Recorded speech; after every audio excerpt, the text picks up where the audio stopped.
sales, man. So I hear that, man. I hear that. LT, tell me something. Working. They know me. Multitasking. No. Okay, so cool. Working, bro. That's all I got for you right now. I got a meeting with Caesar and his wife tomorrow. We already had a couple conversations this week, so Awesome. I was supposed to call Cordero, but I got caught up with my daughter doing some things. I'm actually texting him. Hoping he was gonna be on here. Yeah. What? I was hoping Cordero was gonna pop in. I had a few questions for What him. did I do wrong? Yeah, so real quick, because I might have to jump off because I gotta help my daughter with some stuff, but Yeah. I did deleted it. I looked up them books from last week from Tom Hopkins and Zig Ziglar. One was The Art of Closing a Sale, and the other one was gotta find it.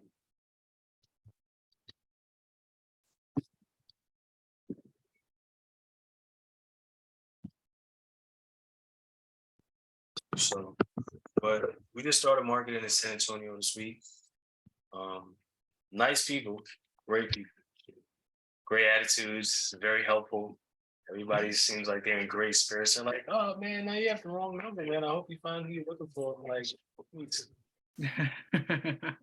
It's always good when you got somebody nice on the phone, man. yeah, it helps your morale for sure.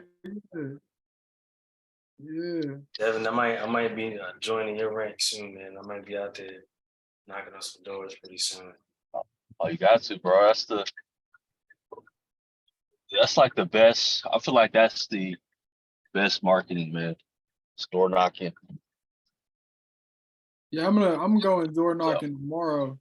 I got a list of like 5 to 10 foreclosures. And I'm like, man, I'm tired of sitting on this chair. So I want to get up and go knock on some doors. Yeah, man.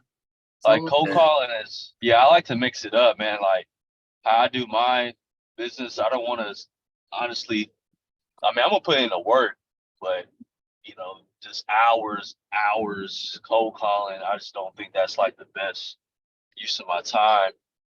And I feel like there's other ways to do marketing. So I'll incorporate cold calling, but that's not going to be my all end all be all. I'm going to try some other things. Yeah,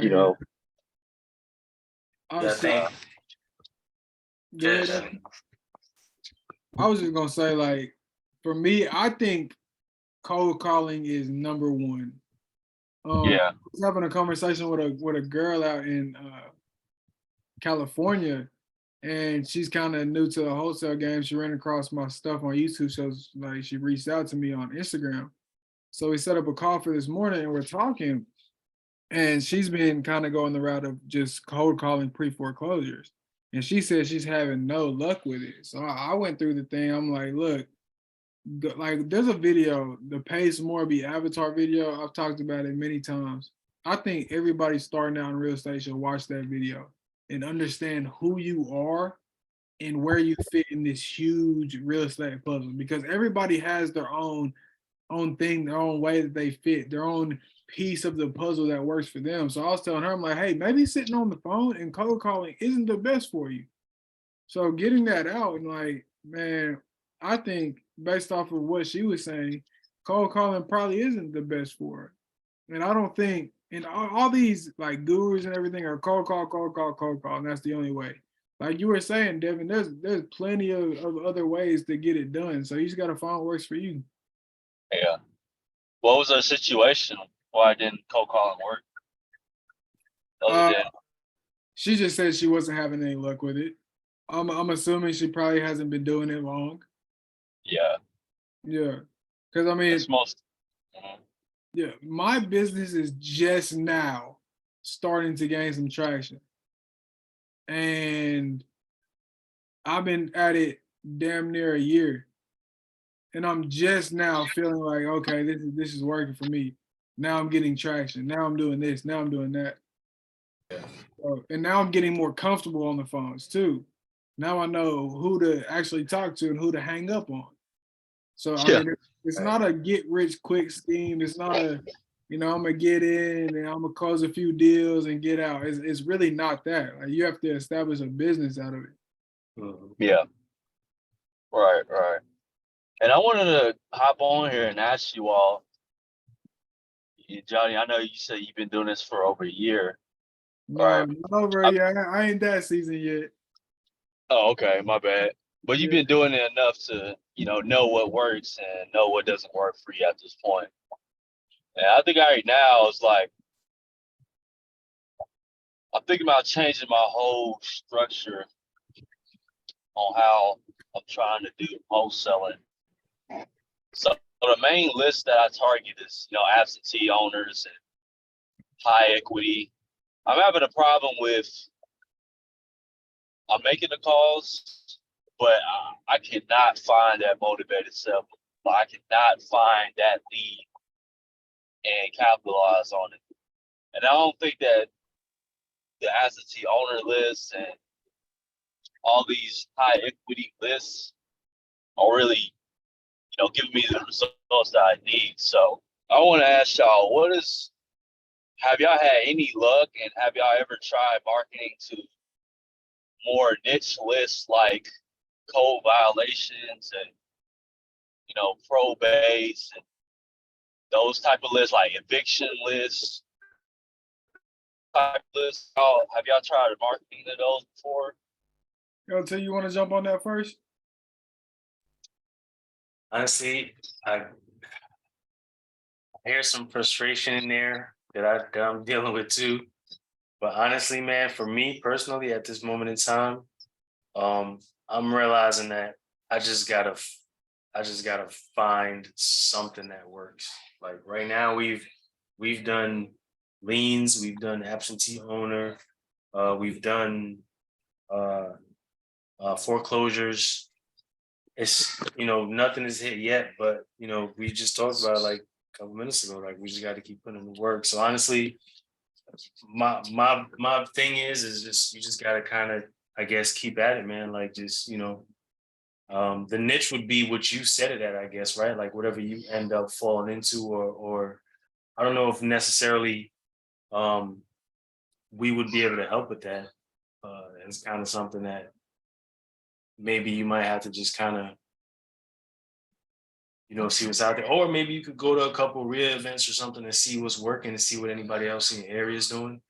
It may be a situation where you might have to hit up a couple wholesalers or maybe just network with some people and kind of see what's working, hit up some cash buyers, see what they're going after, like a bunch of different things that you could probably do. But it sounds like you just kind of frustrated with just the results. You know what I'm saying? Sound like that's what it is. In my Yeah, opinion, man. Yeah, what we saying, Johnny? My bad. oh no, I was just gonna say, like, in my opinion, I think the niche list, I've never done them myself, the code violations, all these niche lists. I haven't done them. People say that they do well with it, and that's cool. I'm calling absentee owners, vacant properties, and pre-foreclosures. By far, my best results come from pre-foreclosures. By far, it's not even close. I think absentees and vacant are more about numbers, right? I think you have to call a lot of people to get that one motivated seller.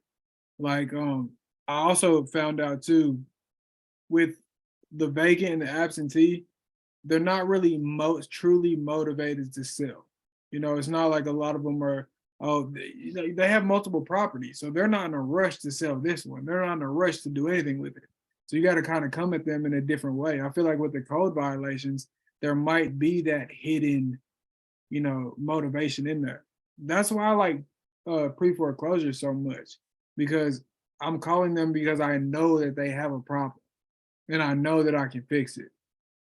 So another thing too that I've always said, that I don't always follow my own rules, but I always tell people, I'm like, hey, pick a list or two and stick with it.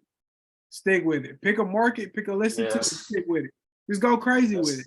Yeah, Don't that's try kind to of what I like, was getting at. Yeah, don't pick Just one. exhaust the list until you just run through it a couple times and then Man, try it again maybe. yeah, You know yeah, what I'm saying? yeah. Like I mean, I feel like you're on the right track right now, but what you're doing, you might just have to, it might get harder before it gets easier. It might be one of those things where you might be hitting a rough patch, but it's because it's something on the other side, you know what I'm saying? Devin, So Devin, how long have you been calling? How long have you been trying and not seeing results? Well, consistently, I've probably been calling for about 4 months, like consistently. Like, I'm talking consistent, like Okay. schedule, Do it set for hours. 8 months and then holler at me. Because Now, bro, like the thing is, yeah, hold on, bro. Hello? No, I'm good. Appreciate it. I think you just gotta keep at it, bro. Like it just yeah. The thing is, like, I'm not getting super frustrated. It's just, I know what my goals are, right? And just looking at how my time is, with me working a full-time job, is me calling absentee owners really the best thing that I need to be doing, right? How do I get straight to the most motivated person that I can market to, and I can get my time worth in helping that Devin, person? That's pretty much what I'm trying to figure out.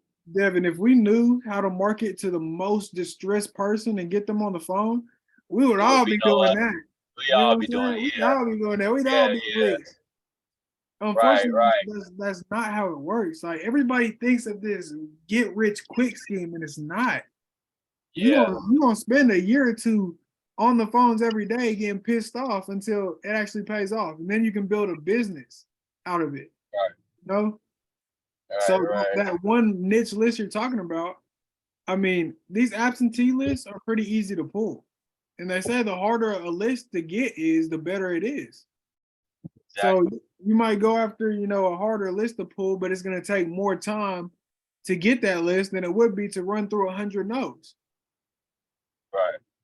So I This mean, is my yeah. but it's honestly whatever you feel is the best way. And bro, you got to think you're Yeah. only 4 months in. You're only 4 months in, Right. homeboy. Right. It's not like you're 4 years in of just constant on the phone calling and you ain't seen Yeah. none of Yeah. those nights. 4 months, bro. You don't even know what Right. you don't know yet. And I'm saying that because Right. I'm Right. like 9 months in.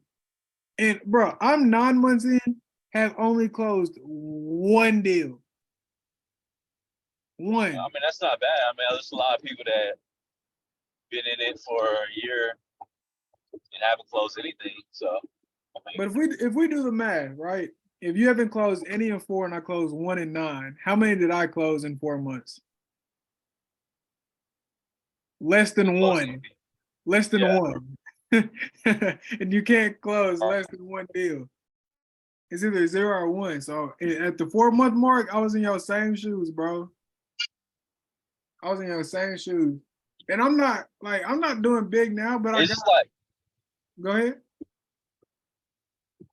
it's just my thing is the reason I want to do this business. I want to help. I want to actually add value and help people, right? And if I'm just constantly calling people and they're saying, no, I'm not interested, I feel like you know, I feel like I'm bothering too many people and I'm not targeting the right people. Bro, That's just how I feel. You if see you what I'm saying? if you feel like you're bothering people, then you're doing it right. Like you're gonna piss people off. Yeah, Half of the people you ever talk to, you probably gonna annoy. You know? But right, just right. and what do you Okay. call it? Absentee owners and where? What is your, are you niching it down at all? Or your list, 30,000 people, or how are you doing it? So my absentee owner list looks like this. I target people that have 4 properties that they own max, 300,000 as far as the value, 300,000 or less as far as the value, and like years of ownership. I'm looking at like 10 years or more for ownership. Is that it? Are those the only filters you're throwing on there? As far as right now, yeah, for the absentee owner list, Well, how big is I'm doing both. How big is it? yeah, how big is that list? Because there were not a lot of filters on there, so I'm assuming that list is pretty big. So my list right now for March was a little bit over 1,000. Okay, that's not big. That's not too big. Yeah, and then my list for April is going to be about 1,000 too. And so I'm also adding driving for dollars leads as well into that list. So When do you and drive for I mean I dollars? don't. You said what? When do you go driving for dollars, or you just make it as you go? When do I drive for dollars? You said? Yeah, yeah. Well, right now I've been doing it virtually on a deal machine. Oh, okay, yeah, yeah. So just because I mean it's not really the best use of my time to drive for dollars like physically all the time. So I have a lot of Yeah. time for that. Yeah. So I use the app. So, You was breaking up. I ain't hear nothing you said. but that's usually not a filter list. You said what? You were breaking up at the end, so I didn't hear you. I said usually that driver for dollars list, it's not really filtered. It's just all based off of what property looks like. So I don't filter those leads. Yeah. So and then I'm trying to do some research on how to pull these code violation leads and stuff like that. And so basically what my thing is like, I'm trying to do what other investors are not doing. Right? Everybody's calling these leads. You see what I'm saying? Everybody's calling the absentee owner leads. Everyone's calling the vacant leads. Right? So if that's the case, then how do you distinguish yourself from everyone else in your market? Right? Because every person in that list that you're calling, they're gonna tell you the same thing. You're probably my 10th call today. You're probably my 20th call today. You see what I'm saying? So it's like I'm trying to look for that list that no one has marketed to them yet. I want to be the first one to get there. So I wish I had some advice for you, like, hey, hit up this list, or hey, yeah, these leads are the best. But I mean, you just gotta keep calling, man. If you think getting the code violations might be a good place for you to start, call your county and find out what their process is. I know in my city, to get code violations, I have to apply online, and I have to show that my license says that I live in the state of Tennessee for them to give it to me. Every county, every city has different things that they need. So just right. hit them up. You could even call your county and be like, hey, I'm looking for these leads. You know Ashley, who was in here? The way she got code violations is she hit them up. It was like, hey, I'm doing a project on this, and this. Can I get the code violations? Usually you don't have to. They should just give them to you because it's all public record anyways. But that's just how she did it. And she got them that way. Just call them, tell them exactly what you're looking for, and they'll send them to you. I haven't done it myself. It was never something that I decided to dive into, because I'm the type, like LT was saying, that I pick one list and I stick with it. Like I'm rocking with foreclosures. Foreclosures is gonna be my list that I'm hitting until I have somebody running my business for me. You know what I'm saying? Yeah. Pulling these leads is not fun at all, but also, like I said, lists that are harder to get are better. Right. So it And might that's even, kind of my point. Yeah. are you still knocking on doors for that one foreclosure company? Yeah, I'm still doing that too. Yeah, I mean, it might be in their best interest to be like, hey, I'm done, and you target the foreclosures yourself with that cold call. Right, right. You know, who knows what the plan is, but you know, everybody's doing this. You know, why? Like, I'm not seeing the results. I want to switch it up. Is that the best, or is just saying I'm gonna keep grinding the best? You know? Right, right. That's really up to me to really figure that out. Yeah. But y'all are definitely right, though. I mean, you gotta stick with one thing. I plan on sticking in one thing. It's just like I'm just trying to think and see. Okay, is it something I'm doing wrong, or is it something that is Sound my like fresh. filtering the right? Am I filtering the right absentee on the list? 27. Am I- You know Just what I sound mean? like Like, you're frustrated, bro. It sound like you just hitting that rough patch of like, yeah. man, I'm I mean, I putting in am a all this little. time, I'm putting in all this energy, and it's not really Yeah, coming back the way that it should be coming back right now. But yeah. I kind of am. I'll be honest, but I'm not like ready to throw in the towel at all. But it's just like, Well, recognize switch it. it up a little bit. Recognize that you're at that place, and then keep on going. Because sitting there dwelling on it, like, oh, you know, it's not gonna help you in your business. You know where you want to be, and you know how to get yeah, there. So buckle up and get ready for the ride, homeboy. yeah. It's really that simple. Hey, Yeah. Relentless V. You change your name so I know what your name is? This is horrible. You hear me? I'm just gonna do You can hear me? Yeah, I can hear you. Yeah, it was good, God. You said what? I said, can you change your name so I'm like we can see your name so it's not Relentless V? I want to see your name, bro. when. Yeah, my name. I don't know how to do that, bro. But hold on. Let me try and do it real quick. Are you on Is your that my phone? man from San Antonio? Yeah, I'm on my phone. I was actually I'm at the park working out, man. I got the notification, the text. So I'm like, man, let me tune in real quick, man. Yeah, what's up? Well, I'm glad you're But here, yo, I bro. wanna I'm glad I hear, bro. I'm hearing like this Devin, everything he's saying, bro. I promise you, it's like I'm in the same exact boat, bro. So I'm my market is I'm in upstate New York, and I got kind of we not like a big city, but it's a lot of players here. I'm in New York, so it's a lot of people with a lot of money that's making a lot of transactions.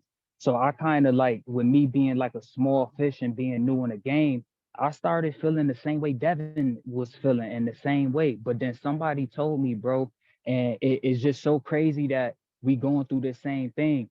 But when you were saying like what are you doing wrong, like where do I go, you want to be the first one on the lead. If you want to be the first one on the lead, you got to be the first one to find the problem. So if it's a whole bunch of investors and shit and they got money and they can buy the deal with their money, we don't have the money. So we have to go and find the deal before it gets in their hand, and we got to sell that shit to them. So if you at a point where you want to be the first one to touch it, bro, find the problem first. And that's where, so in my market, it's we high in tax delinquents. A lot of motherfuckers don't pay their taxes, and a lot of motherfuckers be dying. So immediately once I found that out, I'm like, okay, let me hit the probate. Thank God, public record here, they just be giving me the shit. So I'll go there and I'll get like over 4,000 or 5,000 of names and shit like that of people that just died. And also the tax delinquent. So what I do, bro, and it sounds like you doing it already, I drive for dollars online and I just go house for house, bro. I'll red line or mark out a neighborhood or a target zip code. I'll mark that shit out on a map, and I will literally on my tax assessor's website, I'll go through every house and just see who backed on their taxes. Where I'm at is 2 years. Yeah, after 2 years of you not paying your taxes, it'll go up for a tax foreclosure. So anybody that's around 2 years, I'm putting them in my Excel sheet and I'm hitting them ASAP. And what I start noticing, bro, like a year ago, what I noticed is And this is my procrastination and this is my mistake, bro. And I hope that you could fix it before I had to. My mistake was writing all this shit down and doing all the work and procrastinating to call these people. And guess what happened? Later on, when I go check, the shit is sold to a damn investor who only had the money, who didn't have the knowledge that I had. And I had that shit months before he bought it. So if you want to be the first one to touch a property, be the first one to find the problem. And that's where I'm at right now, bro. And all of this shit is through experience, bro. I've been knowing about wholesaling for like 8 years, bro, since 2013.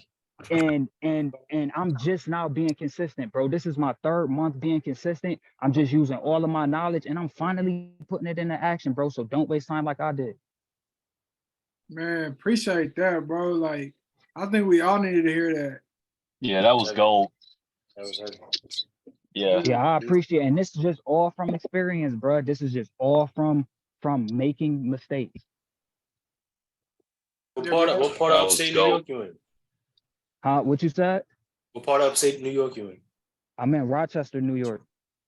So if you know Benny the Butcher and West Side Gun and all of them, they I like know 40 minutes from every damn Buffalo. single one of them.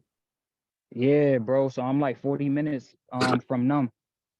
No, I used to live in New York. That's why I'm asking. I was just curious on where you was Oh, at. okay. 'Cause I'm- You heard of Rochester? yeah. Oh, okay. Why you say that, bro? Cause he like shout out that little party out that way, you know. I know a couple of shawties out that way. Yeah, man. It But was yeah, sick. my phone actually, that's why I wanted to, I'm glad you said something because I was about to, I didn't want to interrupt the guy while he was talking. But my phone about to die, man. I'ma definitely tune in next week. I'm about to go home, man, and jump back into it. Do your thing, bro. I appreciate you stopping in and giving Devin Sure. some advice, bro. I appreciate it. Sure, man. Yes, sir. I'm gonna be back next week. All right, I'll see you then. Hey, next All right. week, change that name, man. I got you, man. I got you. All right, bet, bro. All right. All right. I don't know if Devin can hear us, but I feel like that's what Devin needed to hear. That was something that I couldn't articulate myself because it's something that I haven't gone through. It's something he did. He went through all the work just to procrastinate and not be able to follow through with it. So I completely understand where he's coming from. Go to sentiment, yeah, for sure. Yeah, I can't really. I can relate, but I couldn't have verbalized it that way. Yeah. So, especially not in this arena. Like I've procrastinated too, but the way you put that was perfect. It was perfect. So. I think we all have. I done made a foreclosure list and didn't call it for a week. Ended up calling it, and some properties already sold. Or the worst is when you mark a foreclosure as a lead, you have a day you're supposed to follow back. And this was when I just had my spreadsheet, so I didn't get like notifications when I was supposed to follow back. And I'd be like a couple of days late and they already sold it. So that's happened to me a handful of times as well. Man, I got this one I got this one foreclosure in Eads, Tennessee, which is right outside of Memphis. It's like $1 million house. It appraised for like 1.5, and he's in debt to a hard money lender like 800 something thousand, and he just wants to sell the property for the debt. And I'm like, man, if like I put it out there so many times to try to find a buyer for that, because if I had the money, I would just buy it and relist it. Yeah.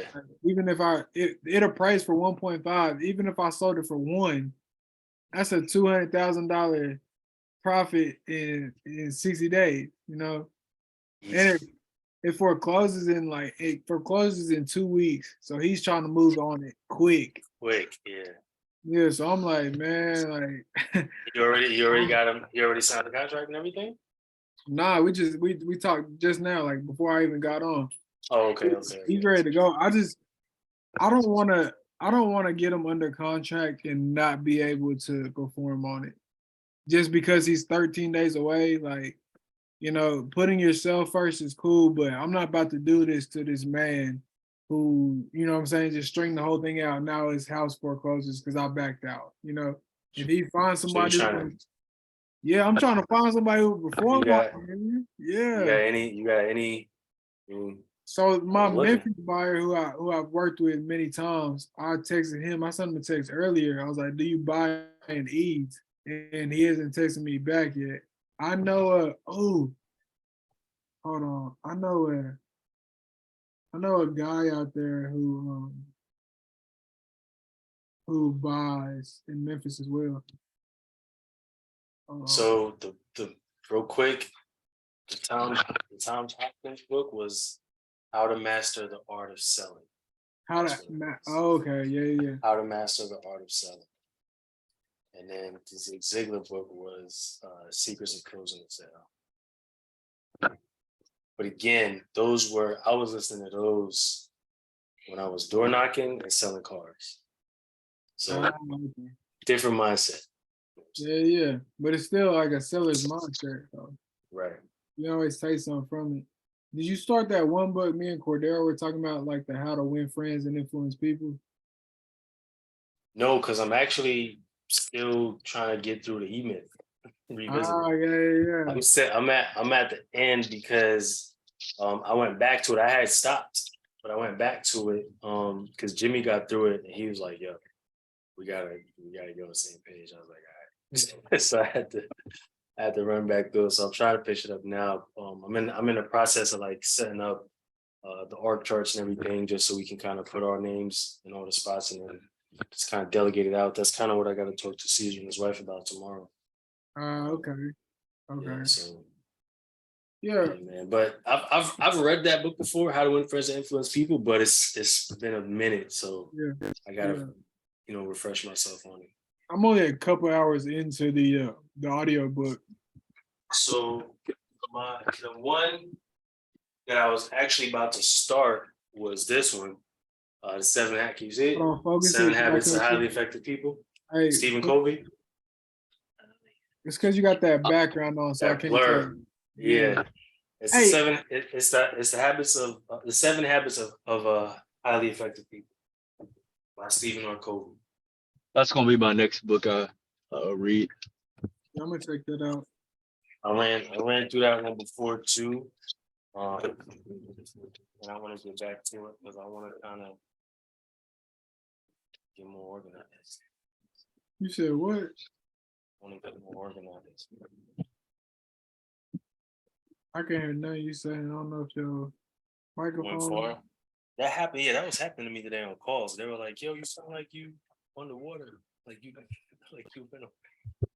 Hey, have any of y'all read The Art of the Deal by Donald Trump? No, I haven't. So, Okay. You read it, LT? No. I didn't read that one. I read a book from Trump, but it was a let me look it up. Because I was listening to a little bit of that audiobook.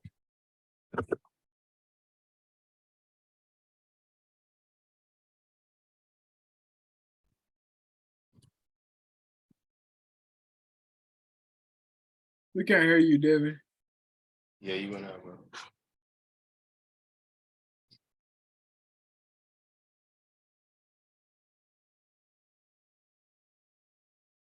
Can't hear you, bro. Yeah, your journey's But you must be going. But yeah, Johnny, what you been reading? What's been your reading book? I'm reading Reading list. that How to Win Friends and Influence People. That's what Okay. I'm like, I think it's 7 hours.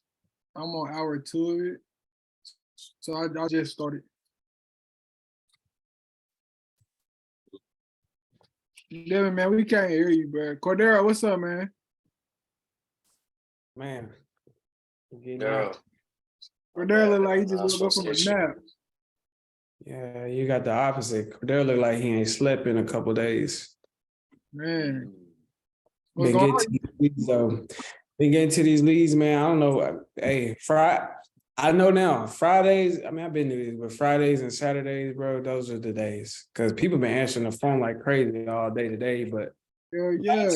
Saturday, we was texting, and people was just, on the days where people want to chill, they'll answer their phone.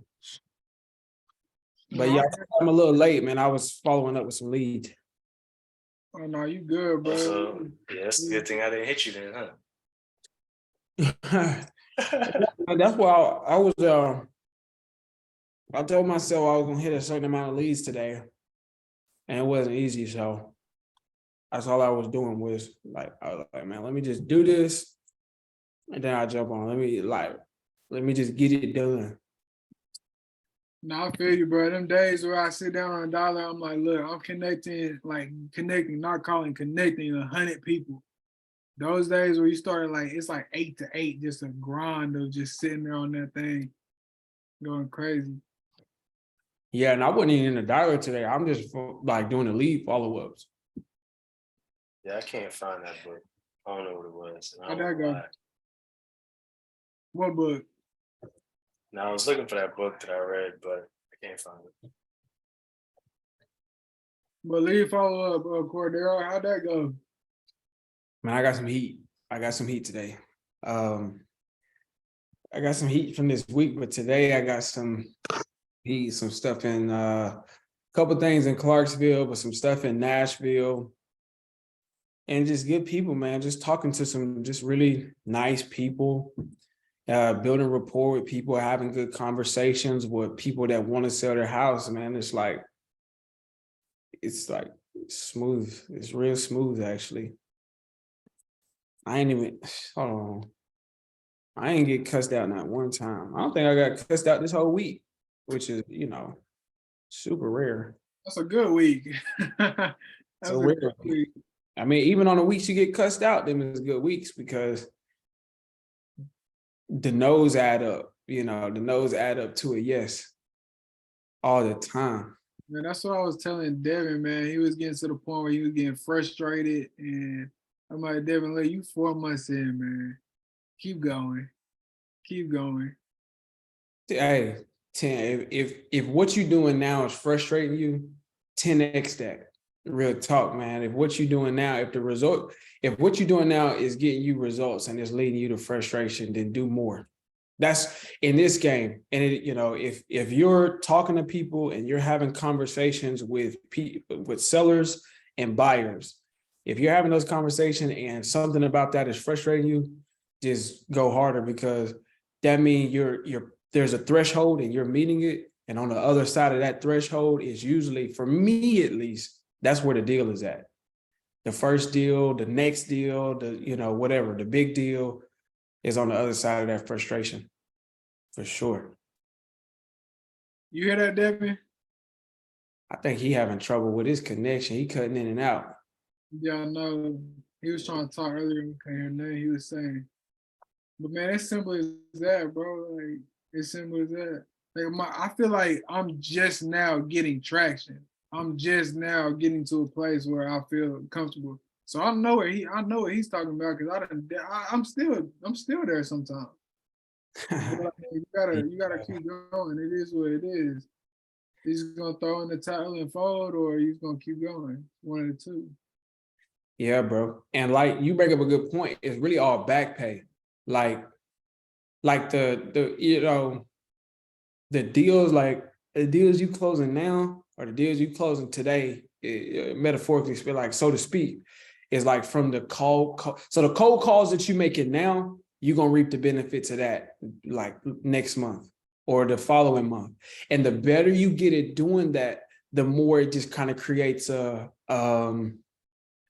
it creates its own current. So I'm putting in the work every day and I'm reaping the benefits from last month. And you just keep that's why you got to stay consistent. Consistency is a big key in anything that you do, but especially in this game, is because it's all back pay.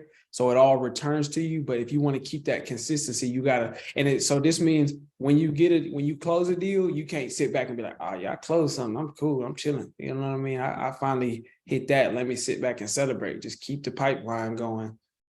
From my experience, just keep the pipeline going. But I'm about to run, y'all. I'm gonna catch y'all in a little bit, all right? All right, Hey,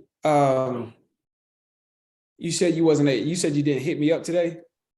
No, I know I was supposed to get at you before the meeting, but I wanted to get at you before I spoke to Caesar and his wife. I'm gonna hit him in the morning, but it's cool. I catch you. I don't know if you're gonna be available Sunday Yeah, I'll be in the available. week. Sunday. Yeah. Yeah, I'll be available tomorrow too, because I'm gonna hit it tomorrow, but I'll be available like Sunday afternoon. So yeah, just text me whenever, and then we could just jump on a call like that. Johnny, I'll let you go. All right, yo, T. All right. Dorian, I'll let you too, bro. I wanna hear All about right, bro. about that appointment too. All right, got you.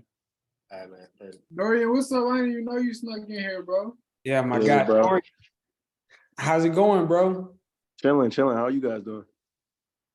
Man, I'm tired, but We want to hear some good news from you, bro. yeah, how did that appointment go? Did you go on that appointment already? I did, yeah. I couldn't get anything signed. I just basically walked through it, and it was pretty rough shape. And we just couldn't agree on price. He wanted like 150 for it. I was only trying to give him like 118. It just made sense because it was just kind of it was a messed up property, but he got me in contact with his agent and everything because he didn't speak too good at English, and he had his mind set on 150. So I just said it wasn't a deal because I'm not gonna try to force it, but I'm gonna definitely keep him in the back pocket. Hit him up in like a couple of months, see what is going on. But yeah, that's how that went. What's the ARV on that property? Anywhere between 315 and 330. So 315 and 330. That's a steep, even if he wants 150, that's a lot of margin. So what's going on with the property then, if that's the case, as far as condition wise? It's I can share it with you. Okay. It's not looking too good though. There was a squatter in there at some point, so there's a bunch of stuff around, literally a bunch of shit on the floor. I've seen it. I'm not even Yeah. I've seen worse. Nah, y'all ain't seen worse than I've seen, bro. What was that? I was like, nah, y'all ain't seen worse than I've seen. I couldn't even open the doors. Dang. I mean, I got started working for a property management company as the maintenance specialist. So I was the guy. So I would fix any maintenance issue, but also after everybody moved out of the property, I would go check. Like I had to check the property, and it was a squatter. Like it was like he might have still been there, honestly, but it was bad. Like somebody had intentionally, like people was breaking in, like eating food in there. Like you could tell, like it was like Chinese food all over the floor, like they had like a little picnic, broke into the house, had a little picnic and left. But what tripped me out was the fact that somebody had clogged up the toilets and they took all of the crap out of the toilets and smeared it on the walls. That's crazy. Yeah, that's wicked.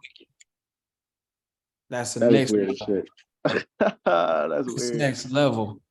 But I like what you said earlier about staying consistent, building up your pipeline, because then it starts to snowball and everything like that. That's what's up. So I'm definitely trying to get to that point. You guys personally, marketing to multiple lists? Yeah, I am. Yeah, for sure. I got about, I think like 55,000 in total right now. I need to get more. In all your lists? Yeah, all together. 55. Gotcha. I don't got 55,000. I might have like 7 to 10,000. Got you. And you just scraping through that. Yeah, so I got like 30 lists, and I just go right down. Yep. Right down. And then I recycle, go right down again after I get through all of them. See, I'm confused. Like driving for dollars, right? There's no way you can come up with 15,000 leads within like a reasonable amount of time. You know what I mean? Like, yeah. But are the leads higher quality because no one has that list type of situation, or I feel like my numbers aren't going to be able to, like, I'm not hitting enough people. Yeah, I think, and that's a good question, bro. As far as like, are the leads higher quality? Let's just say to answer this question, let's say, yeah, they are higher quality. But again, this is a numbers game. To a great degree, this business is a number game. So Right. you want to do quality, but you want quantity, and quantity, enough quantity in this business. And that's why I always say, and I know I'm, going to beat the dead horse about this, but I always say, at least start networking with buyers first, so you kind of get a gauge of what people are buying in your market, so you know what they're buying. When you start pulling it, so if you figure like in your market 1,400 square feet, that's the hot thing, 1,400 square feet, this particular part of town, then yeah, you could go over there driving for dollars to find the rundown properties. But the whole point of finding those rundown properties that makes them quality is that because the property is in disarray, that makes that owner more likely to probably want to sell, because Right. if they would be taking care of it. Right. But ultimately, that doesn't guarantee that that person wants to sell. One, Right. two, if the property might not even be like, I've wholesaled properties that weren't even in any, they were in nearly brand new condition. They were ready to go. So if I know people say, and I heard Brent Daniels, which I really like Brent Daniels, he say ugly properties, big checks, but it's really motivated sellers, big checks. Big checks. Right. Boils down to. And if you can find, and the ugly properties indicate a motivation, but still, bro, there'll be people that's motivated that you could drive by their property, you would never know. Just Right. the same way the same way there could be like, you could look at a picture of a family and be like, oh, they look happy, but they really not happy. Like you wouldn't know that by looking at the outside of it. And so that's why I say network with buyers to figure out what buyers are buying. And then you can start pulling bigger lists and go from there, because it's a numbers game, bro. I'm telling you, my mentor now, we was talking about this, and he has over 1 million properties. Wow. And he also worked with Keith Everett. I don't know if you know who the real estate Diddy is, but Keith Everett, he went to that 2-day training, and they were saying that that's the biggest difference between a guy doing 100,000 a month, 100,000 a week, and somebody who's like me doing just a couple of deals every month or whatever. It's like Right. the amount of lists that I pulled. And we was talking, he's got over 1 million properties. I was like, man, you probably have spent like tens of thousands of dollars. He said, bro, I've spent hundreds of thousands of dollars on Wow. and he's made, $1 million plus in the game, probably million in the game. You know what I mean? And so, yeah, you can spend time driving for dollars, trying to find the most quality list. But once you know what your buyers are buying, that opens up your range to say, all right, I know as long as I hit these criteria points in this buy box, I can just pull. Yeah, I pull as much, and that allow you, because you want to be hitting as many people as possible, bro. Yeah, I know that. And that's crazy, because everybody on YouTube is always like driving for dollars, but I know just being in sales is a numbers game. I'm like, I'm not talking to enough people a day to fill up my pipeline fast enough. You're very true, because we've talked about this in these Zoom calls before, and I think in the first one, but that's because everybody on YouTube is trying to give you advice on how to get started for free. Right. With that, with the lowest overhead possible, with the lowest barrier of entry possible. Right. And so you can definitely hit a lick driving for dollars. I've done it. I know people who have done it and got big deals driving for dollars, but I'm talking, if we're talking about actually creating a system, a funnel, and you want to do this full time, like For sure. what I want to do, then you need to create a system, start from the beginning with how can I be scalable in mind? And Right.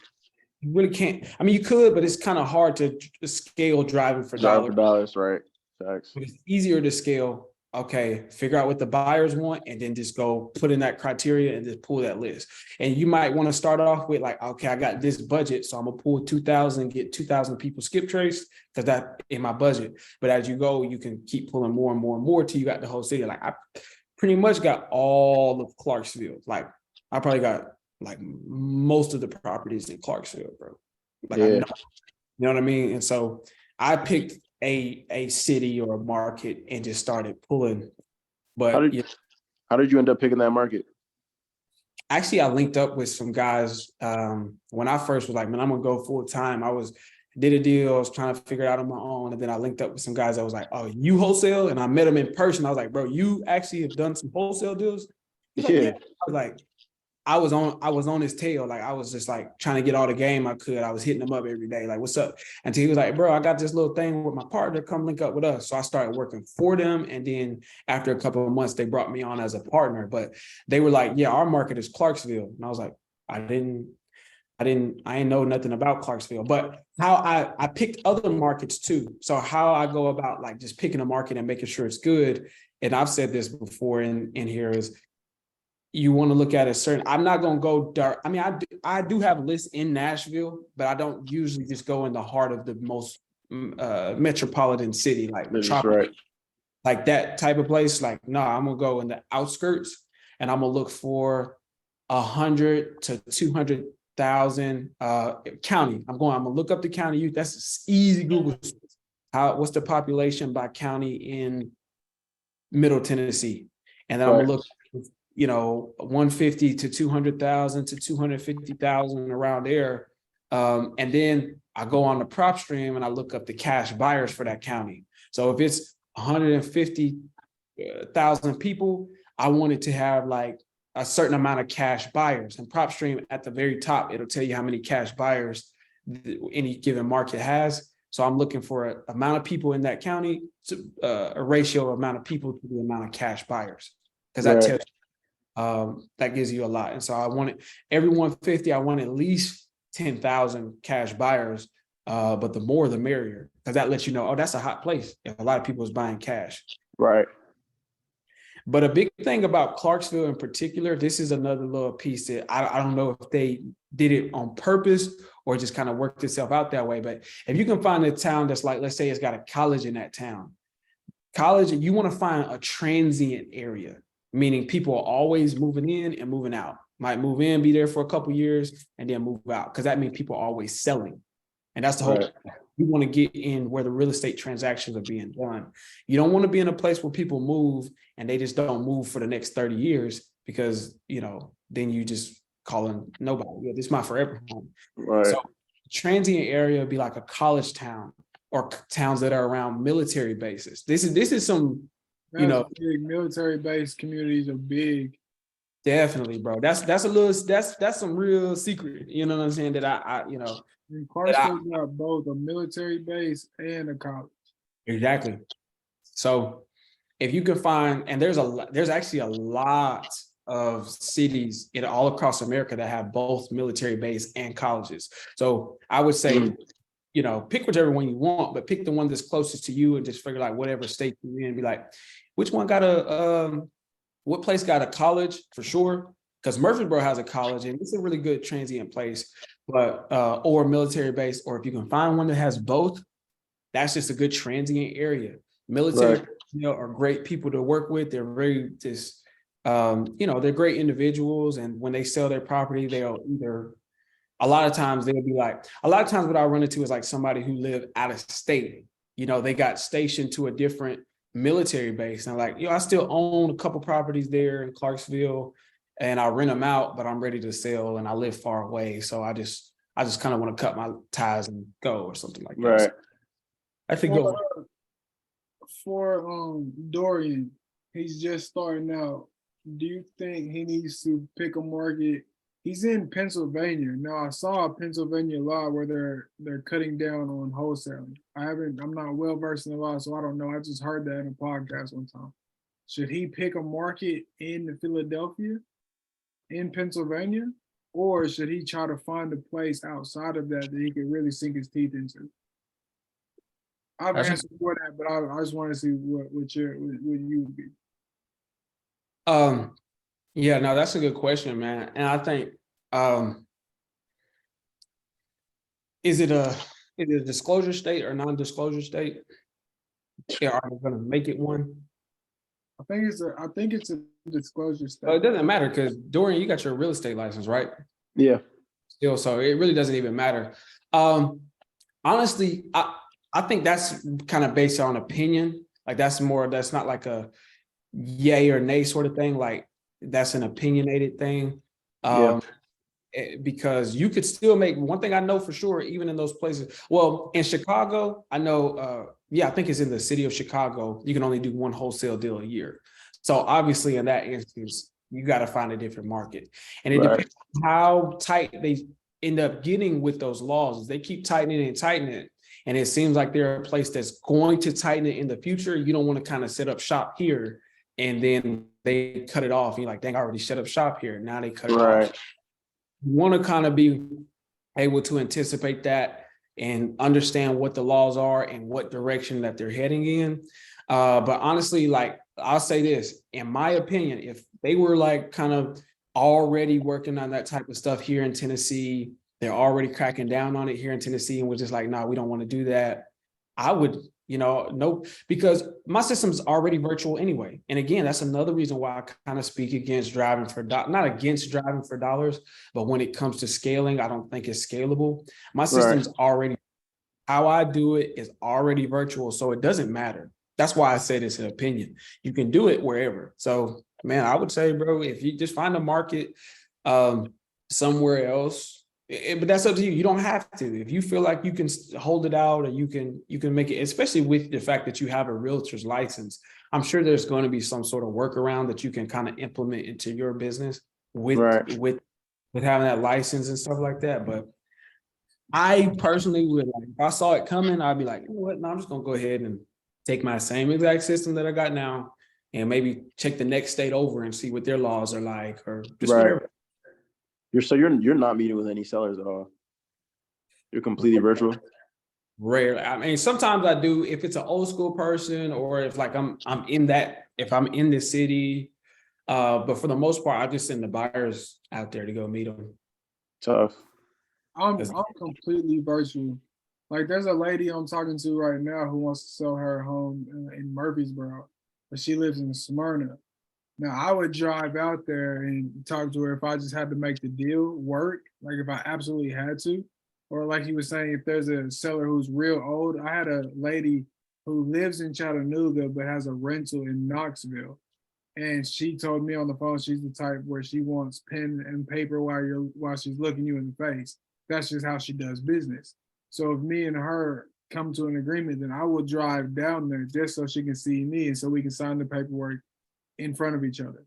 But most things that I do are solely virtual. Excuse me. Well, that's the same thing I'm doing. Yeah, I can agree with you with the virtual seems scalable too, because obviously you just look for a market and you already have the systems and everything. So it's like cookie cutter almost, like a McDonald's or like a franchise almost, you know what I mean? And you can build relationships with buyers just through a cell phone, because most buyers, they're not trying to be all buddy with you anyways. They want you to bring them a deal, they want to buy the deal, and that's the relationship. Right. But no, I know, and I forgot. No, I was talking about this last week. Really, with the best buyers, though, you're describing buyers who are purely transactional. But when you really kind of get off into this, you want to stay away from. I mean, if you like it like that, but if you really want to kind of start to get more opportunity and grow this business and kind of like thinking like chess move, a couple steps ahead. You want to get away from those just transactional buyers and start really developing real relationships. And a lot of times the buyers aren't really, they do want to build a rapport. If you making anybody money, then you can be considered family real quick if you take the time to nurture that relationship. Because you got to think, you do that with sellers. Somehow these are people you don't even know, and they just want to sell their house. And you by the time you get to that closing table, you have talked to that person. You almost know what that person had for lunch that day. Like you build a rapport with them. With the buyers, there are some transactional buyers, but for the most part, no, you really want to work on building those relationships. And that's why that's why I say I send the buyers right out. I don't have to worry about them snaking me on the deal. And I really don't have to worry about them just not, you get a certain level of transparency, you get a certain level of pull and leeway if you choose to build a relationship with the buyer. I agree with half of that. I think the relationship gets built by bringing them successful deals. I think that like you'll naturally build that with them. It's not like you hit up a buyer and like, hey, I'm looking for this. What are you looking for? I'm trying to do this, blah blah blah. They're not trying to befriend you at first until you bring them something that's valuable to them, right? Because I'm sure they deal with many wholesalers other than just us. But if we're bringing them something they want, then that'll naturally kick off a relationship. Like I know this one buyer in Knoxville, Tennessee. Me and him have a wonderful relationship. Like I could hit him up and ask him about something totally different.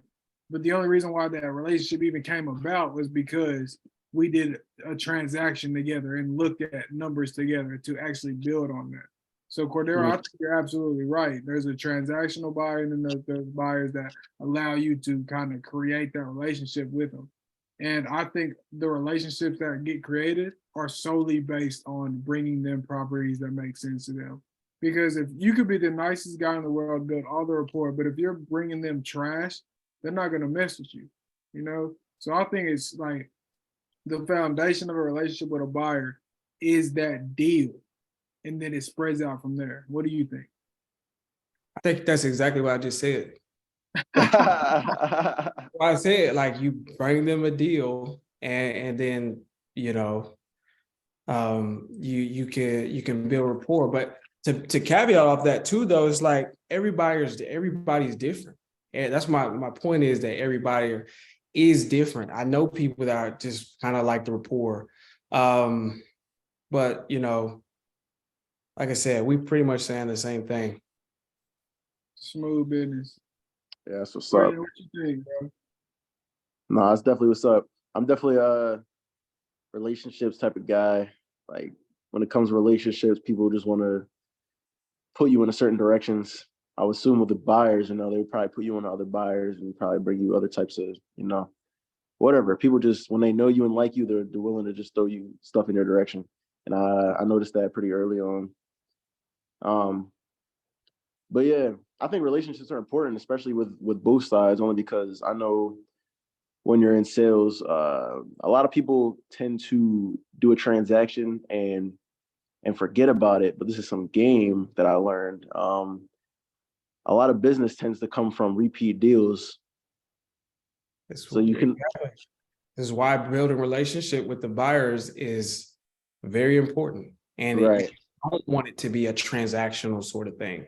You want to the buyer, even if the buyer is that type of person, you want to be proactive in trying to build a relationship with them against deals. And then also on top of that, if you find the right buyer that's willing to help you and that understands, because if you connect with them outside of the context of, oh, I brought you a deal, I've already made you money, and they just build, it's called real rapport. It's a real relationship. That's why I wouldn't say, because you could bring a person a deal and make money. You could bring a person 10 deals. You could bring a person 20 deals and make money and never miss out on the opportunity to build rapport and actually create a relationship with that person because you're being transactional. And I'm speaking from experience. Like I've done that. And I was just talking, we just had a meeting last Sunday and I was talking about like, man, there was buyers that I brought like a lot of deals and I just missed it. I just was not thinking about building the rapport. I was not building a relationship. I'm thinking build rapport with the seller, get the buyer the deals, but I missed it. So you can make money, you can bring them deals and still not build the rapport. But there are people who you can build a rapport with long before you've ever got them a deal. There are people you can connect with outside of real estate as a whole. Like all this real estate stuff aside, how's your family doing? Right. All this real estate stuff aside, you like golf, I like golf. You want to go play? So it's about when it's about building a relationship, all I'm saying is you got to make sure that you're doing that. And you want to stay away from creating a transactional relationship to the best of your ability because of what you're saying, Dorian, is because once you build a relationship with the buyer, whether you've gotten them a deal or not, you tend to get more access. They'll work with you. And I've met buyers like, man, I ain't got them a deal. I'm still trying to figure out the dispo thing. Because like I said, I was real good at acquisitions. before I got good at dispo and started to learn dispo. And I needed to bring somebody in to help me with my dispo recently. And so when I was trying to do my dispo on my own, I found buyers who were like, man, yeah, no, I'll work with you, and you just be completely transparent with them and say, hey, man, I really don't know what you're looking for. Let me send you over a couple deals. And this is before we've done any transaction, before we made any money together. I had to rely on actually connecting with that person in a real way. Like, hey, what's your life like? You know, like I met this one buyer who's like, he produces movies also. He doesn't just do, That's crazy. yeah, no, that's crazy. Like, he does real estate, but he also he does a lot of things. He was in the military. He produced movies. He actually ran for office in his city. Like, he was in politics, like deep off into the government. He actually was like, even before that, in his younger years, he was like, you know, I mean, this is, you know, he talks about this. He wrote a book and he talks about this, but like he, you know, he was kind of wild in his younger years, and he did some time in prison. Like, he did a couple years in prison because he was like really off into the drug game. Like, so his life is like crazy. It's like all over the place, from doing, you know, being off into the drug game, doing time in the pen, to being into politics, and then doing all of that. And we connected on that front before we had done a deal. And because I was able to kind of build a connection, and also he's an African American, so like letting him know where I'm at, talking to him, like saying, hey, bro, I'm trying to do this or whatever, here's my vision. And he kind of just saw a lot of himself in me. So we was able to connect the rapport, and that allowed me to say, well, man, I might bring you some trash deals at first, but I need your help to know what's trash and what's not trash. And but again, I personally have missed out on a lot of things, thinking that it just needs to be purely transactional, when in reality, you don't get access to, oh yeah, that's my buyer, he buys my properties. But if you want to get to a point where, oh, let's flip a property together, Right. you have a lender, let me get access to the money that you got access to. Won't you provide the money or provide the funding for me? You don't get any of that. And we can talk about wholesaling, and you can get transactions done, but really building and taking time to build relationships will get you more access. And it, like you said, Dorian, it'll get you access to those people that they know, everybody that they know, and all the other stuff like that. So I missed out on a lot of a lot of rapport, me thinking transactionally. Right. And I thought that way too, for sure. Like, I was like, man, the buyer, he don't want to talk to me. He wants me to bring him a deal and get out of his face. And the whole time the buyer's like, hey, who are it? Like, let me know who you are. Let's interact. And so. Yes, that's important. I got a quick question for you. Are you doing this by yourself, or do you have a team? Well, I have VAs, and I just brought somebody on to help me with dispo, but for the most part, it's just me. Okay. And what are your VAs? What are they doing? Cold calling? So I have a lead VA. So with your system, so she does cold calling.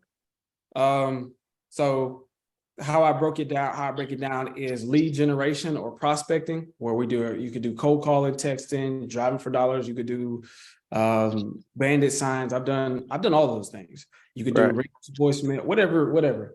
Get those prospects to come in, and then once you build up your leads, your pipeline, that following up with those leads, that's its own job. And when I first started, I didn't distinguish between the two, like cold calling and prospecting and following up with leads. Right. And I really missed out on a lot of leads. That's when you start calling people back. You're like, hey, just following up. I know I was supposed to follow up with you last. Oh, you sold the property already? Right. That's going to happen a lot. And that's why they say 95% of business is follow up. Absolutely. Follow up and follow through. So keep following up until you actually close on it, or they sell it to somebody else. So follow up, follow through is a big thing that I like to hammer. But so she does cold calling, and then she'll do lead follow up, where she's kind of following up with the leads that we generated. So we do cold calling and text messages. So do you know your numbers? Like, how many leads are you pulling in a day? How many leads am I pulling? Oh, okay. So when you said pulling leads, I'm thinking you're talking about like pulling a list, but you mean like how many? So Yeah, or leads you generating. yeah, I see. Right now we're texting 6,000 people a day, and cold calling. My VA does well. I cold call now too. I'm not gonna lie, bro. I really like cold calling. Like Yeah. I found out that's something I like, and also it helps keep me stable. It helps keep me consistent if I start the day off with cold calling. That's Right. just what I like to do, and then I'll go into like my own personal lead follow-ups and stuff throughout the day. And so I mean, today, let me see, man. Today we got. So why you pull it up? Because I was looking at mine earlier. I ain't even cold called too long. I called. There was like 1,100 outbound leads. I mean outbound calls I made. 311 of them were actual like good numbers. Uh-huh. Out of the 311, I think 42 of them got connected. Out of that 42 that got connected, there were 2 good leads in that. That one that had interest in selling Yeah, so that was my stats just for today. for today. Damn. Yeah. Okay. That's not bad. Now I'll pull up my week while bruh's pulling his up and just kind of tell you. And I didn't do a lot of cold calling this week. Well, I said I didn't do a lot, but compared to some other weeks. Also, while he's pulling that up, in the average day, since I was used to driving for dollars, I would drive for dollars for about like 5 hours, and then I would cold call for another 5 or 6 hours. But now I think I'm about to go fully virtual. What should I do in the early morning after all my lists are pulled, after everything's done, and I can't like, because I heard cold calling at 12. That's always been my sweet spot. So like from when I wake up to then, what do you suggest I do? Like market research? From when you wake up to 12. Yeah. Like when do you start cold calling? Like I said, I cold call like in the morning, but I think the good time, like I have my VAs call from in the afternoon because that is a sweet spot, I think, from like 12 to 6. Like 6, 7, right? Yeah. Around there, you know what I mean, is with my VAs. But I cold call just because it's a thing. But what I would recommend doing in the morning is reaching out to buyers all morning. Oh, that's smart. All right, that's what I was looking for. That's big. Like that's gonna make a difference because, like I said, if you want to go virtual and you want to be able to, this will tell you before you even start pulling a list. You can reach out to those buyers to see what they're buying, and then you just pull your. So you're like, what list should I pull? What should I be looking for? Yeah, if you're asking, should I pull a foreclosure list or should I pull a high equity absentee owner list? That you can pull all of that eventually, but you need to know what are the specifics of like the property details and the specifics area and location. Right. I understand. You know what I'm saying? Like how many years owned and how much equity needs to be in these properties to begin with. Right. So reaching out to buyers and spending time every morning, reaching out to buyers and following up. And it's just like lead follow-up, lead generation and lead follow-up. You need to generate more new buyers, and you need to follow up with them. Hey, it's been a couple, I just wanted to check, they just raised the interest rates. The Feds just raised the interest rates again. Are you still buying? Is that affecting your buying practices? And this is where I messed up for a long time. Hey, I never say, hey, how are you? How's the family doing? What's going on? Not with some of them I did. Like I said, I was able to do it right, but those were people that I kind of naturally connected with. Right. I didn't realize like, the same way you build rapport with with sellers, is the same way you connect with them, the same way you kind of get information out of them and share who you are with them. And they are able to open up and feel confident. And you can kind of have good conversations and learn a lot from them and gain a lot. Do that with the buyers and do it every morning. I would recommend, if you got that time in the morning, bro, buyers. For Buyers. sure. All right, that's what I'm gonna do. So I'm gonna hold off on even pulling a list yet till I guess see what buyers are looking for, so I can most effectively spend my marketing budget. You're trying to go virtual. What market do you want to go in? What market? I was still thinking about staying local, to be honest. Yeah. Right. But you can go virtual local. I know exactly. Yeah, exactly. We all know what you mean. Right. Like, yeah, virtual local, basically. Yep. So again, you can scale that. So if something does happen, once you get a virtual system and a pattern or way of doing things, let's say Right. something does happen in your local market where they're like crack down on it, so you got to go somewhere else. You just literally move it here, and that's all you Right. do. For sure. That's definitely the move. That's definitely the move. I like that. Yeah, it's definitely the plan. I appreciate that. Thank you for the advice. Man, for sure, man. Because like I mentioned before, I did a lot of things wrong. The first 2 years, I did a lot of things wrong, and I'm still doing a lot of things wrong. But what I did was recently, this year, I joined a mastermind, and these are people who are doing way more and doing way better. And oftentimes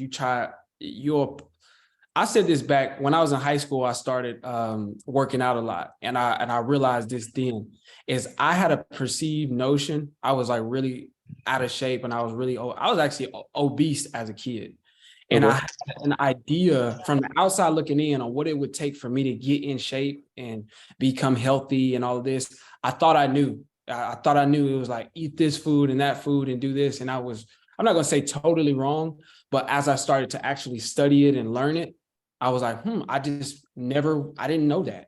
I was applying thought I knew to it. And so I knew that's got to be the same for business in general, but especially for real estate and this business, because that's what I'm in. And so when I got off into that mastermind, I'm learning things like, that's the difference. I'm just not concerned with doing it my way. I'm concerned with figuring out what's right from wrong at this point and just figuring it out and going with it. And that mastermind that I got into at the top of this year has really like opened my eyes. Like, I had been trying to do the work with buyers angle, like take that angle, work with buyers first and everything. But I learned more details. On which buyers to work with. Like recently, literally just last week, we had that conversation about building rapport with the buyers or build a relationship. Because even on YouTube, they're like, find a buyer, build a relationship. And that's all they'll say. But because I was actually in a mastermind like this, I was like, hold on, wait. Before we go to the next topic, when you say build a relationship with the buyer, what do you mean? Like, what do you mean? Because people say that all the time and kind of skip over that part. Right. What does that mean? And what does it get me?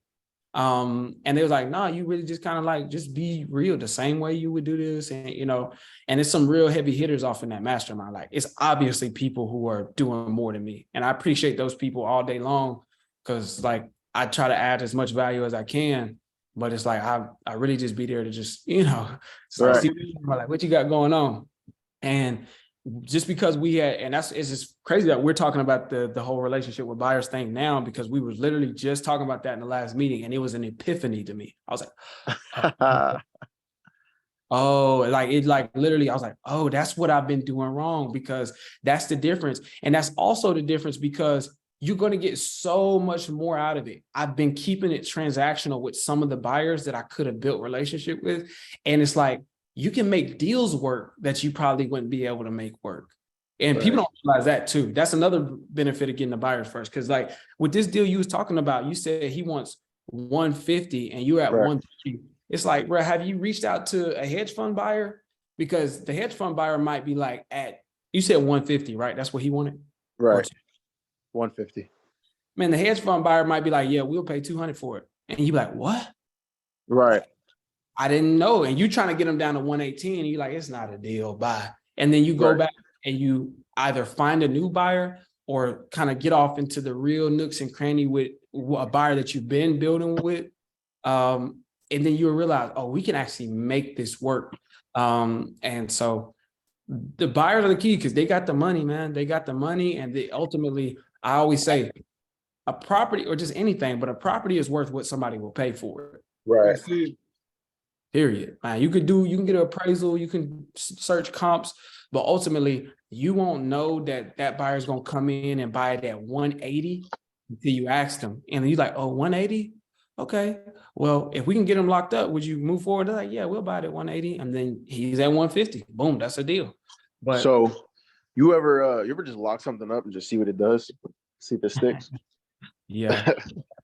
Yeah, no, that's definitely and I actually learned this back when I was working with the partners that I had originally. was that was kind of like a tactic. We didn't do that on every deal, but if we felt like we might be able to make it work, but we don't want, what we don't want is to kind of either submit it to our buyers or get started on our due diligence process, and then they ghost us or they get under contract with somebody else because they really want to sell or just whatever. The numbers are tight, but they want to sell. We'll go ahead, lock it up, and see what we can do. But back then we was using a purchase agreement that had a due diligence period. So we would, lock it up and just say, hey, we got, this much time. We got 2 weeks to see if we can make it work. And I try to negotiate as much time in that due diligence period as I possibly could. But now, and I think I shared it with Johnny, but I got a purchase agreement now. It states property, this is contingent upon the satisfactory inspection suitable to purchaser. So basically what that means is there is no due diligence period. It's contingent upon a satisfactory inspection. So at any point in time, I can lock the property up just to see, and I could, we could go, and if we can't get a buyer and our buyer's like, nah, well, I'll send the buyers out there to go look at it. And then they lay eyes on it like, nah, we can't make that number work. I'll go back to the seller and say, hey, actually for this reason, that reason, we need you to come down. Or, if they don't want to come down, then we just, cut it loose and say, because it didn't pass inspection. Right.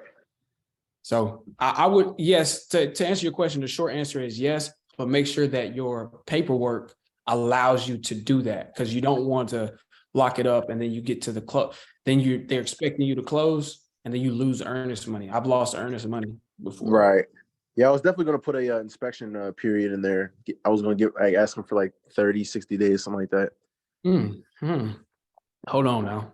Long ass time, bro. I've never, listen, I mean, if the seller is like completely oblivious, you'll probably be able to get away with that, but that's not, all of it's negotiable, but that's not standard. That's like commercial property where they got to pull a bunch of records to see if they can build on it type. Got you. So how long should I do it for? Like, I usually do it for 10 days, and within day 5, if nobody bites on it, then you don't have a deal.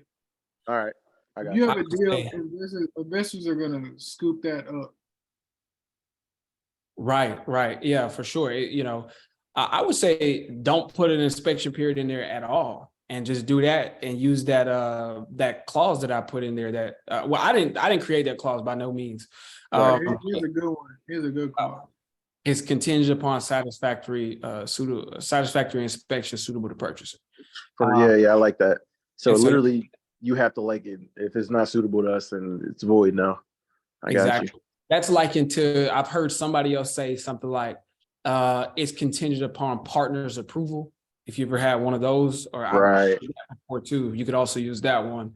And it's like, at any point in time, you could be like, we looked at it, my partner said he doesn't want it, so no. Right.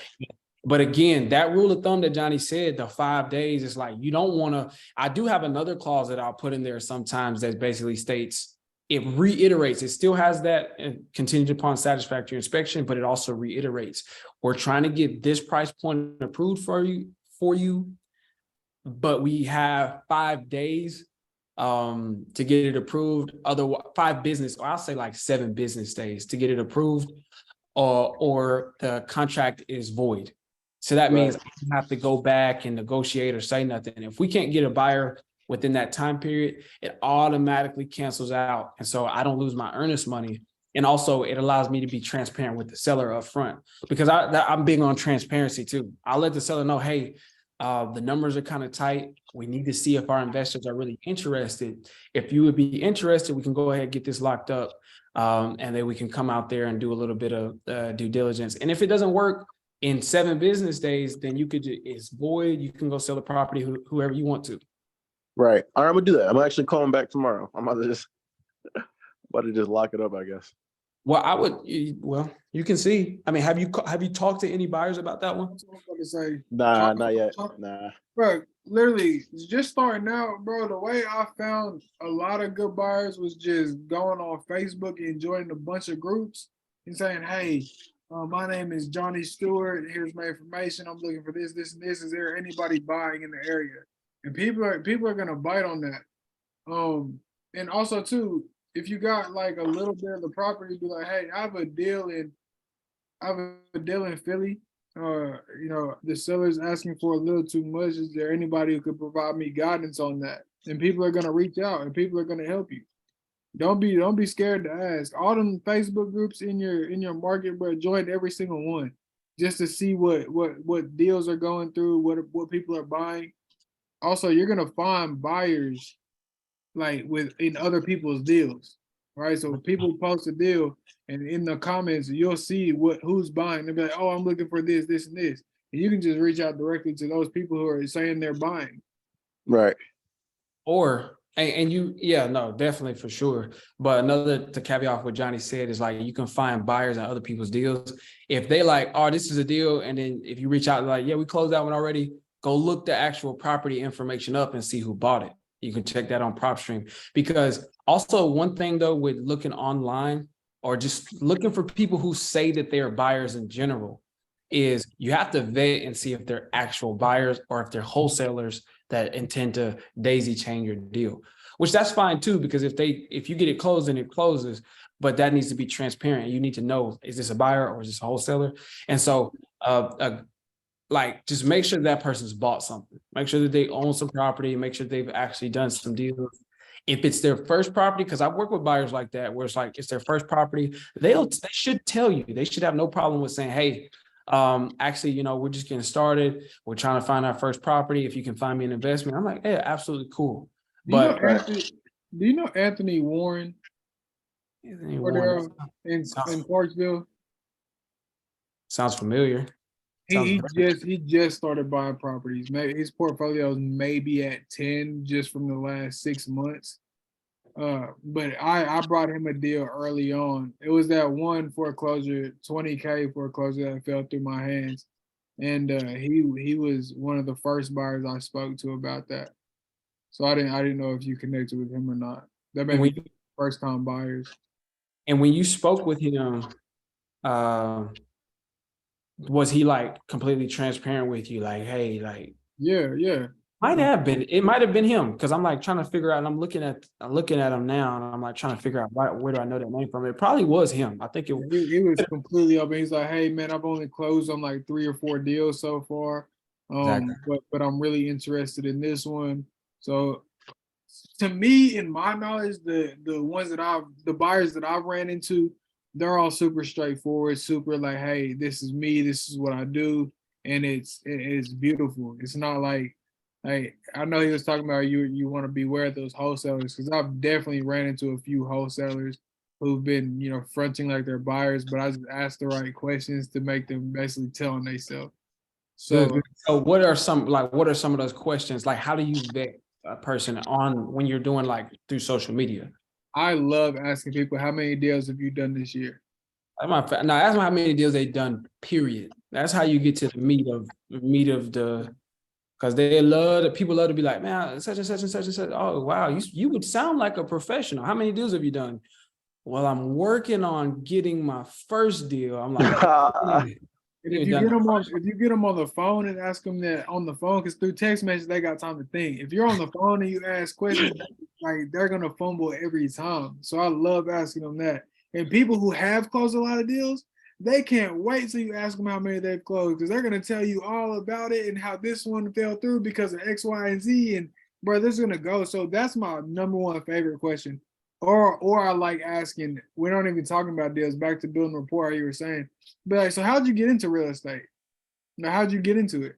And usually real buyers have a crazy story of how they became a buyer. And wholesalers have a real vague answer to that question from what I've That's true, yeah. That makes sense. I just take that direct approach, like you said, Johnny. Be like, hey man, how many deals? Well, I just ask them like, no, I'll just like, since I've been on like Facebook and stuff, a lot of people have hit me up like, hey, we're buying such and such, and I'm like, so are you a wholesaler or are you a buyer? Just straightforward, you know what I mean?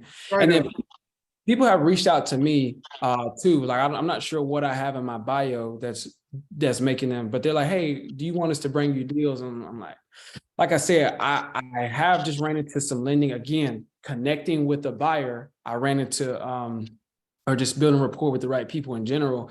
I have lending. So if you do find a deal here in Tennessee and it's, the numbers make sense, I'll take it. I'll consider taking it down, honestly. But like I said, Are you looking- like me and Johnny mentioned before, is like I really want to focus on wholesaling right now, Yeah.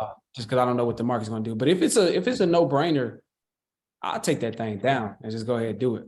Well, look, I got some details of this property. Have you ever heard of Eads, Tennessee?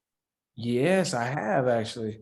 I didn't know anything about East Tennessee till I called this one property, and the house is beautiful. It is a beautiful house, and it's Mhm. on like 2.5 acres, and it's a foreclosure property. It forecloses on April 13th, Mhm. and the payoff amount is like 805K.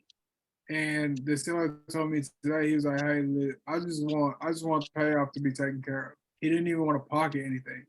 The house appraised in December for 1.5 million. So he sent me like the appraisal, he sent me everything. So I'm trying to find some buyers right now because he's on a time crunch. I'm not trying to lock him up and I don't have any buyers, and then I can't do anything in this house foreclosure. So I'm not trying to get him under, but we're gonna talk tomorrow morning, and that's why I've been on my phone kind of tuned out because I've been trying to find a buyer for this property. It was the one that Mike Tyson actually rented when he fought in like 2001 or something in Memphis. Yeah. Yeah, I just saw that like it was like right next to Memphis. With those higher end, with one like that in particular, I don't think I would be interested in taking that one down because it's over there. It's like far away. I would want it to be in because that would be it wouldn't be my first solo flip, but I would be, Yeah. because I'm here, the investors are from Georgia and I'm here in Tennessee. I would probably be in charge of taking care of a lot of that stuff. So I would want it to be here in Middle Tennessee, Clarksville, Nashville, surrounding counties, Murfreesboro. I would go to Chattanooga. I would definitely go to Chattanooga. But with a deal like that, and I'm sure you probably know this already, what I would do is two things. One, in that neighborhood, just like call the investors. Like I don't always do this, but it's a good tactic. But like let's say in that neighborhood on that same street, there was a property that was just flipped. Call like get that person's number and call them or get the realtor's number and say, hey, does your investor want any more of that? But also with the higher end flip, I know Jerry Norton like is always interested in nationwide higher end flip. And that's the type of margin that he's looking for. So I mean, you have to see what sort of condition it is, but you could easily list it like that. But I personally, when I find a deal, because the number one key about that is he wants to sell. You've got the motivation. And like I said, not ugly houses, big check to me, but motivated sellers, big checks. And his house is far from ugly. Like it's a 6-bedroom fucking castle, right? You know what I'm saying? On 2.5 acres. It's a beautiful home. Beautiful. That's wild. That's actually wild how, man, that's crazy. But yeah, man, I would recommend how I would do it is just like get a little bit more info, like, hey, do what, but I would be reaching out to the investors because I know bro typed up a whole long email running me through the entire property. And he sent me over the official appraisal that he got done in December. I've dealt with those type of sellers every now and again. That's crazy. That's crazy, bro. So, but also another point, and I think especially with a property like that, I'm not going to say it sounds unique, but it is, it's not like your run of the mill property. You know what I mean? Unique properties are hard to sell, man. But exactly. So my point being is finding a person who's in that area, who's already buying property in that area. I think you're going to have to get more laser focused with your buyer and find a buyer from that particular neighborhood. Yeah. Because that's I don't always use that tactic, but that because I have my buyers already, right? And so I usually don't have to find a new buyer, but every now and again. That's why I reached out to my Memphis buyers who I knew, and I haven't gotten a response back from them because they buy in Memphis. I don't know if they buy in Eads. Exactly. So I was seeing if they buy in Eads because I stumbled across this property like on accident. I go through the foreclosures all the time, and like as of late, if it's not in a major city foreclosure, I'm not even touching it. So I don't even know how this one got on my list, but I called them, and of course, that's the one who's ready to sell out of all of them. Yeah, I was gonna ask, man, you be having them deals all in just random places in Tennessee. I'm like, man, how do you pull your list, man? But yeah, no, I think that that'll be the game plan as far as finding a buyer. Is the first thing I would do is see the cash buyers in that area. Yeah. And just find out who's either done a flip, or maybe even if there is like let's say in a neighborhood like that, there's probably not a lot of landlords. They're probably not renting it. Most of the people that live there probably own that place. Yeah. But like the next door neighbor, you know, how many times have you run into a seller and was like, yeah, I own, you know, a couple houses on this street. Well, how'd you, and I always ask, like, well, how'd you, you know, come across that? Well, the lady who lived there, you know, she moved, she asked me if I wanted to buy it. I said, yeah. Then the lady who lived there, she moved, she asked me, and I said, yeah. And they kind of accumulated over time based upon their neighbors moving out. And so you could kind of reach out and just kind of put two and two together. Like, hey, are you looking to buy anymore? Would you be interested? That's how I would do that property. Yeah, I'm gonna get to it. Trust me, like I'm gonna get to it. Because if somebody the spread is there, you know, the numbers are there. It's just trying to find somebody who wants to buy it. Exactly. I want it to happen quick because I like this guy, and I don't want to waste Brett's time at all. And I don't want to, like I said, I don't want to get him under some paperwork. It forecloses in 10 days. Now I'm racing to find a buyer and say I don't, and his house forecloses because I was bullshit. I don't want that. Absolutely. Absolutely. And just be transparent with them. Like, hey, you know, our investors are kind of buying in the heart of Memphis. And so what we're looking is just to try to get the right. Well, did you take that approach where you're like, hey, we work with investors, or are you? Yeah. Okay. So yeah, then you could say, you know, we're just trying to make sure we get the right investor for this particular property. It is a unique property. And so I want to make sure I get it right before we lock you up. And also that'll create urgency. So it's like kind of that concept of playing hard to get. Like try to talk to a girl and I'm trying to be all down her throat. But then I'm like, you know, I don't know if I like you, you know what I mean? Then she'll be more interested in me because I'm kind of standoffish about it. And same thing with the seller. It's kind of a natural human tendency. So I would take that approach, man. But yeah. Well, I'm gonna hit you how that goes though. Nah, for sure. I'll let shit. I'll be on the Zoom next Friday. Hopefully, you know, ringing a bell or something. Yeah, I got a deal that's closing early, which, you know, doesn't always happen, but it's supposed to be closing early. I was supposed to close but you know, nothing's closed until it closes. Rule number no. Nothing closes until it closes. So if you got 10 deals under contract, you could do that 10 more times. You could do that 100 more times and still not close a single deal. So nothing's closed until it's closed. But you know, as of right now, it looks like everything, the buyer's ready to go, the seller's ready to go. We're supposed to be closing the week after next, but you know, it looks like everybody wants to close by the end of this week. Hey. Smooth. Hey, bro, I'm ringing a bell for you, Cordero. Like when it closes, look, if as a matter of fact, it might close by next Friday. So I'll be like, yo, I'll let you know if we close that one. But I've been telling myself, like, I gotta get another deal locked up before that one closes. So we got a few things actually that we've been working like all week. I've been working a couple deals, like trying to get them over to Dispo and see if we can get them locked up. And it's been crazy. See, I love how this never fails. Never, ever, ever, ever fails. This is how it always goes. Let's say you pull a fresh new list, you start marketing, you're gonna get a deal, like, oh, this might be something.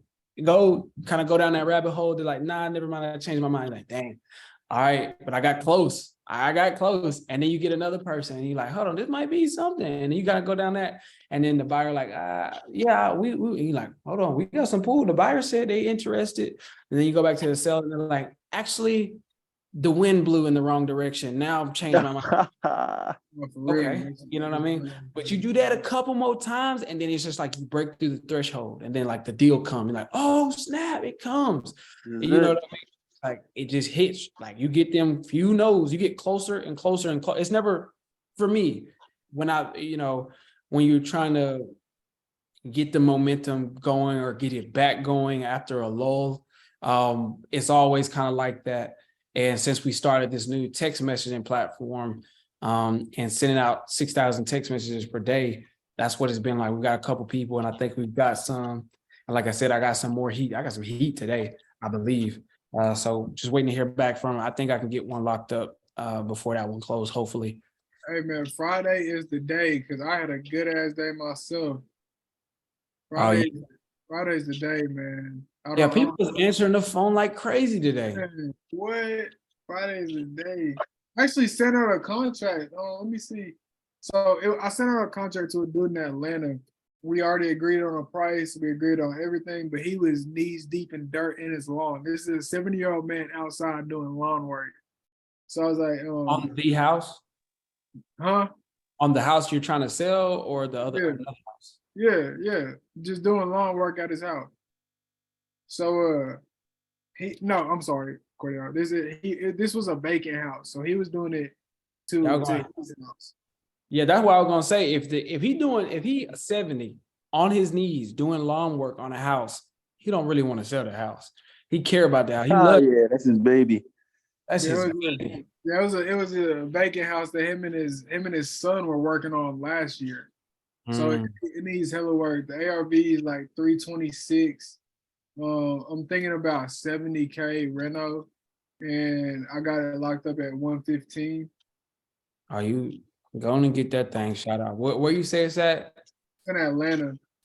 Oh, bro, listen, man. Go on and get that thing off. And if you need a buyer, I got you. Matter of fact, I got it. Go ahead and tell me, go ahead and send it over. I got you a buyer, bro. I'm trying to pull it up right now to see if he sent back this DocuSign. Yeah, especially if you got it locked up. But yeah, no, you said, so what's the numbers? You got it locked up at what? And what's the ARV? 115 ARV 326. Repairs about 70. And I feel like 70 is high because I haven't seen it yet. But based on what he told me, 70 is kind of on the high side. Okay, and you said the ARV is 320? Yeah, 326. Okay, 70, 115. Yeah, man, all I need is send me the address and the Zillow link, and I'll get that thing disposed for you. That's all I need. Just text it over to me. If you want me to find a buyer, bro, and those are the numbers, you're in there like swimwear. Sure, bro, I got you. If I get this signed DocuSign, bro, I'll send it right over to you, bro. Oh yeah. Oh yeah, Sersky. Where you getting the ARV from? I use PropWire and PropStream to comp both of them, and that's where I got the ARV. It came from. So this is kind of a unique property. So what I did was I took the other ones that sold in the area, and I saw what they were selling for per square foot, and I took like 3 or 4 of them, and then I added them all up and divided to see what this house could go for per square foot, and that's how I got it. Got you. Okay. Yeah, just all I need is the Addy and the Zillow link, and then I'll get it disposed. I should be able to get back to you, man. Crazy week, but yeah. Oh, I also got another deal in Memphis. It's another foreclosure. Damn, bro, let us eat, bro. Damn. Man, like, There's look, plenty out here. until I get a signed contract and a wire to my account, bro, I ain't get no name. I'm messing with you. Me and this lady talked for the past 2 days, and we're just waiting on her payoff statement to come in. Because when you're in foreclosure, you need a payoff statement. Once I have that payoff statement, I'll know kind of what the numbers are. What she told me is she's thinking that it's on the high side. So the ARV of this one is like 386. It's a nice house in Memphis. The ARV is like 386. And she was thinking her payoff was like 205. So once I get that and find out what that is, then we can either do, I have a buyer who will buy it sub 2 or all cash. and he kind of told me his price point. So I was like, shoot, whatever nets me the most, I'll go with. Whether that's sub 2 or whether that's all cash. Got you. Yeah. And to answer your question, Dorian, how many leads? Like, for example, just today, I got about $200. Not just playing. I I got was about, about to say. 200. no, I got. he said, we got about $200, huh, Debo? He said, I got about $200. But I got.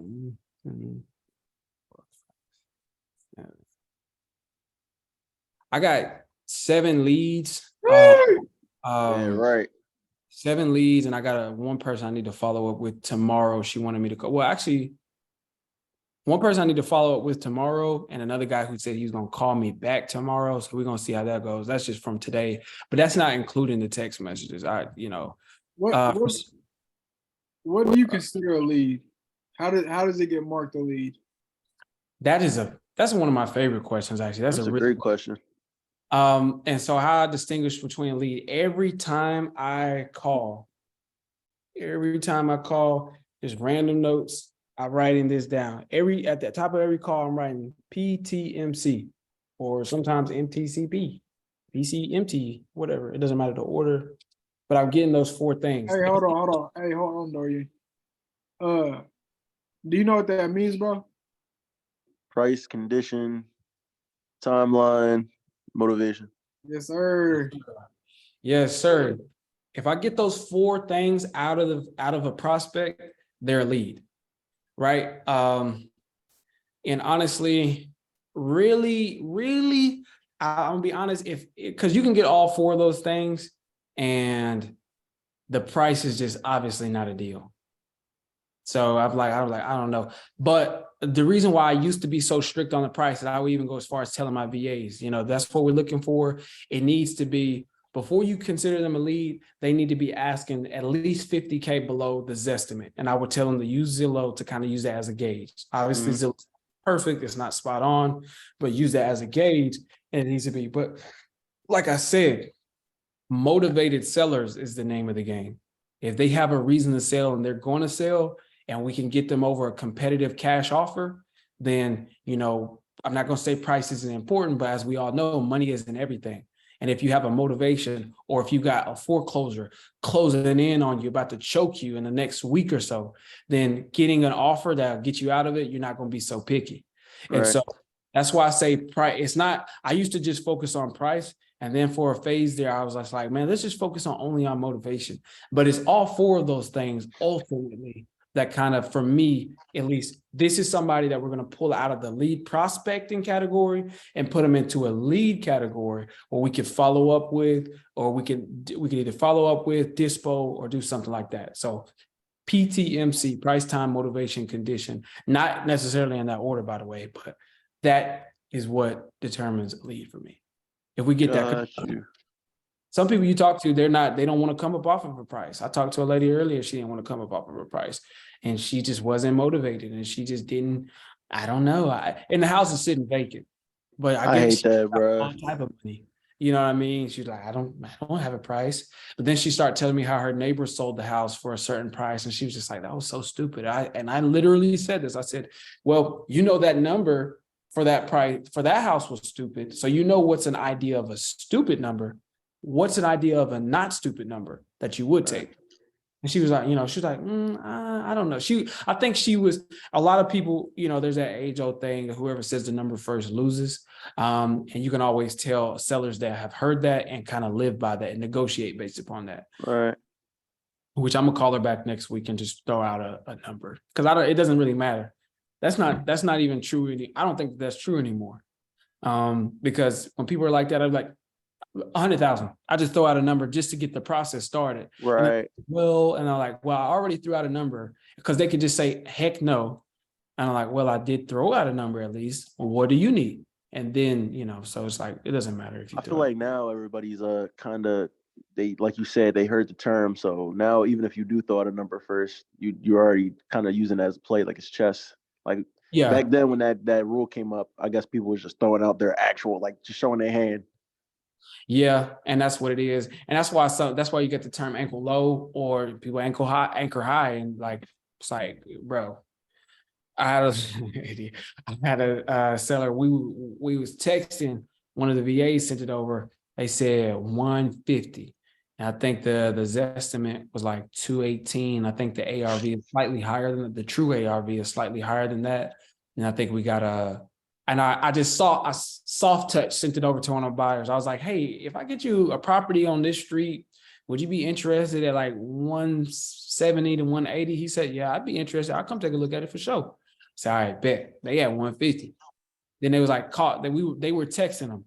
So when we're texting, I'm like, got to get these people on the phone. Some people, they only want to text, but I'm like, for the most part, if I know me, if I get them on the phone, I just do better with talking.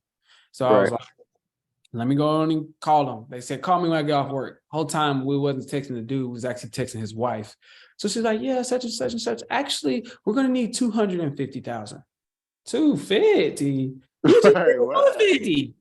What have you been drinking? Ma'am, I've heard sellers try to like, oh, actually, I'm gonna need a little bit more. I just looked it up, such and such. But she went up 100,000. I was like, that's crazy. But I say that to say, when she did that, I'm like, that's most of anybody can look at the Zestimate, and like I told you, the Zestimate was 218. So she went to 250. So that lets me know they're just trying to tell you a higher number to get you to meet them in the middle. And that's kind of, and I was like, I can see what you're doing. It's kind of trash, honestly, but I done been through a couple hoops. And again, that's another one of those people I've been talking back and forth. We're going to get a dispo. And I got them down to, actually, I got her down to 250, but she was like, but you're going to have to talk to my husband. He's the real. I'm like, oh my gosh. That's something I did learn in the car industry is like, am I talking to the decision maker? Yeah. That's what I told her. I said, listen, and the husband's not even a decision maker. It's their daughter's property. And so I was like, when I called her, I was like, oh, we weren't talking to the husband. We was talking to the wife. I still wanted to talk to her while I had her on the line and build rapport and get as much information about the property as possible. Right. But I was like, I'm not about to keep talking numbers with you, especially you done got on this phone talking about 250. And like, yeah, we can come to a negotiation. And then you can just say, oh, well, I talked to my husband, or, oh, well, I talked to my daughter, and they said that don't work. So I cut the negotiation out as far as the numbers part with her, but I kept talking to build rapport and get information about the property. It'd be a really good book for both of you guys. You guys ever read Never Split the Difference? Yeah, hell yeah. We both read. Have you read Sell or Be Sold? Nah, I ain't get to that one yet. That's fire. That's my I rock. I didn't always rock with Grant Cardone, but I rock with Grant Cardone, man. And especially considering that Sell or Be Sold, and I'll get back to what I was saying, but Sell or Be Sold and the 10X Rule, like those type of books, they was birthed out of the last recession that we had back in 2008. Right. And so what he's talking about in those books are real gritty and just like no nonsense. Like, so definitely. Right. But yeah. But I was like, yeah, I'm not going to keep negotiating with you. As soon as I realized that she wasn't the ultimate decision maker. And so I was like, okay, this is what I said, though, because they'll try to bounce. This is another little tip when it comes to when you're talking with somebody like that. And it's the mom, though, I could easily go talk to the daughter, and she's the ultimate decision maker from what I'm hearing. Right. And then she's like, we get to a number, then she's like, okay, let me go talk with my mom and see what she says. They will pull that out of their butts. You know what I mean? They'll pull that out. They'll pull it out like nothing. So it was like, I said, okay, when can all three of us get on the line? I want the dad and the daughter. Let's all three get on one phone call, and they can never be like, they'll just keep passing it around, bro. I've been there, done that. They'll keep passing it around. And so we set up a call. We're going to get on the line, but really I want to get that thing dispo. Cause again, I talked, she came down to 200, and I was like, man, I'm not about to keep talking with you about price. Then I the husband, because what she keeps telling me is like, yeah, the daughter's the ultimate decision maker. However, she's going to do whatever her dad says. And I'm like, of course. So talk with the dad and see where he's at. I talked with him earlier today, I believe, like this morning. And he was like at 225 or something like that. I'm like, yeah, whatever, bro. Let me get all three of y'all on the line because y'all just gonna keep passing the ball around. But if I get it dispo, like I was saying about your deal, Dorian, I don't know what the buyer will pay for this. I can guess what I think I can do my numbers, do my due diligence, and see what I think an investor would want for it. But man, I started working with these hedge fund companies, bro, and they price be like dang near ARV. Like I'm like, whoa, I didn't know. I did not know that they was gonna come through and offer that amount of money. I was like, what? Y'all They're offering not that? even. They just buying houses. They said, "Fuck the deal." That's so true, bro. A lot of hedge fund money is just like they was losing money hand over fist. Some of them just was losing money, but and they kind of took a break back when the interest rates came up, and they're coming back into the market now. And they I don't know if they shifted their game plan. I don't know what they're doing, but You think they were just buying and hold? different hedge funds do different things. Some Yeah. hedge funds focus on flips. Some hedge funds focus on buy and holds. Some hedge funds just do wholesale. Some hedge funds, I don't know what they're doing, and I don't think they know what they're doing. But I think you got to take into consideration because they're a hedge fund, they kind of operate under the context of like a stock market where their rate of returns are different than a regular investor. Right. And say, okay, what's the cap rate on it? I'm looking for the cap rate, and the cap rate has to be this. They're like, we look for this % on our return. So right. Exactly, because they work with a group of people's money the same way on the stock market. So that's why they're able to buy at higher margins because they just need. Yeah, they're focused on ROIs.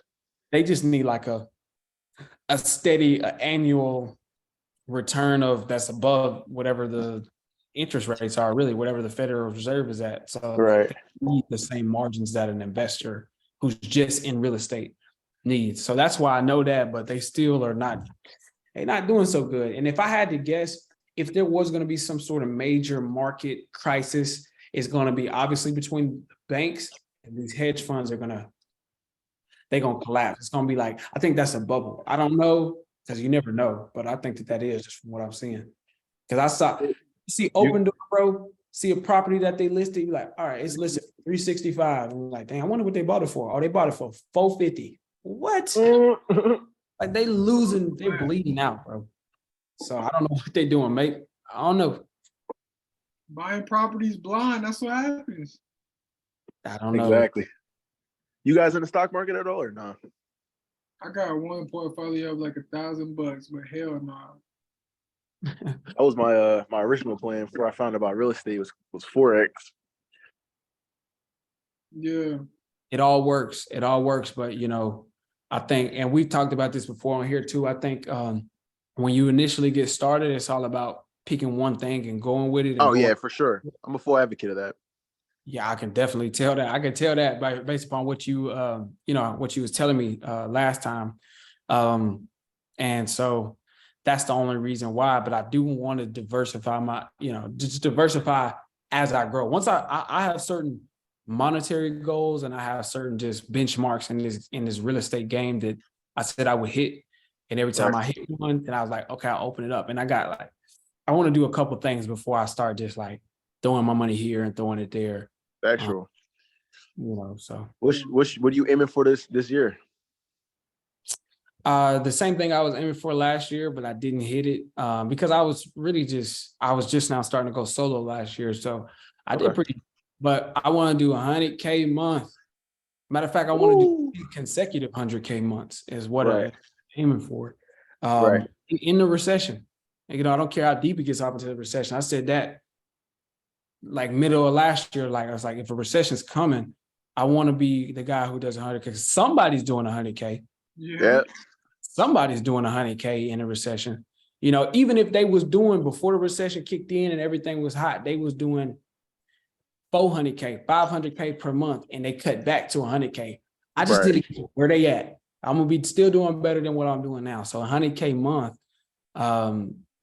10 consecutive ones is what I said, what I told myself. Let me ask you this. So why don't you think you hit that last year? Simple, easy. What I didn't know. Oh, okay. That's the real reason why. That's the same reason why I didn't hit 100K last month, because I didn't know. There's something that I didn't know. Right. And I'm starting to put it together the more, again, working with this mastermind and working more in close corridors with my mentor, just kind of like getting shoulder to shoulder, belly to belly is the term he uses. But it's like, I'm like, again, it's all those epiphanies that I'm having, like, oh, I just Right. totally missed that. It's like you ever watch a movie. All right, speaking of Friday, because I just made that Friday quote, but y'all watched the movie Friday, right? Yeah, for sure. How many times did you watch that before you realized that Craig's girlfriend had a dude behind her when she was talking to him on the phone? I never even realized that. You've never, how many times have you watched Friday? Probably 3 or 4 times. You said 3 or 4 times, bro. I've watched that joint way too many times. But even still, it's just like, how many times do you like, you can watch a movie or read a book? I read books like, bro, I read books like crazy over and over and over again. I've read the 10X rule probably 15 times, probably about 15 times. Right. And so it's like you get more out of it the longer you stay in it. And that's why this is kind of about consistency and longevity. And so I can understand it, but simply it's what I didn't know. And what I'm realizing is a couple of things that I didn't know was, again, building relationships with the buyers, not just meeting buyers and just sending them over deals and getting transaction with buyers. Is you get more transactions out of the relationship. That's another thing. And I'm really understanding what that means. Also, that little tidbit about the more lists you put, that's the little gem that I didn't realize, or I wouldn't have realized on my own. I had to have somebody teach me that, is the fact that, my guy has got 1 million plus leads. He spent 100,000. I need to spend more money on my leads and get them in. Right. And another, those are 2 things. And another major thing is I realized it's not some new special thing. It's not it doesn't matter which dialer I pick. It doesn't matter which text messaging platform I pick. It's not, I got to do this type of lead gen or prospecting. It's staying consistent. It's getting the simple things, a few things right all day, every day.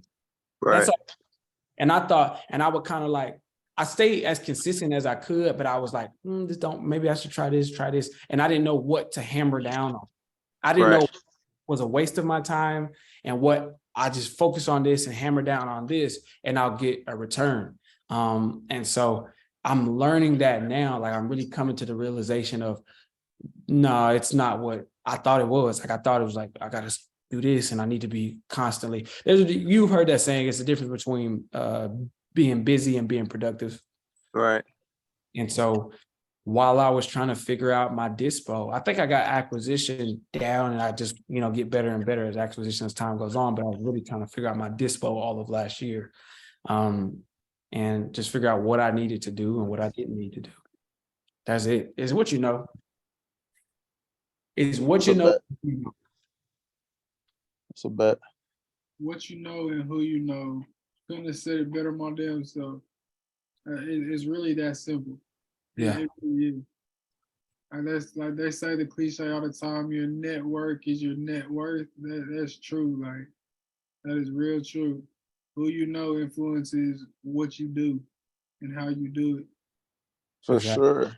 Because we've all heard, before any of us got into business in any capacity, we've all heard that it's not what you know, it's who you know. From some old head somewhere said that. Right.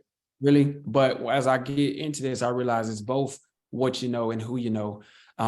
Because one thing is, a book that I'm big on right now is Who Not How. I'm on that book. That book I love that book because it's not, you need a team. You asked me, do I have a team? Yeah, you can do so much by yourself, but as we talking about scaling and really making it, hitting that 100K mark, I'm not going to do it by myself. I'm going to need at least VAs, at least more VAs.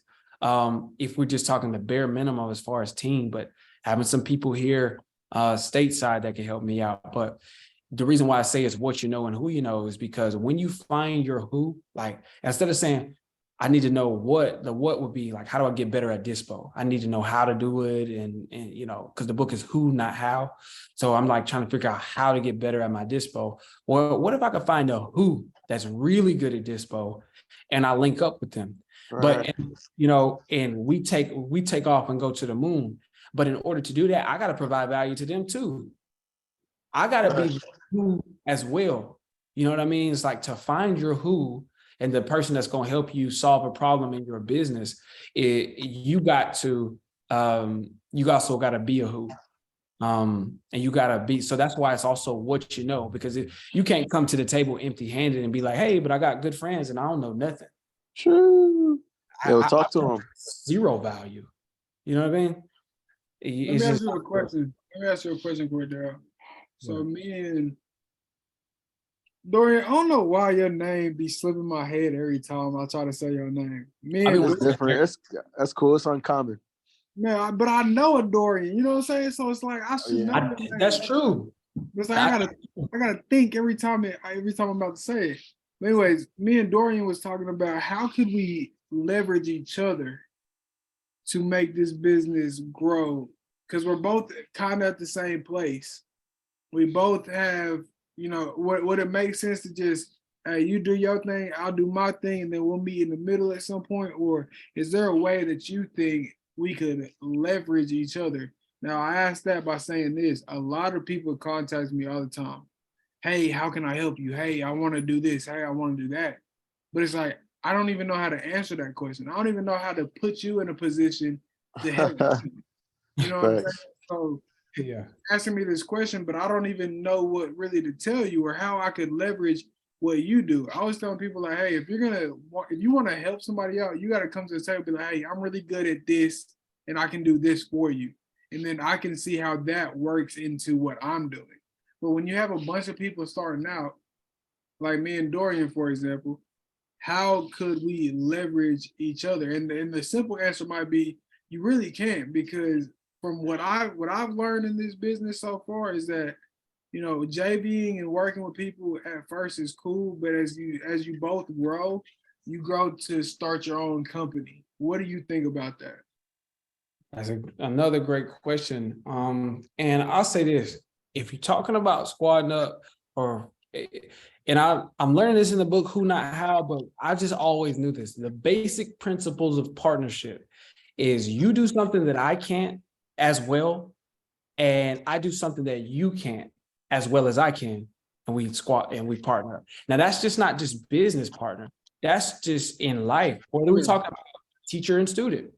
The teacher has the knowledge and needs to teach it to somebody. The student has the capacity to learn, but needs somebody that's going to teach them. It's a partnership. Whether we're talking about co-workers, employees, employee-employer relationship, girlfriend, boyfriend, and vice versa. And I really say this because a lot of people want to be like, oh, we both do this very well. Let's link up. It's like, no, you really need to be partnering up with somebody who does something that you can't. That's the basic principles of partnership, is linking up with somebody. And in your marriage, you want to get married. Like, I'm not married, so I'm just saying in theory, that's just kind of like from what I see on the outside looking in. I would imagine that you would want to get married to somebody who can complement you and can enhance the things that you can't do on your own. And so that's the basic principles of partnership. And you're right, just like I was telling LT, you want to, whoever you bring onto your team, whether it's a new VA or an actual partner here stateside or whatever, is you want to have those roles clearly defined. And this is, you can read the book Who Not How, but also in Traction, it talks about that, because it's talking about how you make your business scalable and how you really make it a business and not a job for yourself. Because ultimately, you don't want to be working in the business. You want to, and so when you bring people in, you need to have those roles clearly defined. You need to understand what, as far as getting a prospect to a closing table, what all needs to get done, and what am I good at, and what am I lacking at, and then is Dorian willing to come in or able to come in and enhance those parts? What parts of that is he better at? You know what I mean? And so that's as far as like, if you guys want to create a real partnership, like, hey, let's create a real relationship where we're actually partners and we do everything together, because, you guys both can provide a lot of value. You guys are really, you guys can both provide a lot of value. But then there's another way that I've heard recently is just simply squatting up. And what that means when you squat up with somebody is, I've got my own thing, you've got your own thing, but we share platforms. Like, I might pay I think on launch control, let's say, I think it's like $790. It's almost like $800 for the mid-tier thing. And on that one, you could text, I think, like 2,500 people a day, or maybe 5,000 people a day or something like that. Let's say 5,000 just for round numbers. So it's $800. So instead of you paying $800 and he paying $800, y'all split it down the middle, pay $400 a piece, and you get access to pay. You can text 2,500 people, and he can, and y'all using the same platforms, y'all splitting the payment using the same platforms, but you got your leads and he got his leads. But the also benefit that comes from that is maybe Dorian, you got something to take care of that day, but because Johnny already has access to it and he already is in the business and he knows how to do it, and you guys are working close with each other, he knows how you like things to get done. So you're like, hey bro, I gotta go holler at my mom today. It's her birthday. Can you follow up with these leads for me? Or vice versa. And so that's what squatting up with. So you essentially keep everything the same, but you're close enough to help each other. But you're talking about a real partnership and really actually linking up and like saying, hey, we're going to make some shake together and under the same accord, then you got to have the roles defined. You have to have the roles clearly defined. That's all. That's the one thing I'll say is like, so it's not like Johnny follow up with squatting up is actually the opposite of having the roles clearly defined. It's like we just share a platform, we do our separate things, but you can help me out sometimes and I can help you out sometimes. But if you actually want a partnership, then the reason why you need to have roles defined, because if it's like, hey, we just wholesale together, and that's like, so what does Johnny do? Oh, I do a little bit of this and he do a little bit of this too, and that sound cool in the beginning, and I did that for 2 years. But you realize is because nobody knows whose responsibility is what at the end of the day, you drop a lot of balls in the air get dropped. And a lot of, again, hey, just following up with you, oh, you sold that already? That happens entirely too much with that system. But if you say it's Cordero's, the three of us, it's Cordero's job to do the marketing. Cordero's over the cold calling and the cold text messaging. And all the leads, I'm going to shoot them over and I'm going to send them right to Johnny. It's Johnny's job to follow up with all of the leads. He's going to hit them. He's going to follow up with them and see who's ready to go, who's ready to, who needs to be followed up with in a couple months, who's ready to get under contract. He gets them, send them out the contract, gets them under contract. Whatever. And he does acquisition. He does lead management and acquisition. And then after he's got them under contract, he shoots them over to Dorian. Dorian's job is to do the disposition, and Dorian does the transactional coordination.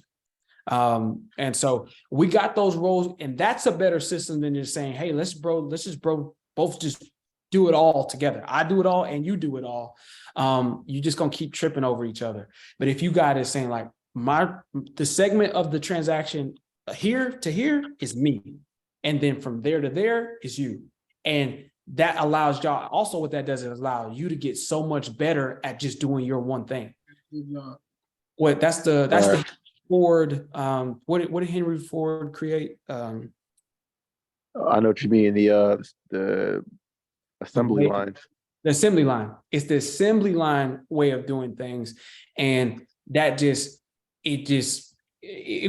that was revolutionary as far as business is concerned for a reason. You know what I mean? So I would say definitely if y'all squat or link up, do it like that. Let me ask you another question. Because I don't know where I'm at on this yet. When you have two people starting out, is it more beneficial to do that assembly line, like you were talking? Was it more beneficial for both of us to establish ourselves and meet each other once we're ready and can really take off? What do you think?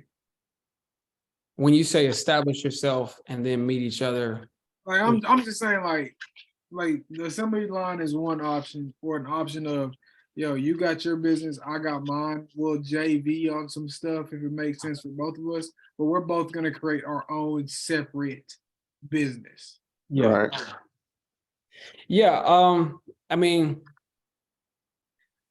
I think honestly, I think in the beginning, it's all about that's all that's not a yay or nay sort of thing. That's another one of those things that's I say opinion based, and I don't mean that in a light way. I mean that in a sense, both of them will work, and you could do it this way or you could do it that way. And so if you do it that way where you keep it the assembly line, I just mean that's like if you guys decide that you're going to squad like link up and do a real partnership, just make sure that you have the roles clearly defined is what I meant. And then if you do it the other way where you kind of, we just help each other out, and we build off that, that'll work too. But I will say ultimately you're going to come full circle back to the assembly line thing anyway.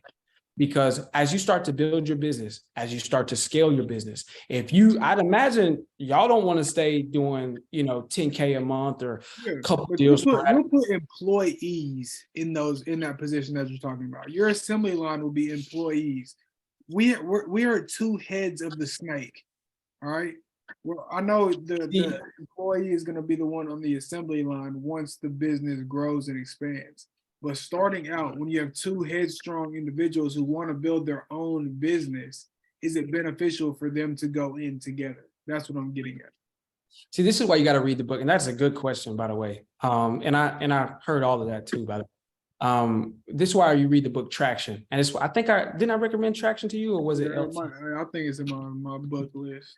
I think I recommended both 10X rule and Traction to you, but I recommended hitting the 10X rule first. But when you read Traction, it'll break this down, and it'll explain it a lot. And even the E-Myth Revisited, will probably do it even better because Traction was crazy. Yeah, Traction takes a lot of stuff from the E-Myth Revisited. But basically, what you got to understand is having the roles clearly defined. Yes, eventually you will get to a place where you have employees in that.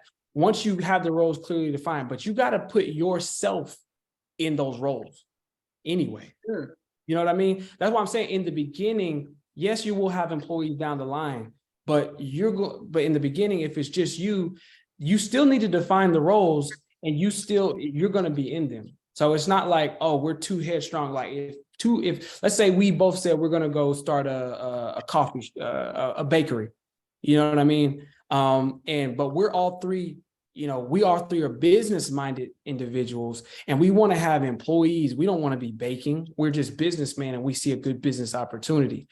Once we're going to figure out, okay, from ordering our raw products and our raw ingredients to baking and actually making the food to selling, generating leads and customers and processing and system and all of that stuff.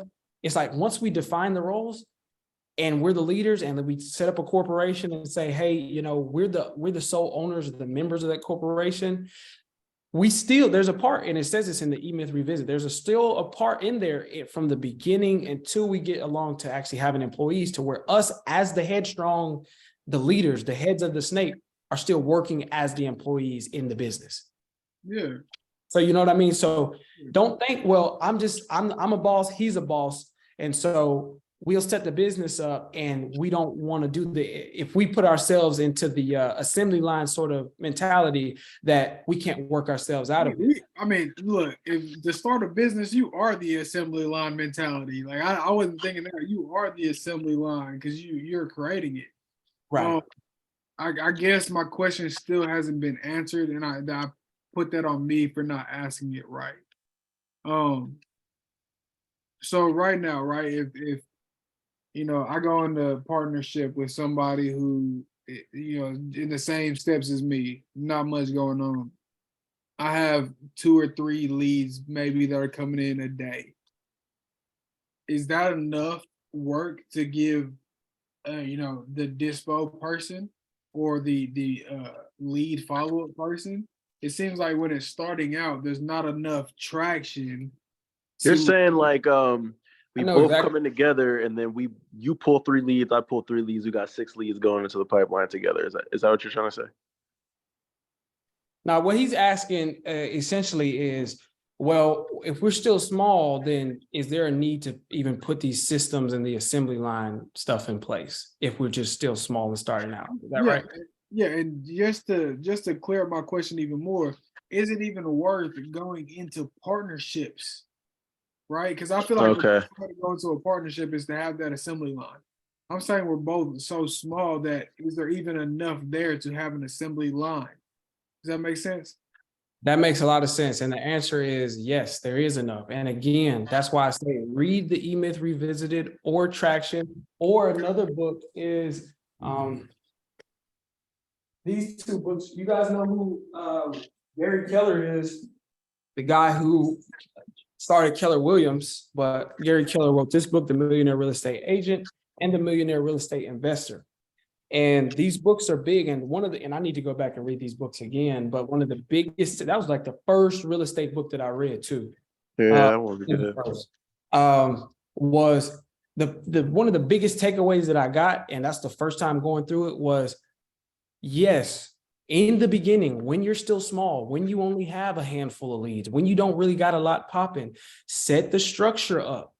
That's why I'm talking about set the assembly line up, even in the beginning when it's still small. When it seems like, well, it doesn't even make sense for us to do it that way because we ain't even got a lot. No, because what you're going to do, and that's what I meant when I said you're going to come full circle back to it, is how you start is the foundation of Right.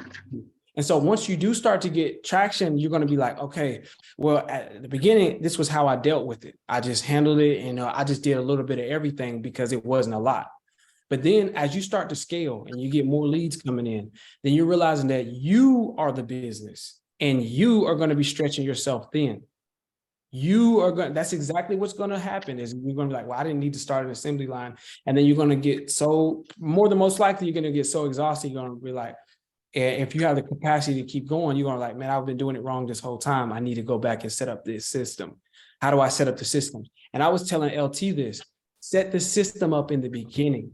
That's what this book talk about, The Millionaire Real Estate Investor. He talks about, or even in The Millionaire Real Estate Agent, he talks about in the beginning, let's say you're making $60,000 a year as a brand new agent because you could get a couple deals. He's saying, hey, yes, in the beginning, pay yourself $20,000 and then hire an assistant and pay the assistant $40,000. You're like, what? Pay your assistant more money than you paying yourself? Yes, because that's going to give you, first of all, bringing people onto your team and working with others. You're going to realize that that's necessary in this business anyway. But creating that system from the very get-go is going to help streamline your process from year 1 to year 2. You're going to be able to get to, that $100,000 a year or that $100,000 a month a lot quicker and a lot more realistic than if you try to do everything yourself. But if you don't, what'd you say? I said, because basically you're building a business instead of being self-employed. Exactly. And so what's going to happen is you're going to be a solopreneur, is what they call it, and you're going to burn yourself. You're just going to burn yourself out. And so from now, like if you guys decided now, like, all right, we're going to put these systems together. We're going to get that assembly line and you're in this place, I'm in this place, I'm in this place. That'll be better than you saying, well, it's just small. I'm just going to do everything by myself. He can do everything by himself. And then as we get some traction, as we get the ball rolling, then we can start putting the systems in place. It will have been too late is what I'm saying. So Johnny, I think what I'm understanding is what he's saying is right. If we were to get into a partnership, you would focus on, I'm just throwing out an example, acquisitions. And you would just focus on refining that system and that conveyor belt for acquisitions. And then I would put all my energy into refining the conveyor belt for disposition. And through us doing both halves, we created a full machine, basically. Yeah. And exactly. And you bring up a great point. And I can tell you read the E-Myth Revisited, but also what you do is the goal of that, the conveyor belt system is you don't want it to be complex or dependent upon any individual, especially not yourself. Like you don't want to create a business that's dependent upon you, because what if you get sick? What if you go lay down? Or it's dependent on one employee, like he's just so good, he knows what he's doing. No, by spending that time, by laying out the different roles and the different conveyor belt processes, and then time in them and refining them and getting to a point where they're so refined that they're so simple you could put anybody in place. It's that like any job anyone's ever had. Like McDonald's, bro. You again, I love talking about McDonald's as far as on the business front is because they create the value of McDonald's is the real estate in them. And then also the fact that they created systems that any old 15-year-old out of high school, fresh after school can go and learn how to do it. They don't have to be chefs. They don't have, see, McDonald's Plug could and have play. you want to work for us, you have to have a culinary degree. But no, they refine their systems and processes to make it so simple from spending time working in those systems and processes and working on them and building them. And so you would get a lot more value out of partnering now and setting these systems up now and working in just one part of it and saying, okay, I know for a fact, like that price, time, motivation, and condition thing where every time I'm on a call, I write down PTMC. That took me years. That took me years to figure that out. Now it's as simple as I could just give it to a VA. Hey, they're like, well, what do I need to do? Or if somebody asks me, how do you know what's a lead? If you'd have asked me that a couple of years ago, I wouldn't have known what to tell you. I would have said, well, it's the price, it's the number, it's this, it's that. Price, time, motivation, condition. It's because I spent enough time doing it over and over and over and over and over again that I refined it, that I could teach anybody. I could teach a VA, I could teach a high schooler how to get on these phones and ask a person when they want to sell, how much they want to sell for, why they want to sell, and condition, you know, stuff like that. And so if you don't start off with that conveyor belt system while you're still small, by the time it gets big, it will have been too late, bro. Trust me. Let me ask Because you. now you're trying to construct something instead of adjust something. Yeah, I know personally. Trust me. Yeah, let me ask you this. Why aren't you in a partnership with other people and who have that same mindset? Why? Like, based off of just what I know, you just found somebody who does dispo, but they're not like working with you. There's just somebody you can dispo to. And then They work with me, but two cold callers. Why isn't your process that conveyor belt? And are you looking for a conveyor belt process? that's a good question. But the answer is my process is that conveyor belt. My process is that conveyor belt, and the conveyor belt up until now is so refined from lead generation to acquisition that I can just put VAs in it. Congrats, bro. That's the value. Once you get it refined enough, then you can pay $3 an hour to put somebody in that place, and then it's that simple. And the only thing that I don't have and I haven't learned or hadn't learned yet, or I spent like all last year learning, was the dispo. So like I do have that system. As a matter of fact, I got it to the point where I could just write it down for you. It's like, is lead gen, and then lead follow-up, and then acquisition, and then dispo, and then transactional coordination. That's the conveyor belt.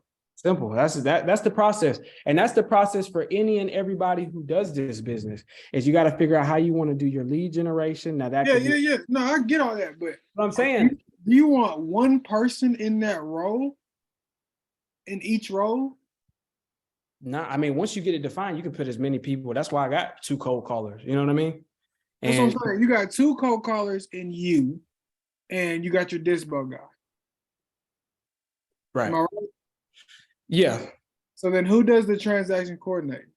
I did a transaction. Oh, okay. So I'm saying, so you do, like, you're wearing multiple hats, bro.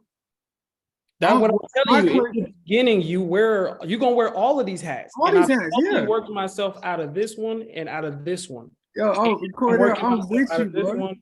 And I worked myself out of this one. All these lines, I know. This is where I'm at right here, though. This is where I live at.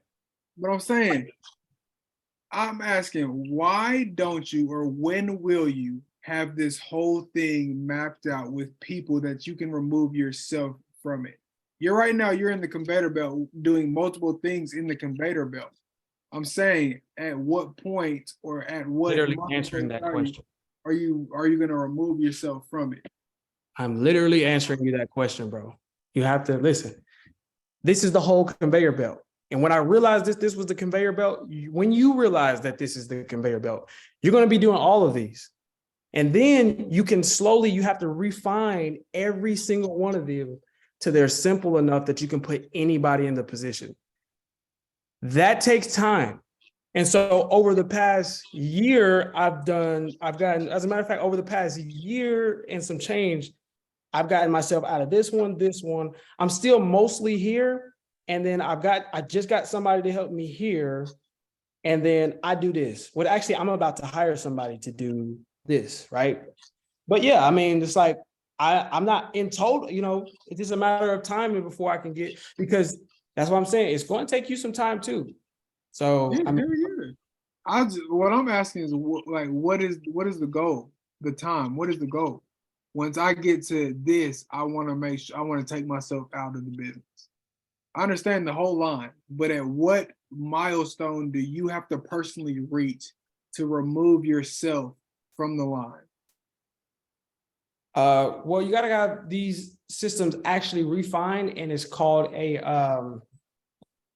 what's it called? A operations manual. In your business, you'll have an operations manual written out. Now, literally, the reason why I have somebody in this role is like every step from the point of them clocking in to doing the job to clocking out, it's written out in great detail with pictures for this role. Now that took time.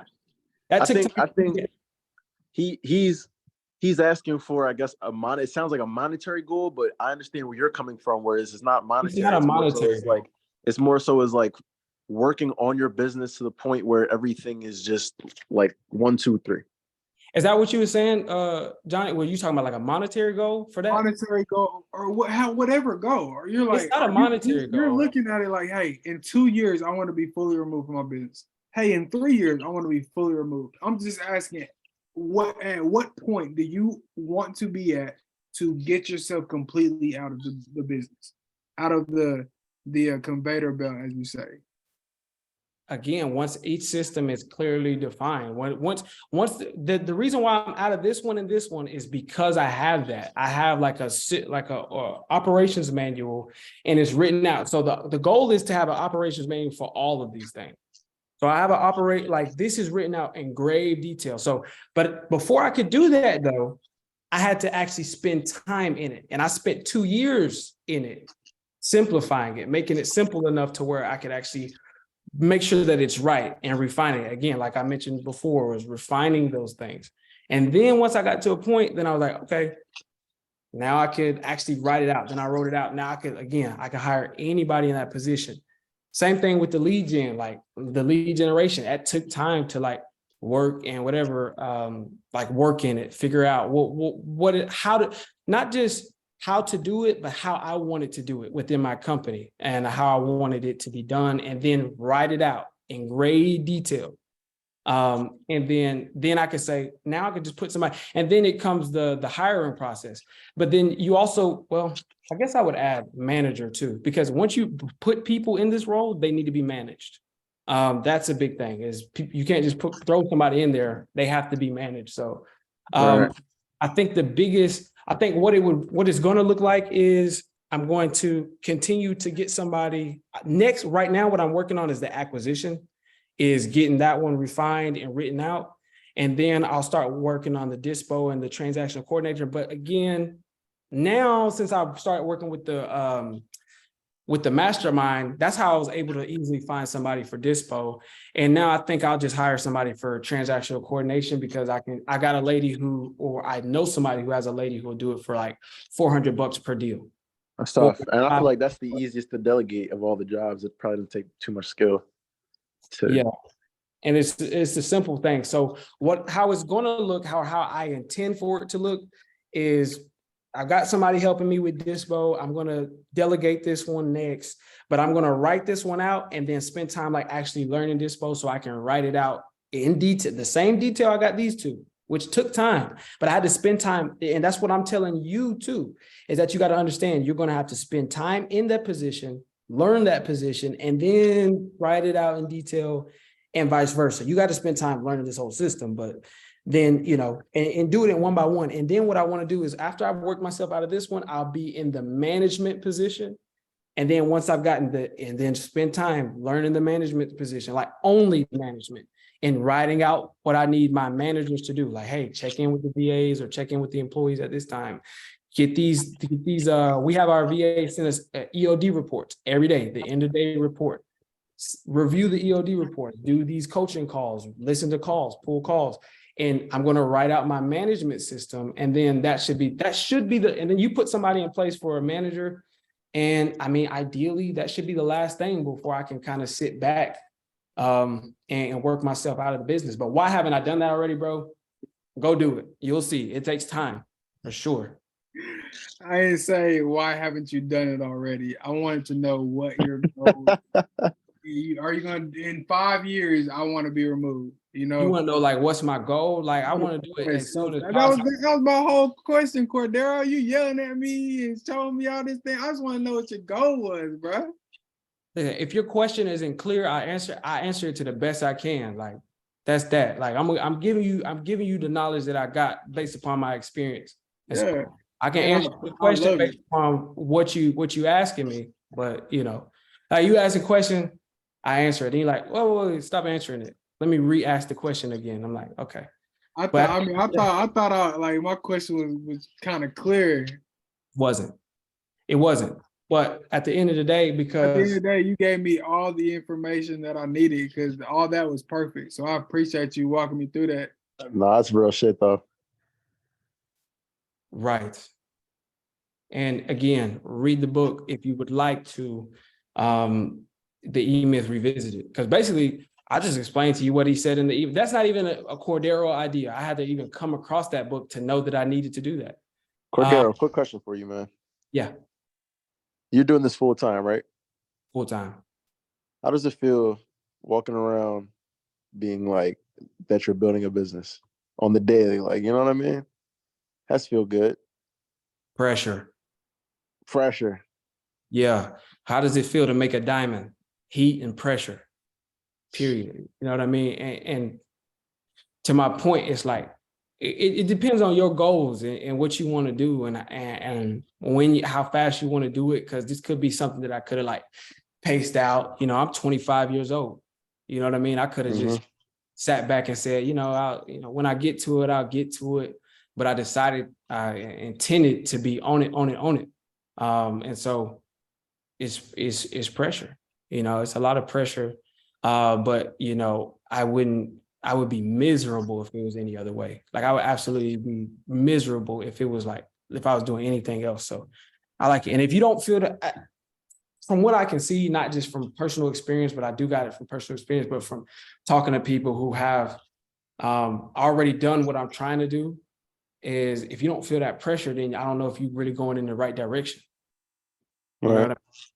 So really, how did it feel when you said, I'm gonna go full time? I got me a war chest. I'm gonna go full time, and I'm gonna officially say, man, I can do this on my own. And you made that decision, and you stepped out and was just felt like pressure. Exactly. Not gonna lie to you, it was exciting at first, because it's feel like I'm stepping in, starting my own thing. But then I'm not gonna lie, I highly underestimated the notion of building your own business. Because when they say you're building this, you are literally building every single system, tool, function. So I underestimated that portion. But that's why I'm the type of guy that I just won't be outworked. So if I know that someone out there is outworking me, I'm gonna outwork them. So I'm gonna figure it out. That's just all it is. I got that sick like mindset type. I'm kind of sick when it comes to that. Man, I can tell, bro. Like I can see it. Like I can already see just from what you told me. And once you do it long enough, you can kind of get a vibe of when people talk, like if they know what they're talking about or not. You know what I mean? There's a way to talk about it that just like I could fake it. Like I could fake some stuff real good, but like a dude that's a professional, he gonna know a lot more. Like he's just gonna be like, nah, you said one detail that was off. But when you got to talking and telling me your story, I was like, nah, because I work from sales and I've studied this business in general, from the outside looking in, and then from the inside being in it, I've studied this business. And I'm like, nah, you know what you're talking about. But appreciate it. In the 10X rule, Grant Cardone said most people greatly underestimate how much effort it takes to make money. And that line stuck out with me. It resonated with me because it's true.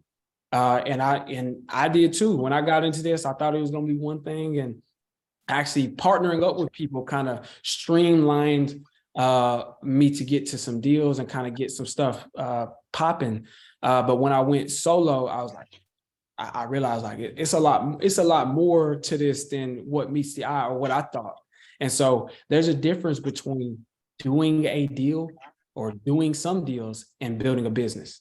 Right. And that's a lot of people, I think a lot of people, when they on the outside looking into this, they're like, oh, I can do deals. Yeah, you could do some deals for sure. But do you want to, I'm talking 100K a month consistently. That's Right. a walk in the park. That's not something that you have to do. And also another guy I look at is Alex Hermosi, where he talks about, it's like, That guy's a beast. yeah. And that's kind of that. And the E-Myth Revisited was putting those, like, that information together was like how I learned that you're gonna have to write out every detail perfectly. You might have to write it all out, spend a few weeks writing it out, and then scrap it and redo it over again. The more you do that, the more refined it's going to be. But you got to spend time in it doing it to actually even know where to start as far as writing the manual. Right. And then you start writing the manual, and then you kind of get to a point where you're like, okay, I feel like it's good enough. But from the beginning, from the outset, I was like, I didn't realize that. But you got to have that tenacity. And I get it, bro. And especially speaking to the point where you say you're a hard worker. And I am a hard worker, have been a hard worker consistently over the past few years in this. And I was like, it wasn't hard. That's what I'm learning now. I worked hard, but you got to work hard and smart. You have to work hard and smart, because if you work hard and smart, then you just like, it's like you gone. They can't catch you. But if you just a hard worker and you just beat your head up against a wall, that's why 8 out of 10, or 8 or 9 out of 10 businesses fail within the first, so often. And then after that, out of those, that 1 or 2 businesses that go, they actually stay in business. They actually stay in business. The next five years, 80% of those people fail. Right. They thought it was just go in, beat my chest, and work hard. And they never switched from hard to smart. Right. And incorporated working smart into their business model. And that's why I tell people, that's why we start talking, like, let's talk about books. If you're not feeding that, if you ain't talking about no books, bro, then you're not gonna last in business. You're gonna get ate alive thinking that you're just working hard. Right. And so I wouldn't want you to be doing that, but I feel you. I already know both of y'all really is like, I already know that y'all got that distinguishing quality, that longevity in mind. But you got to understand, a lot of people that get off into this, they don't even got longevity in mind. They just thinking about literally a deal. Yeah. I know people, bro, that's gotten a deal like a $50,000 deal, and that's all they did. They got that deal, sat back, Good. Yeah. ran out of the money, and went back to working their job. Right. They got one deal. You know what I mean? A lot of people, like you said, reading is huge because it brings you into other ways and other places to think about life. Like, I feel like that guy who got one deal, I know people like that too. They're in this employee mindset of working for higher paying jobs. And that's not the goal here. They think that higher paying jobs is going to lead to freedom, but that's not what you know what I mean? Like, yeah, creating systems in a business such you can exit yourself out and leverage your time for more money, then leverage your money for more money is how you make it out. Bro, absolutely. And again, because you can be off in this that's slave. You a slave if you working for somebody else. You a slave to me. You like a modern day slave if you working for pennies. When you make that company, they paying you $20 an hour, but the money you make them is like $400 an hour. Is the value that you really provided. Right. You know what I mean? But here's the thing, that's slave mentality. But what a lot of people do is run out here and they say, all right, I'm gonna go start a business and go work for myself. And because they don't think about putting those systems and processes in place, they just think about, I'm gonna go. You become a slave for yourself. Literally working for yourself. Yeah. You just a slave for yourself, but you own the plantation, but you still gotta run it. And that becomes And that type of pressure is crazy because then you ripping you just like you torn in the middle. You like, I'm doing the right thing, but I'm stressing myself out, bro. Read the E-Myth Revisited, read Who Not How. Like those Right. people talk about like you can only do so much by yourself. And Right. so when I started working smarter, then I was like, all right, I still got some gas in the tank that I can like really put this together. Put the systems together and work yourself out of the business. And not Right. only put the systems together, but put them together so refined and simple that anybody could play any of those roles. Right. And I mean, I guess, you know, to your question, Johnny, just because I'm thinking about like where it's however long it takes.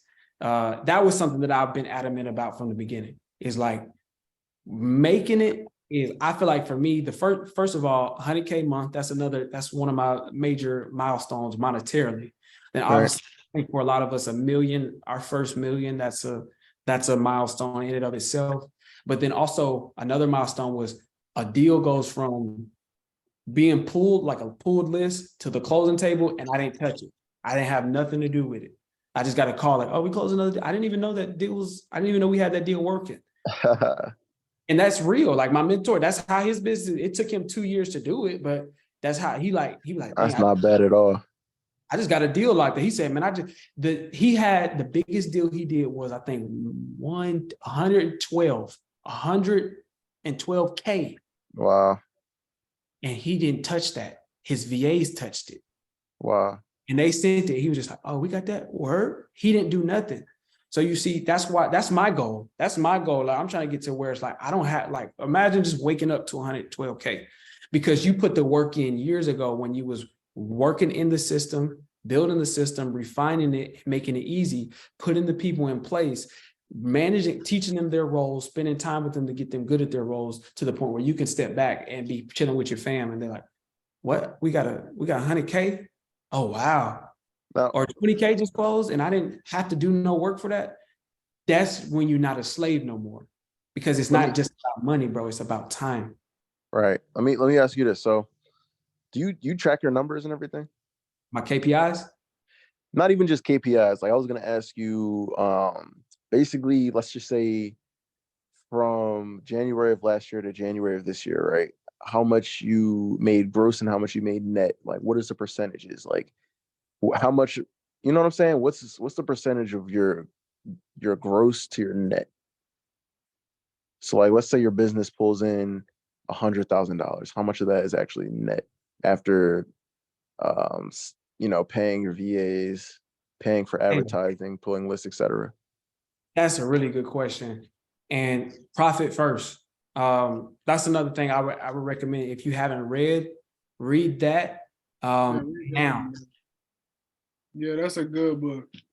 And I would say, and I read that book before, but I hadn't been actually utilizing the profit first model. So it's like, I feel like that's another thing that I've been getting wrong. But I would say,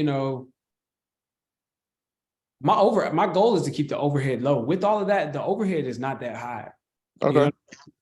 The overhead is not that high in this business. And that's another reason why I like this particular business, is because you can do 100K in 1 year and then look back and realize that you spent, probably like altogether, maybe like 20K for all 12 months, you could probably spend like 20, 30K in marketing, 30K. And that's including pulling the list, because that's going to be that should be the bulk of what you pay. But to give you an example, because my mindset is set on the 100K a month, right? And I asked my mentor, so how much were you spending on marketing when you were doing 100K a month? And I think he said 5K a month. Wow. So 5K overhead and then 100K is getting back. So that's really where that's my goal. That's where I want to keep it. But so that's pretty much how the numbers. But again, like I said, and since we was talking about it last, I went back last week and started reading Profit First again. And I'm like, man, I'm set it up like this. That's another thing, just, I don't know how further along I would have been if I had started doing that from last year, because I read that book like at least a year ago. So it was like, bro, I'm tripping. Yeah, bro. That's Good luck with that. That's tough. I like because you typically I'm on YouTube watching entrepreneurs talking about how they make 100K. I like seeing that and hearing your story and seeing that you're building your way to 100K. So I give you props for that, and I really wish you the best, man. Like that's Okay, really per month. Let's get it. We can all do that, bro. 100K per month. That's like, and honestly, I say that, and I say that because that's something that I focused on, and I like to like speak on it. right. But again, if I was doing 30K a month, if I was doing 20K a month, but I was completely detached from the business, I'd be okay with that. Right. I'd be beyond okay with that. And I had a decent profit and my overhead wasn't, eating it up. Because there are a lot of people who eat it. Because if you do stuff like mailers and billboards, there are things that you could pay for that'll eat up your marketing budget. But I keep it. That's why I recommend people the dialer, because that Right. keeps it low. But if for me, that's why I spend a lot of time on this, on every aspect of the assembly line, because it's more important. What I realize, it's not about the money as much as it is about the time. Because if I had all the Right. money in the world in no time, what's the Right. point? What's it for? So what I'm seeing between you both, right? And this is why I really appreciate this connection that we have. Me personally, right now, I say after I hit 100K a year and I can consistently hit that, everything beyond that is just not even for the money, but for like seeing how hard I could push myself and build this empire into pulling in more, you know what I mean? Like this machine. So like even hitting 100K a month, going beyond that, it's not even about the money anymore. It's just like how refined and crazy can I build this machine up to just pull in profit? You know what I mean? And like that's just how I think about it. I got a question for you. Yep. So I think, and me and Johnny have talked about it. And I think most people who get off into wholesaling and take it serious, it's like wholesaling is like the foundation of a more total and more full real estate career. Right. Do you want to just be strictly a wholesaler? Because I've met people Hell no. My Okay. plan, right? So obviously the goal is to have rental properties. So I found out about wholesaling and I had this kind of epiphany, and people are doing this, but I want to build a wholesale business, have that be its own machine. And eventually that's going to be the funnel for my fix and flips, my buy and holds.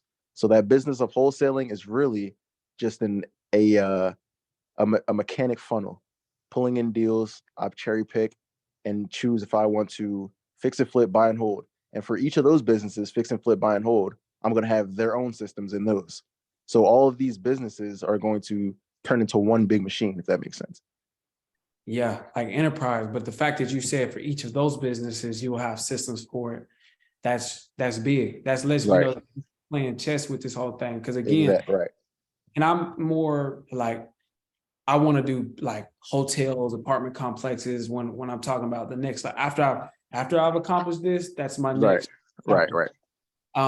But even if it's just a single family rental property, that's its own business. Right. And you would need to have systems and processes in place for that rental property. And so I think a lot of people, that's the difference between the slave, because you can still have this work for yourself and still have a slave mentality.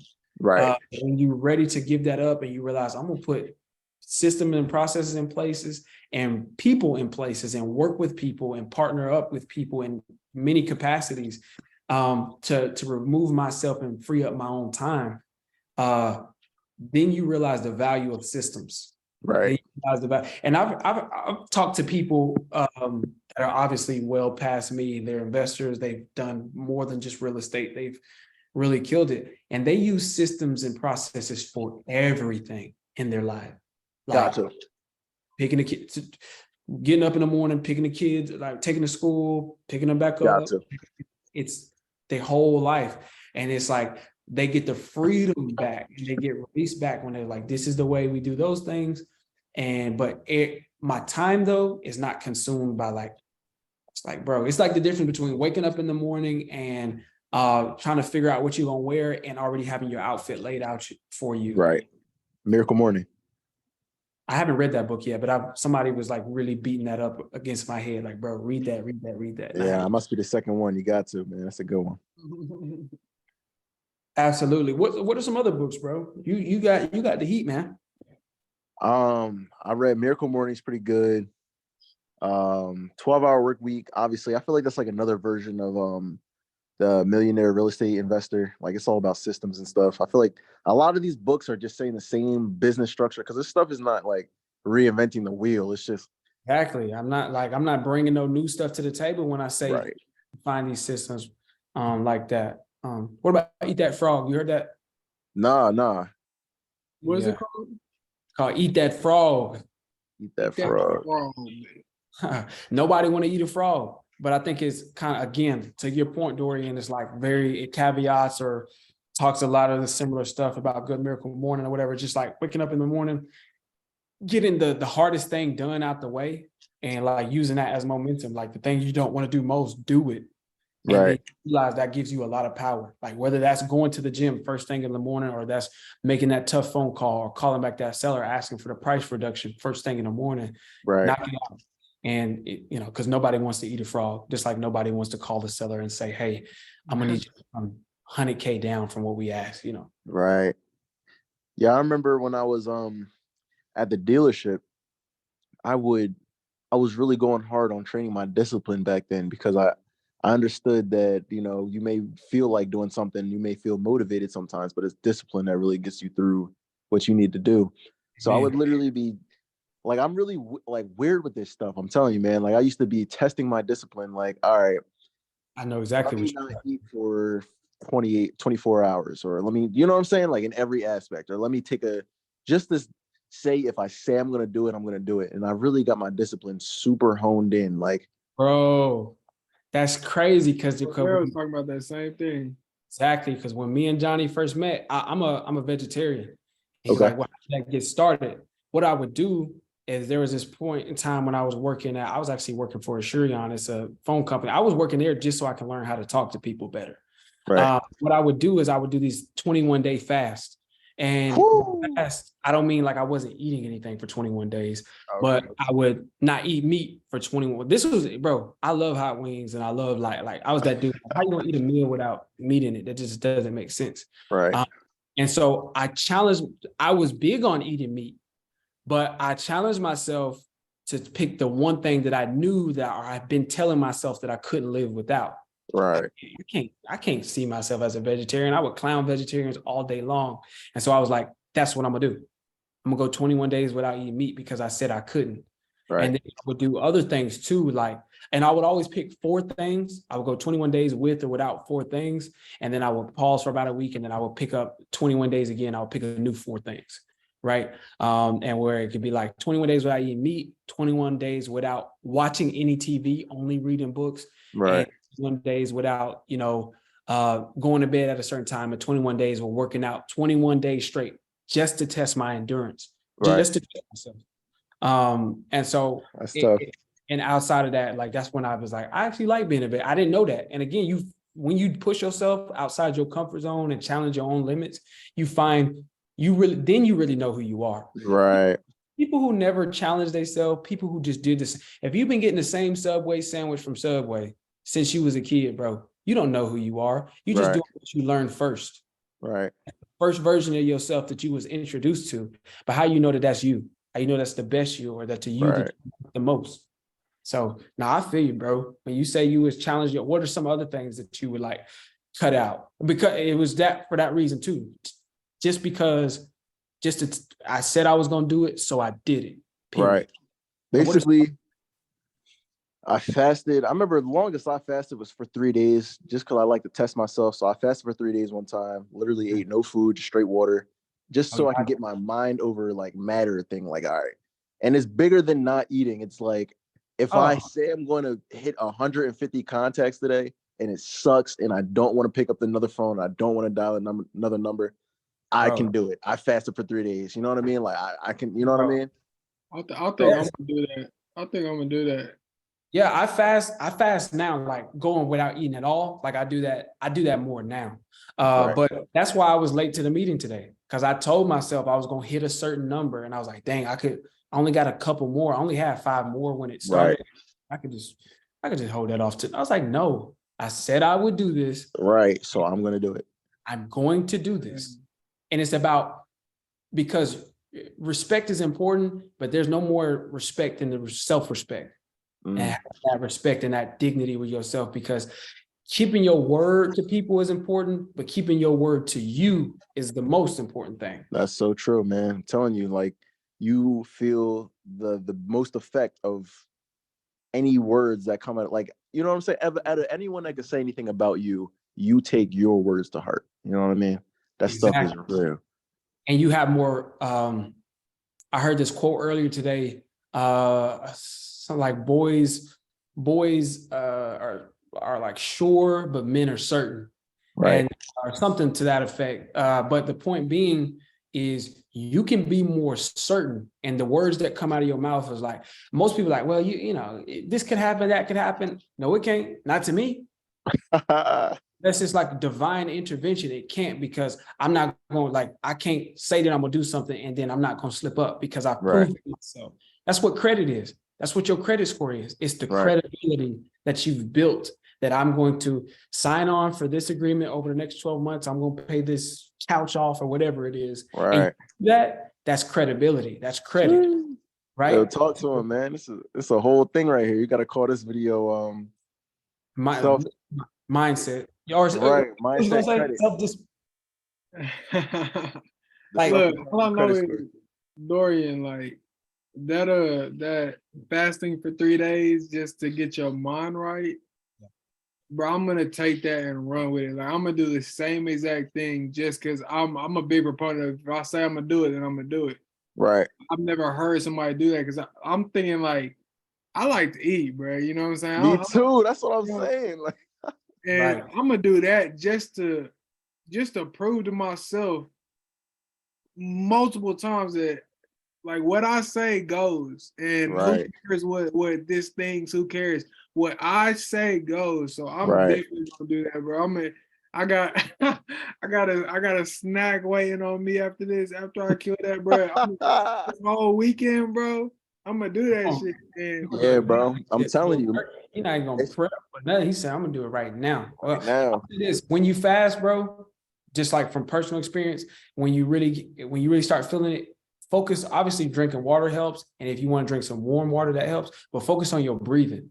When that hunger start to hit your stomach so hard, if you can just go back to the basics and breathe, you can kind of leave some of that pressure, like that hunger pains that you're feeling. That's just a fasting tip that I found. But to your point, Johnny, is like, if you can deny your physical form and be mentally stronger than your physical body, then nobody out there can manipulate you. Nobody out there can have a say on you. Like, you're gonna be so mentally, because, like, I say no to me. What make you think I have a problem saying no to you?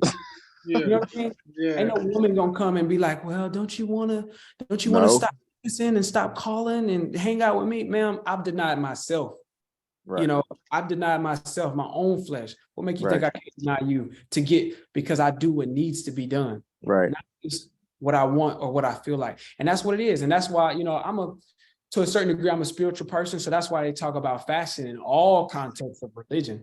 But, you know, in the Bible, it talks about fasting and things like that. But the point being is you deny the flesh to strengthen the mind and the spirit. That's one of the ultimate. And that's what we're describing here is you know, if I deny my flesh and my flesh doesn't have control over me, then what's having the control? It's my mind and my spirit. Right.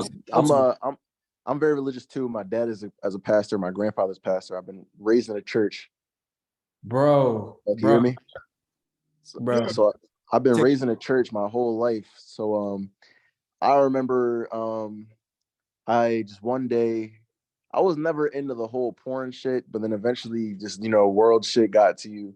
And obviously every young boy was on some porn shit. So I remember I was like, you know what? Everybody I know is just watching this shit all the time. I'm like, I know it's biblically not correct. So let me just stop doing it. And then I just stopped doing it. And literally, like you said, you get control over your reality. Like, when you say you're going to do something, you do it. And also the universe is going to reward you for sticking to your word. And then on another side note, right, I had this notion in my head where I had a life where I wanted to make a good amount of money and I wanted to be physically active and I wanted to have X, Y, and Z, certain people in my circle. So instead of actively trying to achieve that, I figured out the way to achieve that is to recondition your environment on a daily basis so that even if you are slacking, it's not even an option because your environment doesn't allow you to slack. And then just through time, you evolve into your goal, if that makes sense. So like I wanted to make a certain amount of money or I wanted to be working out. So every day I wake up, work out, go to work, go to sleep.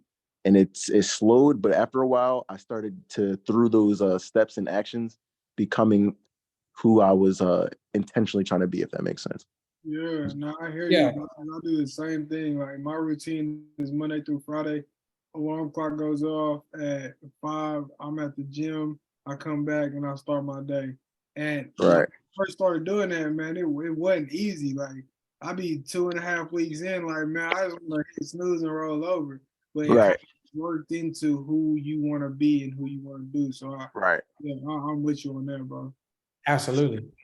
And y'all really that's a point that's like it's hard, but then it becomes like a threshold that you hit where it's like, okay, now it's not hard or not hard, it's not good or bad. It's just what I do. It's just my Right. life.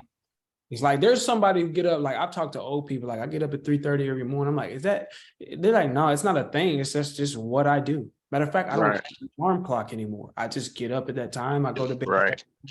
And to your point, like making it your thing or making that your life is important because you thinking, and I was talking to somebody about this yesterday, you're thinking, well, it's gonna be Cordero, and I could see myself, like if I said I wanted to run a marathon, I'm gonna be Cordero, and I could see me today, but I'm at the end, I had just ran it, but I want to run it and I'm gonna be first place. I'm at the finish line, I got the trophy, there's probably like somebody interviewing me, there's people cheering, woo, there's a couple people that still coming in, but it's like, that's not me. That's somebody totally different, bro. That's a Right. different person. Right. Period. Like that's a different person with different norms, with different processes and systems in place, with different understanding.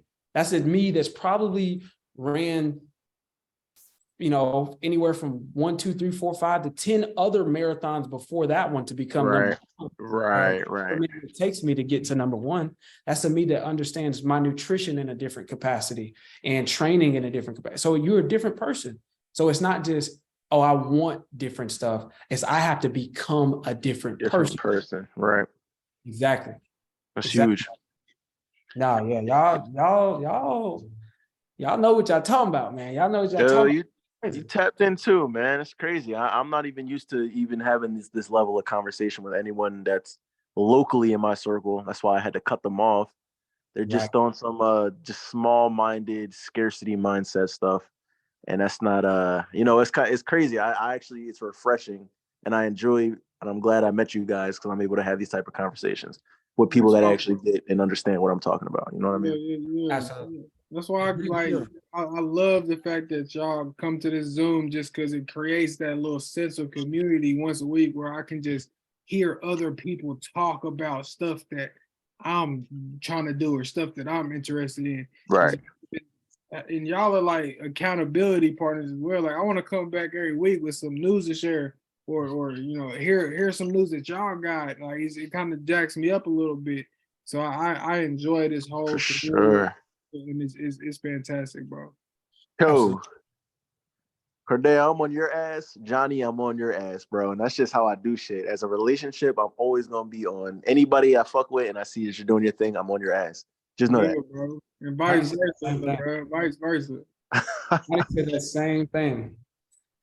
Yeah, man. Don't give me too much sauce because I'm on your ass. Cordero, you hear that wind outside, bro? I see what you're saying, Dorian. You talking about I don't hear it right now, but the weather has been crazy for sure. Yeah. The weather has been crazy for sure. But yeah, I see what you're saying, Dorian. You talking about you trying to get that pipeline coming. You trying to Either close. anyway, bro, throughout business, I like to have relationships where we're friends and we're trying to outdo each other because through outdoing each other, we hit new limits and new heights. We make ourselves better. I feel you. I feel you. And I like to have business. Really, really, I learned this a long time ago, though. It is not necessarily a contradiction because I don't think it's one or the other, but I understand what you mean when you say let's outdo each other, because you need that. Like, you need a group of people who's doing the same thing, and that's just going, iron sharpens iron, right? Right, exactly. But in the same breath also, and we all know this, and I don't even think I'm saying anything new, but your biggest competition is yourself. Right. And so I'm always trying to outdo me. Like, I set my own goals and I set my own pace, and I found that really works well for me.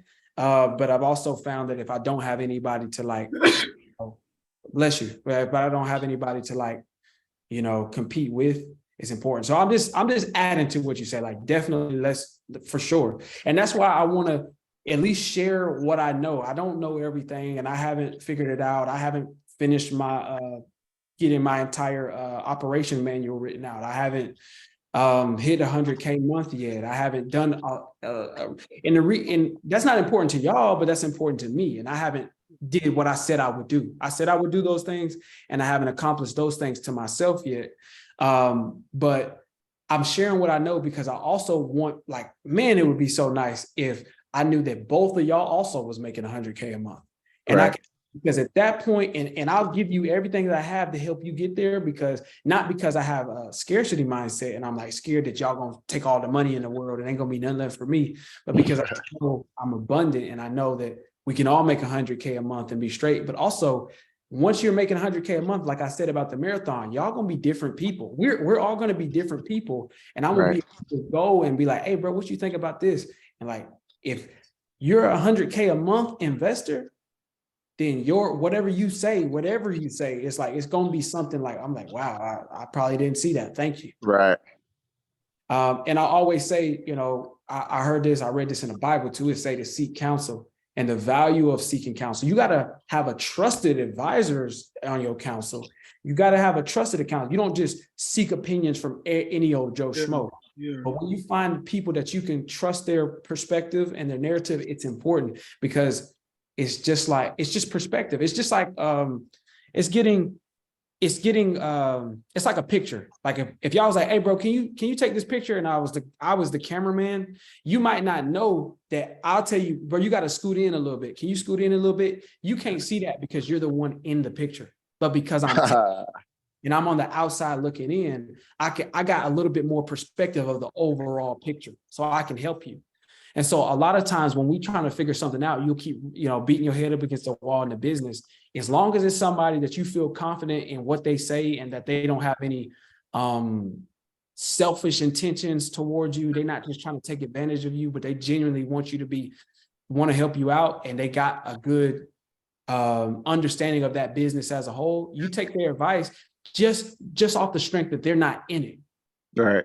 Because it might be something that you knew all the time. I can't tell you how many times it's like, I just be like, bro, I finally, got a mentor and I'm like, so what should I do here? And they're like, I'll do this. I'm like, oh, I knew that. But because I was in it and I was knee deep and stressing it out, Right. I wasn't thinking. Like that little tip I gave you, Johnny, about breathing in the fast. Let's say you on day 2.5. You might forget that, even though I already told you. And I might be like, you like, bro, I'm hungry. I'm like, hey, bro, remember your breathing. You're like, oh, dang. Okay, cool. Because I'm outside of it. But when you knee deep in hunger, it's hard to think clearly. It definitely is, bro.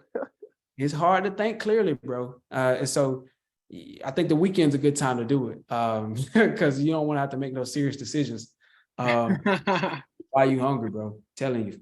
I'm in shit. I can't, like I said, I can't wait. I'm like, damn, do I go ahead and slam a few things tonight so I can get ready? But man, like that's gonna be a real test, and I think that's perfect for me. Like, I like that. Hell yeah. Anything, any addiction. Should I deleted my Instagram, my main John. I just use my business Instagram. I cut off YouTube, movies, TV, like just simple stuff. Anything that you feel like you caught on to. Just let me see if I can let that go. Anything you feel that pull that you say, I'm not me without this. Prove to yourself that you're you regardless of Netflix. You're you regardless of, like, if you got a routine, like every night I can go through my day productive, but every night I got to sit back and I got to I gotta, hit the bottle. I drink a little, every night. That's just what I do. And that's Right. because who you are over the years. That's just who you are. That's what you need to challenge. That's what you need to step back from. But yeah. Right. And then Because- through doing so, it's crazy because you build such a strong mentality, and you see other people and you try to put them onto a vice. Like I remember I was doing that, and I was with my girlfriend at the time, and she would always be on TikTok all the time, right? And I was going through this whole cleanse. I'm like, you know what? I'm really in my grind. I'm in my mode. I'm really just living life. I don't even pick up my phone. You're always on the phone. It's like, yo, put the phone down. Let's just talk and be in the moment. She's like, I talk to other people, and everybody has the same issues. Like people just don't have the strength to challenge what ties them down. It's crazy. So that makes you special if you can do that. You're It already depends on what room you in. Was that? I was gonna say, depend on you what room you in, because in a room full of people who don't know how to be alone and don't know how to be in silence, they don't know how to sit in silence, and they need their phone. It don't make you special. It makes you crazy. It makes you weird. It makes you annoying. It makes you, oh my God, bro, you're taking it too serious. But when you get around the right people and you get to reaffirm those things, you realize like, okay, that does make you special. That makes you unique, and that makes you and that's why it's the top 10%. It's not the top 90%, it's the top 10%, because 90% of people can't do it. You know what I mean? Bro. Exactly, man. Yeah. Y'all know what y'all talking about, bro. Cause like, and it's good for me to hear it too, just like to reaffirm. Cause whether I heard it from y'all like saying this or not, I'm gonna stick. I was gonna do it anyway. I made up my mind a long time ago. Like, bro, I don't care what. But it was through that process of denying myself and strengthening my own. You got to have a solid relationship with you. And most people go through their life 9 to 5, they got their jobs, they got their cell phones, they got TikTok, Netflix. If it's not Netflix, it's TikTok. If it's not TikTok, it's Snapchat. If it's not Snapchat, they're not using it in a productive way. They only using it to distract them from themselves.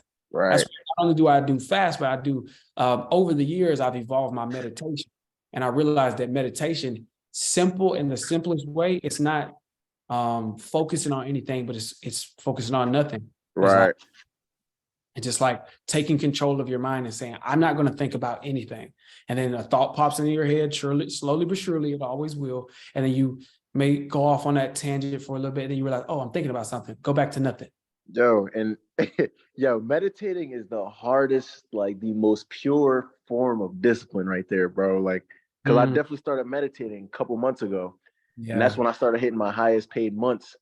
And it's definitely crazy, like just because you're right about that. Like you'll sit there and your brain is just built to just think all the time. Like once you can just really like, all right, realize that you're doing it. Yeah. And to just sit back and just be in the moment. Like meditation is crazy. It's really like, it's crazy. Because it's the purest form of mental discipline. And I like it to working out just the same. And it's a muscle too, because you start off not so good at it and then you get better the more you do it over time. But the point is it's never supposed to be easy. Because if you're in the gym and you lifting weights and you can start lifting that easy, then the natural inclination is to go up to the next muscle. You always want to keep tension on the muscle. You want to everybody wants to bench press to keep going up and up and up. So it should always be hard. Same thing with the meditation. But it is the purest form of mental discipline, and you build it up over time. And oh my God, bro, the fact that you said that equates to like the highest paid months, but that's such a crazy thought. But it's like you also gain a control over what you think. I don't think people realize how much their subconscious just be like your subconscious would be like you just trying to focus on work, and the goal is to focus on the day or focus on the leads and what leads you have to follow up with. But you're thinking about that time that somebody said something to you when you were 7 years old, or when your mom said something that offended you. You're like, how can my mom do that to me? Or when your cousin at the family reunion when you was 14 did some wild stuff, or you thinking about your best friend from yesterday and he said something about, hey, bro, who you think better, LeBron James? It's like, it's funny how people don't know their own credit score, but they know all about how many points, rebounds, and assists LeBron James just had 2 nights ago. I'm like, how do you know all bro? That's crazy. That's insanity. I was like, how do you know all of this about something that won't seriously affect you? Right. That is crazy. You don't know what your real credit score is, or you don't know, like, at least like you don't know yourself really. And so not only does meditation help with when you will think, but once you start getting control of listening to your thoughts and paying attention to it, then you get to control what you think to a certain degree. It helps you get more control of what you think. For sure. And another book I'll say, bro, is The Art of Communication. Now, I read a little bit of that one. did you find it, or did I recommend it to you, or did you just find it? I read this one like maybe a year ago. Yeah. How did you come, bro? I'll tell you how I came across that book, because it was purely by happenstance. Who's it written by? I couldn't even tell you. Because I couldn't tell you. I forget his name, and it's hard to say it, but I had to look it up. But he's a Buddhist monk. It's pronounced, I was saying it wrong for a while, but it's Thich Nhat Hanh. That's how you pronounce his name. But he's a Buddhist monk, and that's why I just kept forgetting who it was written about. But I was looking it up. Obviously, this was years ago. I was looking it up for like sales, like how can I communicate better with people in a sales environment? But that book is nothing about sales whatsoever.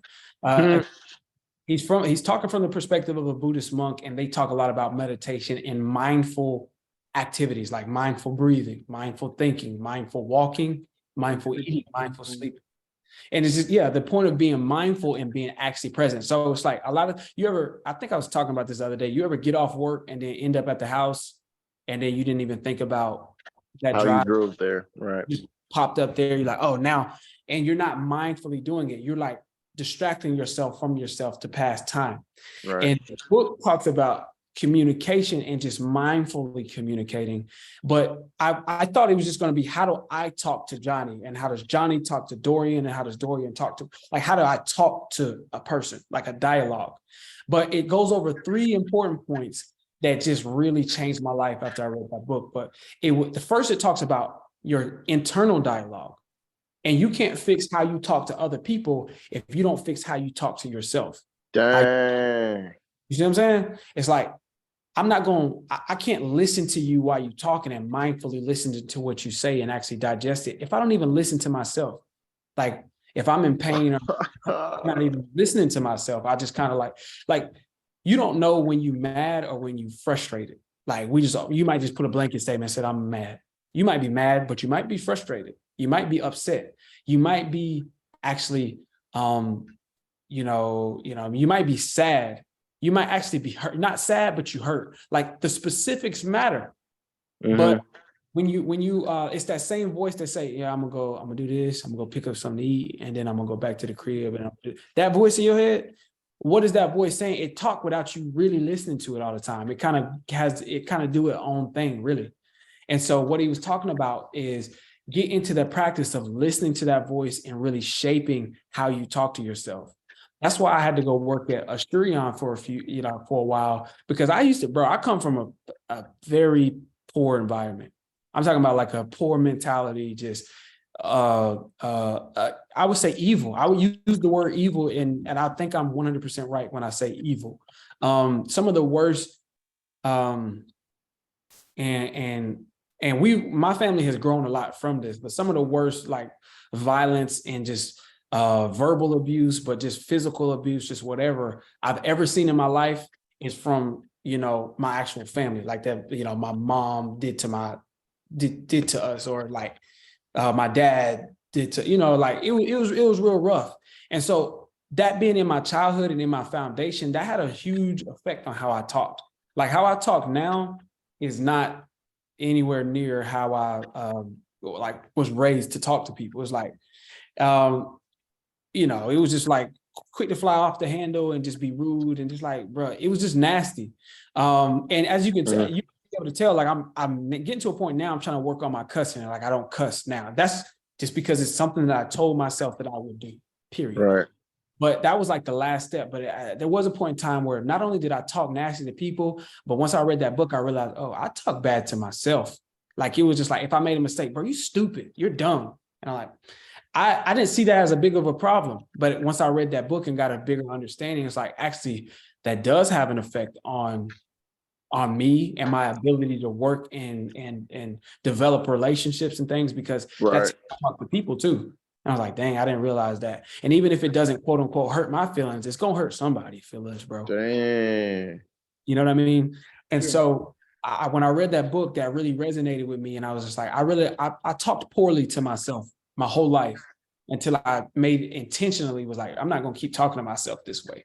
And how I communicate with myself is, and so I draw the line in the sand. I don't let anybody, and you know, I even have problems with my family because of course, I'm an entrepreneur. I've read the book. I forced myself to grow. But when I go back home, a lot of them haven't. And we've actually grown a lot, surprisingly. By the grace of God, we've grown a lot, but some people still haven't grown. So when they start talking to me a certain way, I'm like, bro, I don't take that because I don't talk to myself that way. And I know I haven't talked to you like that because I stopped talking like that, period.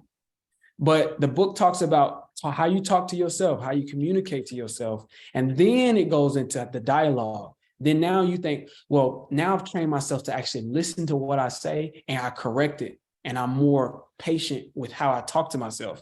So now it's like, when you're talking to other people and somebody say something that you don't like, or instead of like assuming that you know, just know that, hey, they don't really realize how they talk to themselves. Also, if you don't know, they don't know.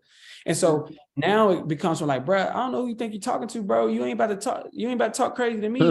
I understand that I may have said something that caused you suffering. I may have caused you pain. And I apologize. That was not my intention. I might have been frustrated or unclear, and that's something that I did not understand. But if I caused you suffering, let me know. And it talks about those mantras that you can kind of repeat to yourself and to your partner to kind of get to the meat of whatever issue you may come up with somebody that you have to interact with in any relationship. And then the third thing on top of that, once you've really understood those things, then it talks about how to communicate with your community or your environment around you, which I thought was big. And I would have never thought of that. Break that down. I would have never thought of that, bro. But it's like, so it's like, and I took it in I've read the book a couple of times, but the first time I read it, what I took out of it was the community part, because I feel like as a man, it's my responsibility beyond just do for self. I think it's your responsibility to do for your community. Like if you got a family and you come from the hood and all your family is kind of like, they see things a certain way, but you got some information and you feel like you can kind of free them up by helping them with that information, it's your responsibility to give that. But you have to be, again, the whole point of the art of communication is not just the talking part or the giving part, it's the listening part. So it teaches you how to listen to your environment. It teaches you how to see, well, what's going on around me that's actually seeking into me on a subconscious level that I don't even realize. Like, it's like the music that you listen to. Or even if you got roommates. I know, Johnny, you got roommates, and I've had roommates, and I really just, it's like, suck, bro. Like you talked about being with your girl, and it wasn't something she was saying, but it was something that was happening around you that was seeking into who you are. All right. And so when it's like communicating with your environment, and so in the beginning of the book, you learn that communication isn't just the talking, it's the listening. It's not receiving. It's the receiving as All well. right. Wow. So, and when it talks about your environment, then you get to receive like, okay, what's going on around me? Do I listen to trash music all day, or am I around trash people, or am I just like in a place that's just not conducive to the me that I said I wanted to be around? And so when I first read it, I just read it and thought about the giving part, and like, okay, it's my responsibility because I could identify with that. Like I need to speak up more in my environment. I need to be the guy that's the voice of reason. And if I see something there that isn't, that I believe should be there because it's worked within me and it's worked with talking to people, I need to speak on it in my environment. I need to make that change. But also it teaches you how to listen to your environment, kind of like in the same way you would meditate and listen to your thoughts and take control of what you do and don't consume. Right. Also, like I said, he's a Buddhist monk. So he talks about things like, he goes in depth to the point where like, I'm sitting in my crib right now. Outside of my crib, there's a tree. Like I go in my backyard, I got a little courtyard area that's mine. There's a tree. He talks about like mindfully being here to where I know that tree is there, That tree is there and it's there for me and I'm there for it. You know what I mean? Explain that.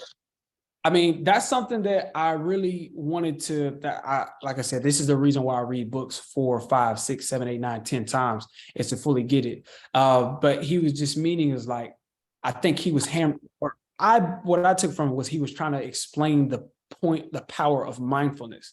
Don't just walk like when I get out the car and walk into the house, I walk past the tree and I don't even acknowledge it. Or I drive all the way home and I don't acknowledge anything that I see. I didn't acknowledge that was walking. I didn't acknowledge that. But you're in this world, bro. And all of it's there for your consumption and your, for your appreciation, but also for you to give to it. And so it's about being mindful of your environment. So I know that this book is sitting right here. I'm not just blocking it out.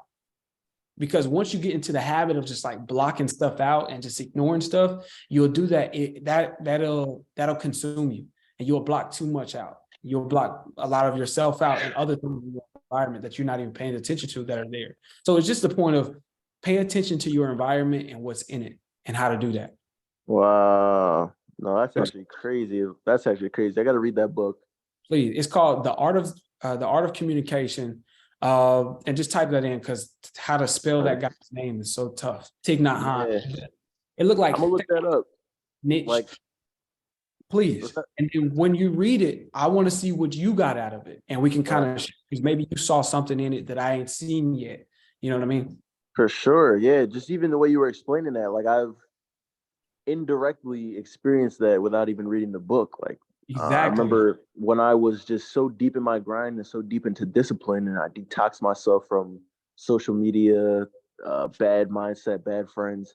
I was able to just see stuff different. Like I would be able to walk outside before work and just really like feel the breeze or like see the birds and hear the birds chirping. Like I'm really like I'm here, like in the moment, like living to like, you know what I mean? Like I'm really like living, you know what I mean? Like it was. And the fact that you were explaining that book was that feeling I was having back then was like actually just being present and just being here because people just don't live. They think they're living, but they're really not. They're just drowning themselves in just media and all types of just nonsense. Barely surviving, and I don't know what they're slaves. And I use the term slaves in the realest way because even if you could still distract yourself and be a slave to your phone. You could be a slave to whatever habit, or like you said, that can really like you feel like this is me and I need this and I can't be me without it. When in reality, that's not true.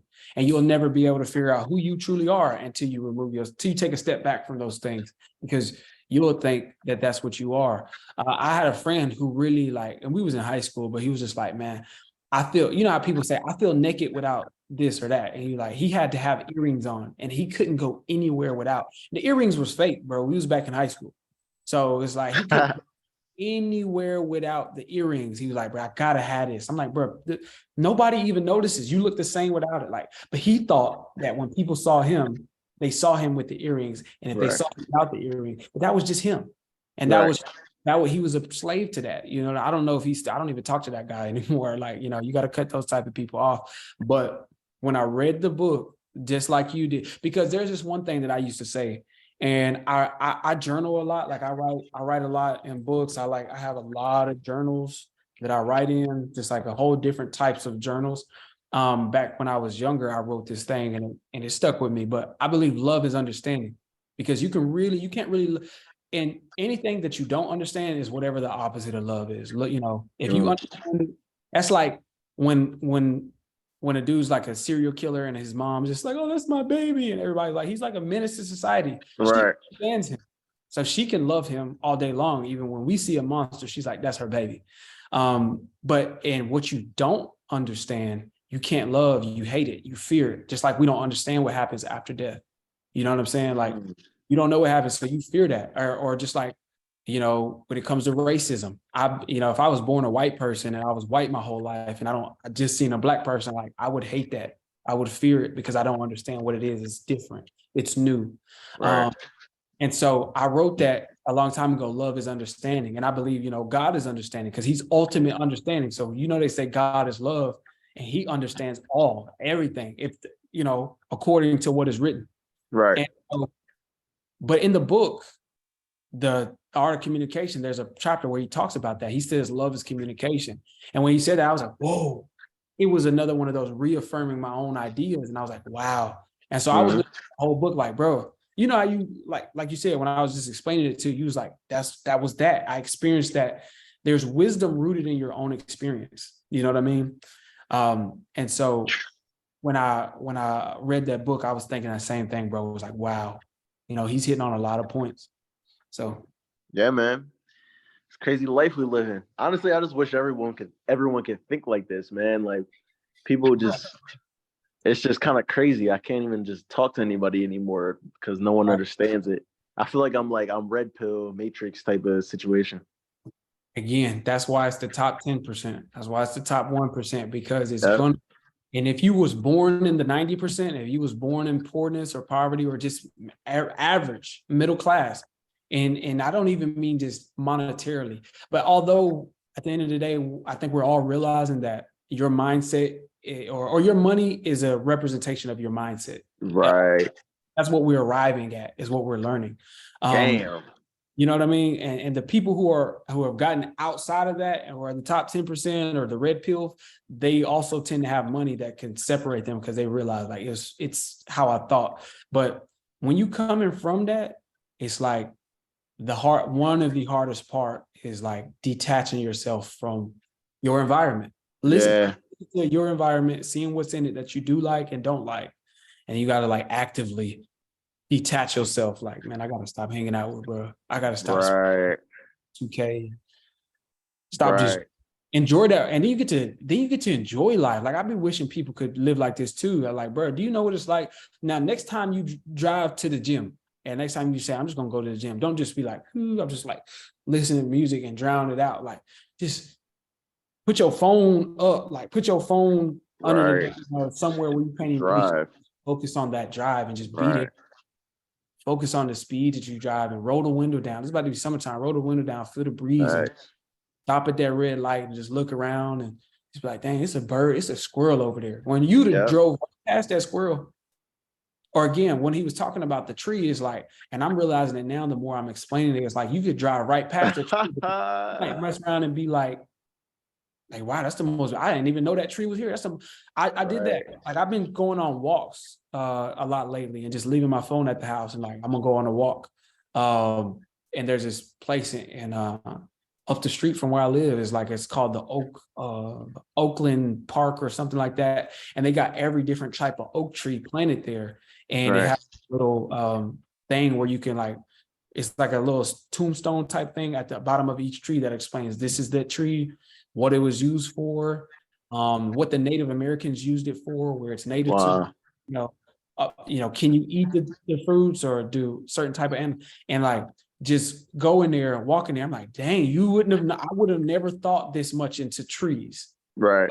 But, we experienced this. And so you can feel how you want to feel about that, but just imagine if I'm missing out on trees, just imagine how many other things I'm missing out on. Thanks. I'm really experiencing it because I'm just so deep off into the phone and you know what I mean? Tucked off. Yeah, that's crazy, man. That's crazy. Like, it's really a great way to live life. Like, you really just here. Like, forget the phone. Forget just being a zombie. Like, you're just really here, man. Like, just just experiencing life how you were born to experience it. Like, the technology, it's a blessing and a curse, bro. Like, it's really got everything messed up right now, man. So true. So true. I feel like I don't know. I mean, it gets to the point right now where I'm realizing like, okay. And the more I realize this, and I think even the people who have a lot of money, they realize this. It's like, it's still not about the money. Money is just a tool. Right. Having a phone is a tool, but like, it's like outside of that, it's not all of what I thought it was when I didn't have a lot of it, or when I didn't have the mindset to go with what I am today. So I get to a point where sometimes I'm like, bro, I'm just going to like, try to find like an island or something and go live on that island. Or go out in the middle of nowhere and just experience life for I feel like that's what I'm working towards anyway. And I'm gonna get all the way there and realize I could have just did it. I could have just been doing it, anyway. But I told myself I would do this. I told myself I owe myself. You know what I mean? I told myself I would do this business. I told myself I would make a certain amount of money. So I'm gonna You do it. gonna do it. Yeah. Hold to that. And crazy when you were saying, I don't know why, but I just got reminded, like when I started having these epiphanies, like just enjoying life, bro. I started like I'm black, bro. I started realizing that I'm into artwork and stuff. Like I'm looking at I'll Right. you see what I'm saying? Like I'll meet people who paint pictures and I'm like, wow, like I could really just get into artwork and just history and culture and just like seeing people like I don't know, it's weird. Like you start picking out different things that you never would have thought you were into unless you just detoxified yourself from like Your just environment. yeah, exactly. You bring up a good point, being black, you know, born is, I know it's actually, it's really similar being black all over the world, but being an African American, there's like limitations, mental limitations that we put on Right. ourselves for no reason. None. And I think it's, you know, everybody has a history. Everybody in this country has a history of being in this country. And I think it has a lot to do with from the time we got here until now. And, you know, I don't ignore the history that, you know, we have. However, today we still have a lot of limitations. Like if I went back with my family, like if I tell them I'm a vegetarian, like that's like telling them that I'm an alien. Like if I said I identify as a pit bull puppy or something. Right. Like, what? You can't do that. It's Right. like, that was a choice that I made. You know what I mean? And because and you ever tell somebody that you do something and they just so locked down that they can't really understand it. They're like, what? It's like, and then I'm you gonna touch on that in a second too. yeah, it's like, I'd be like, yeah, no, I'm gonna do this. And they be like, what, you can't do that. I'm like, no, yeah, I can, and you can too. They'd be like, no, you can't. Nah, right. They just don't believe it. It's not for any reason other than they've been telling themselves that for the Right. past their whole life. And their environment has been communicating with them that they can't. And when in reality, they look up and like, no, actually, I You can. Right. Break out the matrix, man. Like I was gonna say, when I touch on that, I was talking to my dad. Like my parents, I was never born into money. They're middle class. I live in the suburbs out of Philadelphia, but I'm first generation. So my parents did just enough to get us out the hood type shit. You know what I'm saying? So Right. me personally, I seen that my parents, they had enough to provide roofs and housing, but I had to pay for my own college. I had to pay for my own car. I had to figure out how to get to work. Like, yet I'm in the suburbs around all these white Jewish people who are getting their first car handed down to them. College is getting paid for. So I'm like, you know what? I need better. I need to be able to put my kids in a situation that my peers are in. So I'm just doing my thing. I'm talking to my dad and my uncle. We're having this conversation about like this guy buying a car for 80K or whatever. And my dad was like, 80K in cash. Like, that's crazy. And I'm like, that's actually not a lot of money when you think about it. Or I'll just start saying stuff like, you can really do this stuff. And he was so repulsed at the fact that I said 80K wasn't a lot of money. And I was like, that's why, you know, I see the mindset difference in the trajectories that we're going here. And I love my parents, but they're just in a scarcity. You know what I mean? I can't blame them. Yeah. Yeah, I absolutely know. But that's good. But that's really how I want it. Cause I thought about like that too. But when I have kids, I want them to be like thinking better than me. And it's kind of a challenge as a parent. Like, how do you get your child to see and think greater and growth mindset and think beyond what you have? How do you give them what you more than what you have? You don't give them anything. That's how I plan to do it. I'm probably not gonna. I'm making my kids work for their first car. Like I'm not giving them their first car. Oh, I feel that all the way. And I don't mean give them things. I'm talking about my mindset. Like, how do I teach them something I don't know? That's what I'm saying. Like, I feel like personally, I would instill a sense of independence in my children. Like, I'm not gonna make a shit ton of money to be buying them everything they want. I need them to understand that I have it, but they need to try to strive for their own things. Once they understand that, I will teach them and pass them on the knowledge that I know. And through doing that, just evolution. They're younger than me. They're gonna have a jump. Then they can, you know what I mean? I mean, absolutely. That's definitely the goal. That's the idea. Is like you want to make sure that you get there. But I mean, we've all seen cases where the parent would have a certain expectation on the child, and unlike you or any of us, it's the opposite, where the parent, I want them to be doing this, and this, and they just don't have any ambition or any Right. dreams, and they can't think forward. And a lot of people let their parents, i.e., the people who created their original environment, determine how they are going to think. Right. Think greater than what your parents think. Right. And that's a blessing that you think that, whether it's because you was exposed to it, however it came to you. And the fact that and I was speaking to the fact that your pops was like repulsed, like, what, bro? What? But what he probably can't see, and what you probably can't see, is that that's how it should be. That's a blessing that you see more, because otherwise you would still be thinking, well, 80K, that's a whole year's salary. Right. I'm happy as master give me 80K, you know, Right.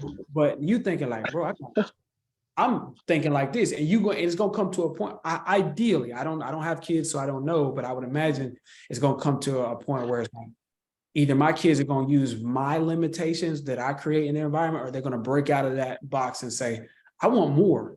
And and it does not have to be monetary. I don't just mean as far as things. Maybe Right. I want to understand. Maybe I can understand communication to a certain degree. They're like, Right. hey, Pops, I think there's a better way, more efficient, and a better way to communicate with people. Right. I'm still like trying to hold on to my, like, no, the art of communication, blah, blah, blah, blah. But they, this is years from now. And they like, Right. They're on to some others. And well, I Exactly. could tell off rip through your mindset. That's just gonna come to you naturally.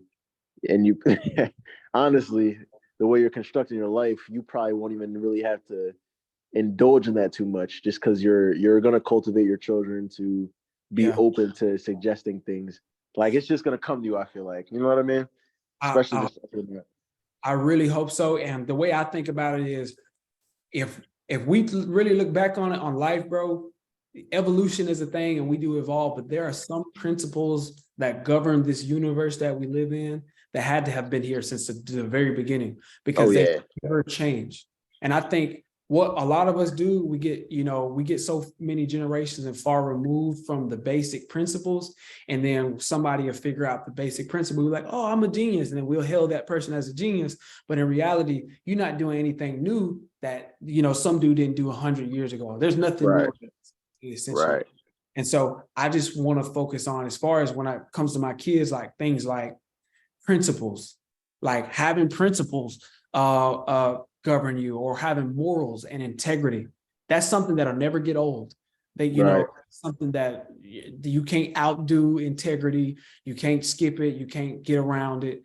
And so I'm going to give them those basic fundamentals of life and really hammer them. And because a lot of people never understand those. They, let alone never hear it once from their mom or dad in their childhood. They just never get it their whole life without understanding integrity. And just, if they, you know what I mean? Or without understanding that. So I'm going to show them, like, if you got these things, it don't matter if you got $100 million, if you got 100 pennies in your pocket, and that's all you got to your name. And I feel like that, because I feel like it's also my responsibility. If you have kids, it's your responsibility to give them what they need to thrive. You know that you can't just have a kid be like, man, people love to say, I pay for the roof, the food, the clothes. I mean, that's what you're supposed to do, bro. But give me something more than just, like, that's basic maintenance. Like, that's what you're supposed to do.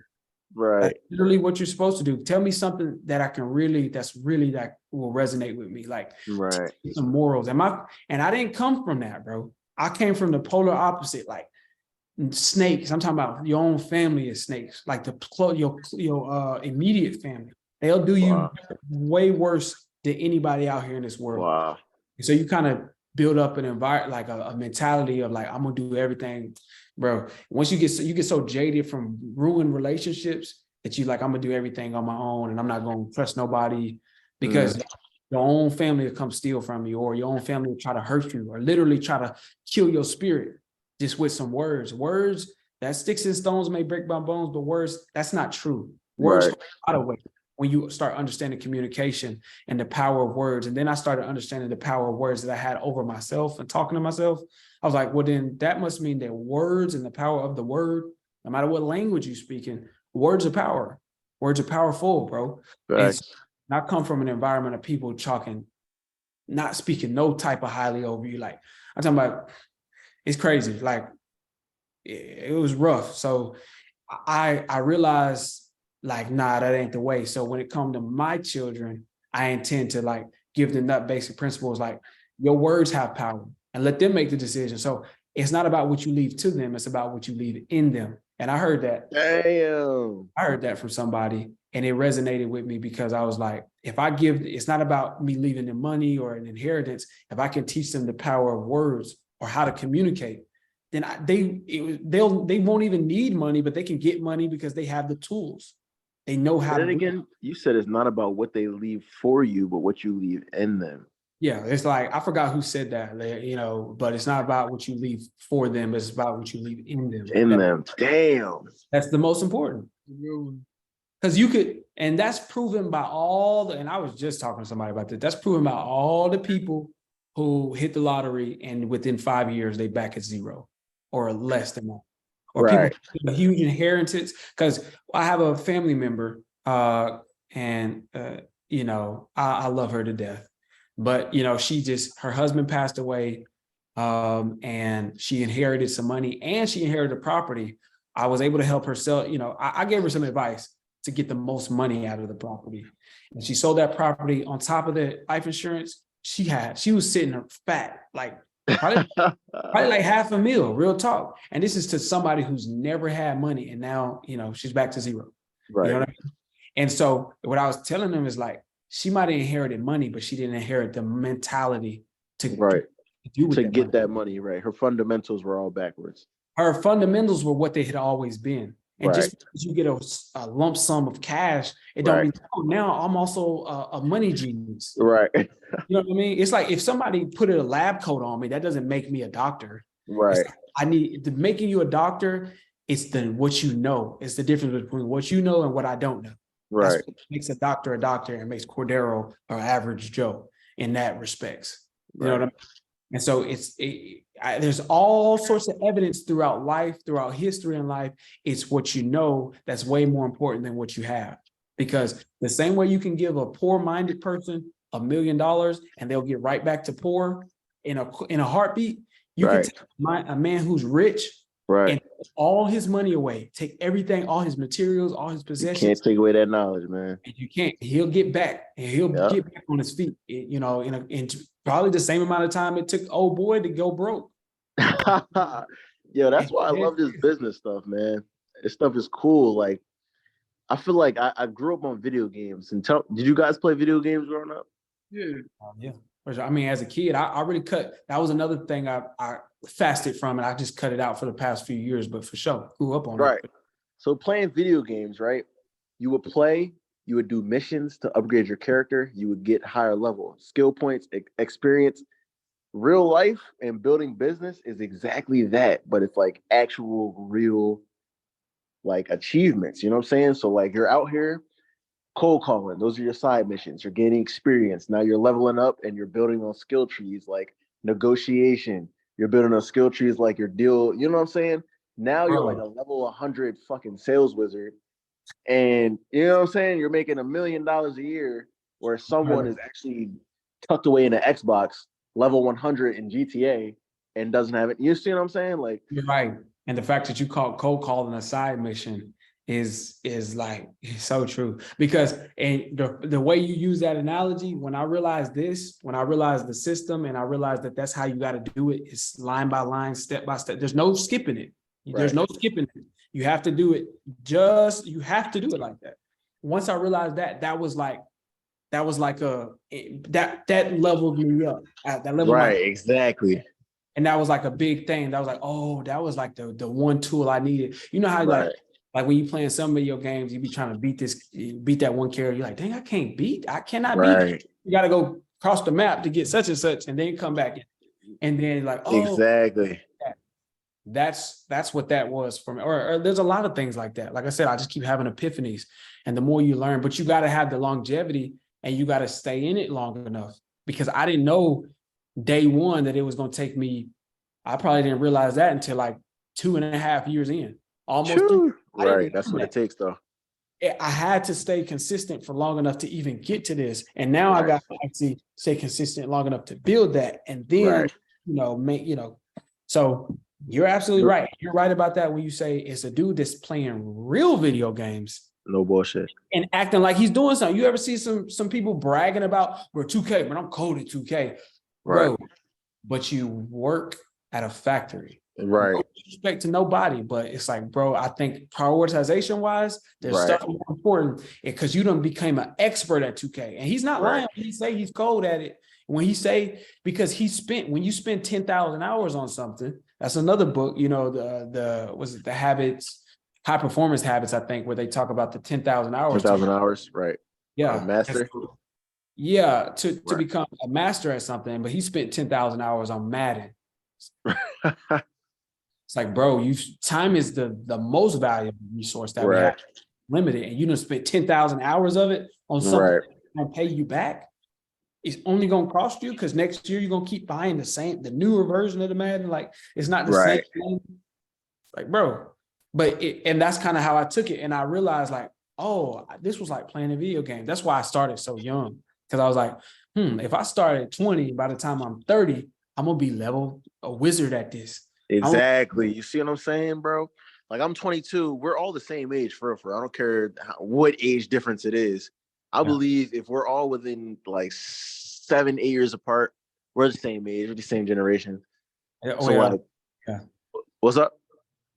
I would say it's like, because like you ever meet a dude that's like I would say we're all really precocious, and I could say you could say we're all the same age, but it's like it's 22-year-olds and it's 25-year-olds and it's 23-year-olds that's not on, I don't want to say on our level, but they're not mentally or age-wise, they're not like us. Just go ahead and say it, bro. They're not on our level. I don't want to, because everybody's different. Like Albert Einstein said, if you judge a monkey by his ability to swim and a fish by its ability to climb a tree, then they both gonna look dumb and they both not gonna be on each other's level. And so I can't wait, say that one more time. Sorry. That was an Albert Einstein quote, but he said, if you judge a fish by its ability to climb a tree and a monkey by its ability to swim, then you're gonna call them dumb. It's easy to call them. And so I don't want to just be like, you're not on our level, because they're not doing what I'm doing. But how do I know that, you know, they're not advancing themselves in some other area? You know what I mean? Right. I'm not gonna take no shade from nobody, but I will say I can tell that we're precocious in the sense that we're thinking ahead when a lot of our peers aren't. So it's to say like we're all the same age. I don't know. I feel like I'm 25, but I feel like mentally I might be 35. And I feel like we might be 10 years older. And I could say too, like I said, you're a different person the more you grow in this business. The 25-year-old I am today, the 24-year-old I was last year, not the same cat. Yo. That's the craziest feeling. That's literally the most rewarding feeling. I can literally wake up every day and be like, can you believe 2 years ago I was doing X, Y, and Z? You're right. Like, what? You're right about that. You are absolutely right. Because I'm looking back on who I was, and no matter how much money I have at any given moment, I can say like, boy, this is different. I'm different. I'm a new person. And so when I said how I feel the pressure because I'm doing that on purpose. Like I'm applying that to myself intentionally. Right. But ultimately, every time I get to meet, the thing that I remind myself is that, bro, look who you are. I'm not still working for somebody. I'm not still giving my time to someone and something that A, doesn't care about me, and B, is not actual return on that investment. The only return you get on your time working for somebody else is that paycheck at the end of the week. And that's it. That's it. Maybe a raise. No, you're not getting no raise, bro. And you're not getting no raise, and the raise that you get ain't gonna be significant worth it. Worth your time, your real life, like your actual life and your actual existence. 25 cents can't be worth. My life ain't worth $20 to begin with. So if you give me $20 and 75 more cents, if you give me $22, my real life is not worth $22 at the end of the day. You know what I mean? And it just straight up, I'm very big anti 9 to 5. Not, if it works. Obviously a 9 to 5 is I've read somewhere, I think it was Alex Hormozy said this. He said 9 to 5s you're supposed to leverage your 9 to 5 into building your own business, or like He said it in a better way. It was more sexy than that, but you know what I mean? I know exactly what you're talking about because I heard. I know that. exactly which one you're talking about too. Like, Right. Like your 9 to 5 is not supposed to be your end all be all. It's supposed to be a stepping stone. And a lot of people get caught up in their 9 to 5. Like that's Man. the thing they're gonna do for the rest of their lives. When I heard that, and I was like, "There's some like for me, I came right out of college with this is all I have to do. Right, this is Right. just, I'm full time with it. So I think there's some people that figure out once they're already in that 9 to 5, once they already have the family, once they already have all these responsibilities, that's the way that they have to go. They have to rely on that 9 to 5 so they can take risks doing something else. For people like us, we have time and nothing but time. We don't have any responsibilities really, other than our little phone bill or something like that. Right. We have all the leverage. So people like us don't have to rely on the 9 to 5. You don't. You quit your 9 to 5 cold turkey. Right. Jump head first into this. You probably couldn't do that if you had a wife and kids at home and bills and a mortgage. You know. So I think that advice was good for people who really had to rely on their 9 to 5 versus people like us. We could just jump straight in and go for the risk, go big or go home. true. And actually, what you say, Johnny, my mentor, he says that oftentimes because he's in his 30s. He's married with kids, and he was actually a high school teacher. He was making like $70K a year. You know, he's about to be the principal or assistant principal or something like that. But he just something told him just to, and that's a lot of momentum going in that direction. That's going to be my life for the rest. You know what I'm saying? So he had to like stop a bullet train and just say, you know what, I'm gonna go in this direction. Wow. And so he talks about how when he hears people like, oh, this 18-year-old wholesales and such and such and such, he's like, well, I ain't impressed because he didn't have nothing to stop. He didn't have a whole train and a whole momentum in a particular direction to stop. Wow. And so it's like, it's kind of harder when you've gotten into the rhythm of the past 10 years. I'm doing this, I show up here and I do that and do that. But I always say, I mean, this isn't by accident. This is intentional. Like I could be married. I could have kids right now. Yeah. For sure. This was something that I had to say, and I'm not going to take credit for it by no means. I guess I should lead with that and say it's intentional, but at the same time, I don't know where that idea came from. That's just a blessing that I think like this to say, you know what, I'm gonna wait on the kids, I'm gonna wait on the wife, I'm gonna wait on all of those things, and I'm going to start now. And by the time I'm 30 or whatever, I'm gonna be a wizard. Now, bro, do not discredit yourself, bro. Like it is intentional because you think differently. A lot of people our age are focused on partying, drinking, just having just fun. You know what I'm saying? They want to get married, they want to have kids, but you understand that that's the way society looks at how life should be conducted. We look at life and where your priority should be. You know that money is most important, right? So you're going to want to figure out that main facet first. Whereas society, well, to your point, and you're I know what you're saying. You're right, but it's not money. It's my freedom, and that's what I'm worried. I'm not a certain amount of money, but you're saying the same thing. For sure. So yeah, for sure. Like your freedom is, well, yeah, okay. The reason I say money, right. Same. That's thing. what it ultimately is about, is financial freedom, not because it's not a dollar amount. Because like I said, I could hit the lottery and hit that dollar amount and still be a slave. For sure. But I did prioritize financial freedom because I realized for sure. Looking around, coming up, and I always paid attention. That's what I've always done, is I've always paid attention. And I do, and you could just, even back, we had like a few home videos, like from when we was kids, like Christmas Day and that type of stuff. And you could just notice, like, I'm not talking more than I'm listening. You know what I mean? I'm always gonna listen more than I talk. And so I've always paid attention. And so that kind of made me realize it's like, oh, people who are financially free and have some sort of wealth, they're usually well off. Until I realized it's not just about having a lot of money. It's not just about having a lot of money, because even those people can live paycheck to paycheck. Right. And be slaves. They just have bigger paychecks and bigger expenses, but they're still the same way of living. And then I realized it's financial freedom ultimately that we're looking for. And so, damn, yo, bro, where you live at, bro?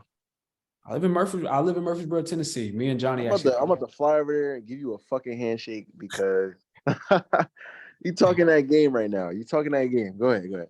Actually, and also to the point where Alex Hermose's point where he was making was, like, I remember when I first started, again, coming out of that poor environment. I'm talking, my environment's poor. I talk poorly to myself, and I talk poorly I just communicate poor. Like, everything is F you, F that, shut up. You know, it's like real violent. I was a real violent person, like not just verbally, but like physically, like it'll easily get violent, easily. I've said, I gotta work. I know I want to own a business when I'm like 19-year-old, 18-year-old me, 19-year-old me trying to figure out how I'm gonna make something out of nothing, because I can't just go ask my pops. They don't know nothing about nothing. Right. You know, my dad was a drug dealer. If I want to learn anything, it's just gonna be that, how to sell drugs and go to prison. That's about all he can teach me. Cut hair. But I'm trying to put the pieces together by myself. And so I was like, I need to go work get a sales job so I can learn how to communicate and learn how to sell, because I've never had that. So I think what Alex Hermosi was saying is, if you're coming from nothing and you don't come from that environment where you can reach out to like your rich uncle or somebody a mentor or something, and you're trying to figure it out, I would say this all the time: I work to learn, not to earn.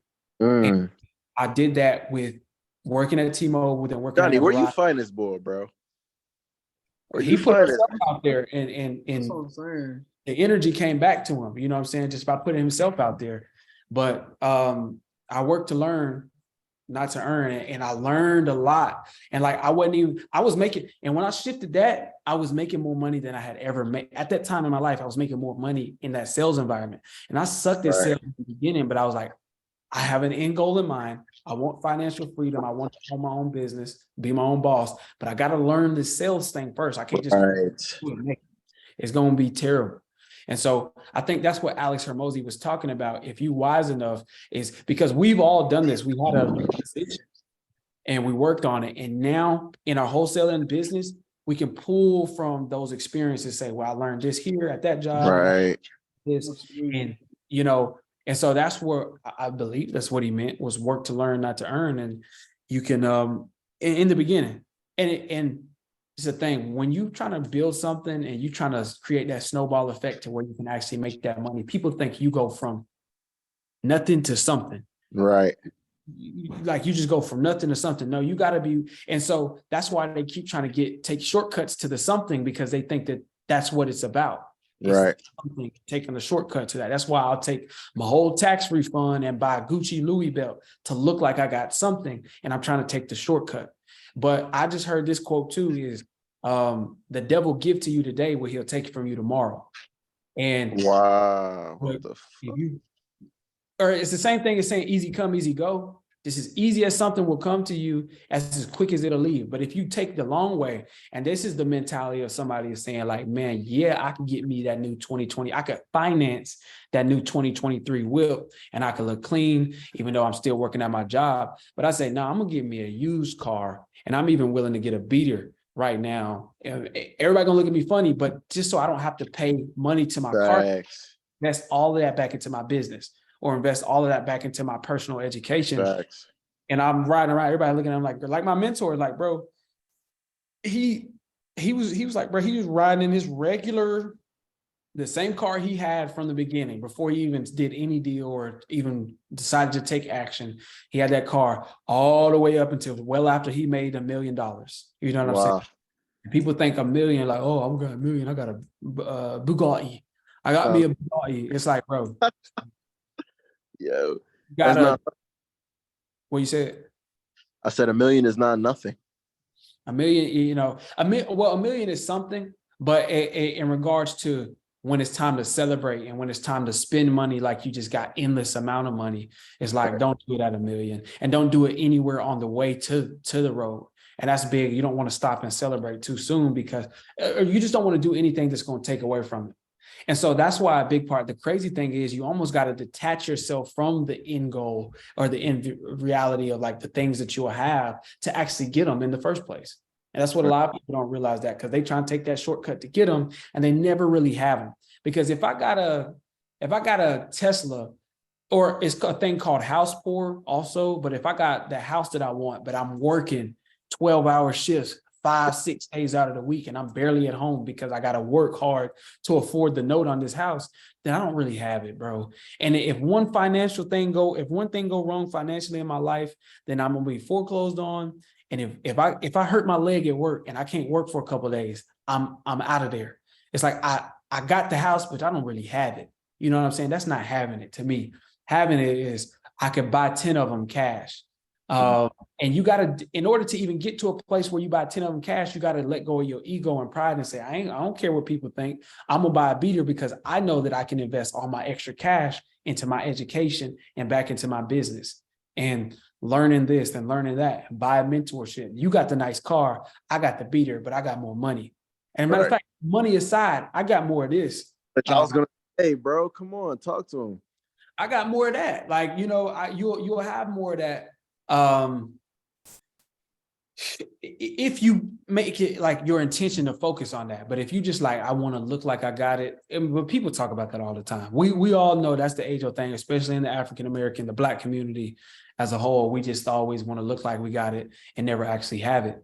But you got to detach yourself from wanting to look like you have it and be humble and humble yourself enough to actually put in the work and be patient and put in the time and make the necessary sacrifices. And don't try to get today what's going to be taken from you tomorrow. Just delay gratification while you put in that work and you just educating yourself and building up and then you pop out like, okay, then you look around and say, I have all the means that I need. I put in all the work.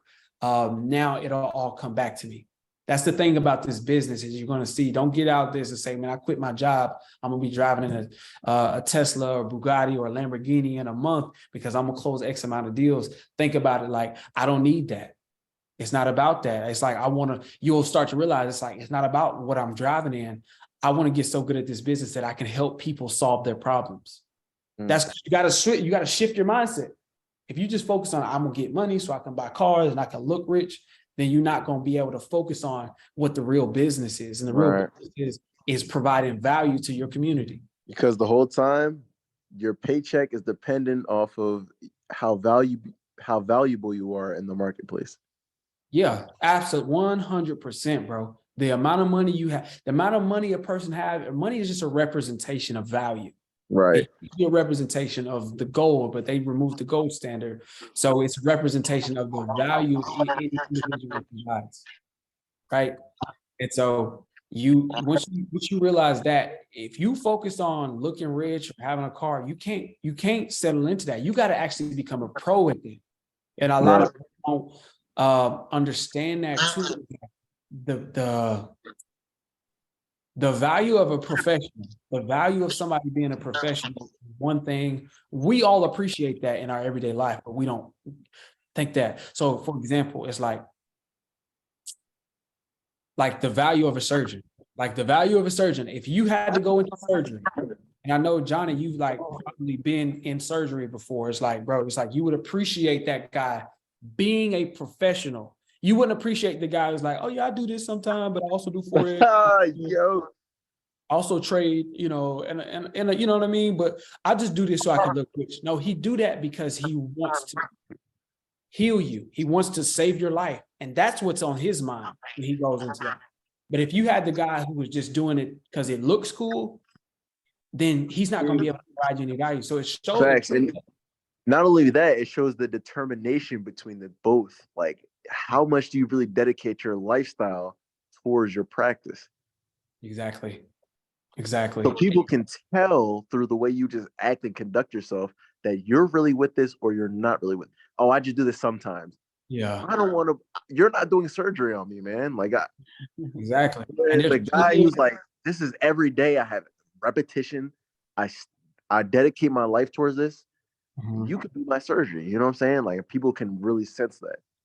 Exactly. And there's plenty of other categories where we value the professional, the person who's dedicated themselves to doing that. And we always have a trouble just sitting down and focusing on and developing ourselves in one area. But in reality, we appreciate people who've done that. Your mechanic, the guy who fixed your car. You want to be driving down the street, your engine back there, you still going forward.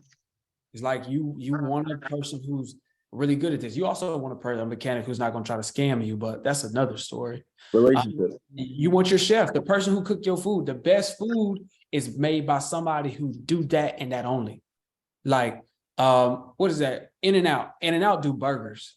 In-N-Out don't do pasta, spaghetti, meatloaf, tacos. In-N-Out does burgers and fries.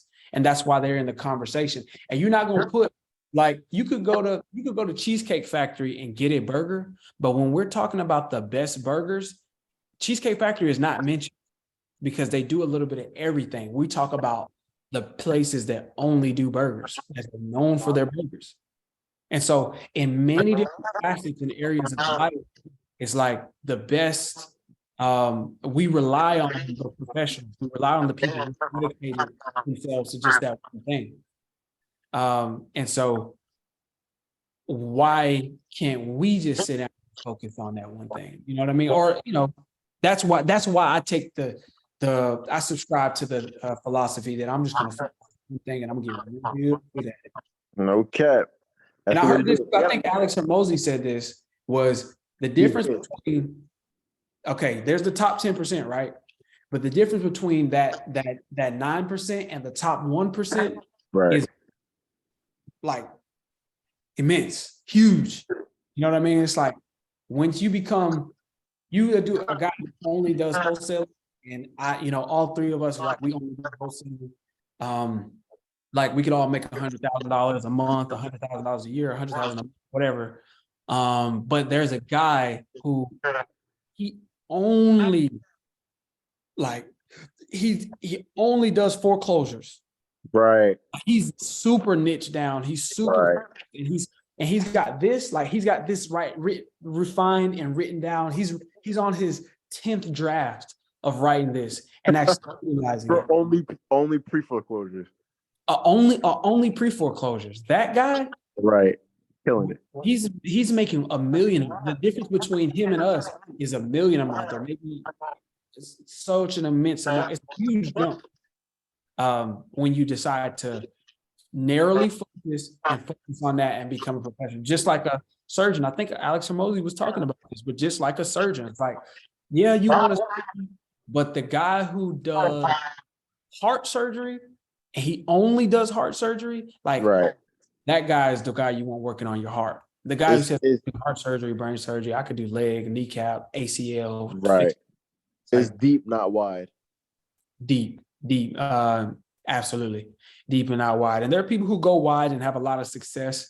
But I'm all for that because I think we value that. And as far as what I want to offer to my community, what I want to offer to society as a whole is I want to be able to solve a problem on a deep level. And they can I can go to him and he's going to be able to solve this problem for me just as easy as McDonald's can solve a problem. How do I get some food for cheap? You know what I mean? Facts. Solve a I got a problem. question for both of y'all. What do y'all do for fun, man?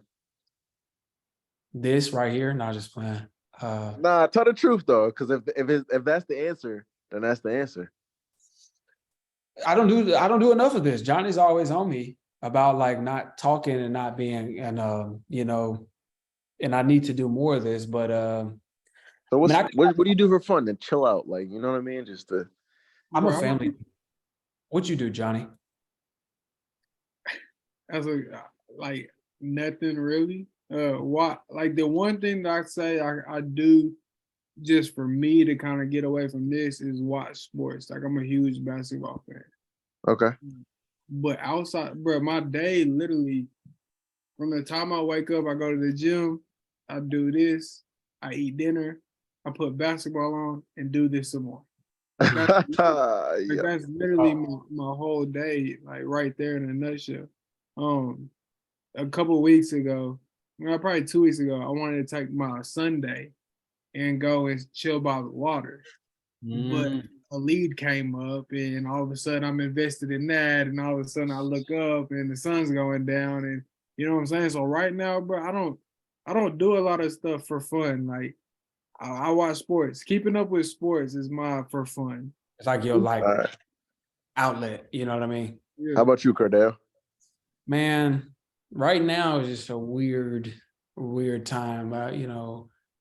I'm really trying to think. I know just in general, like over the course of like my adult life and my career so far, like I'm a family dude and I got my godchildren and I like to like go spend time and invest into them. Like they also had a rough upbringing. They had a rougher upbringing than I did. Like they're my actual family, but I'm their godfather and their mom, you know, they don't have a mom or, you know, dad. Their dad was locked up when they was born. Their mom was strung out on drugs. Now their mom has passed away.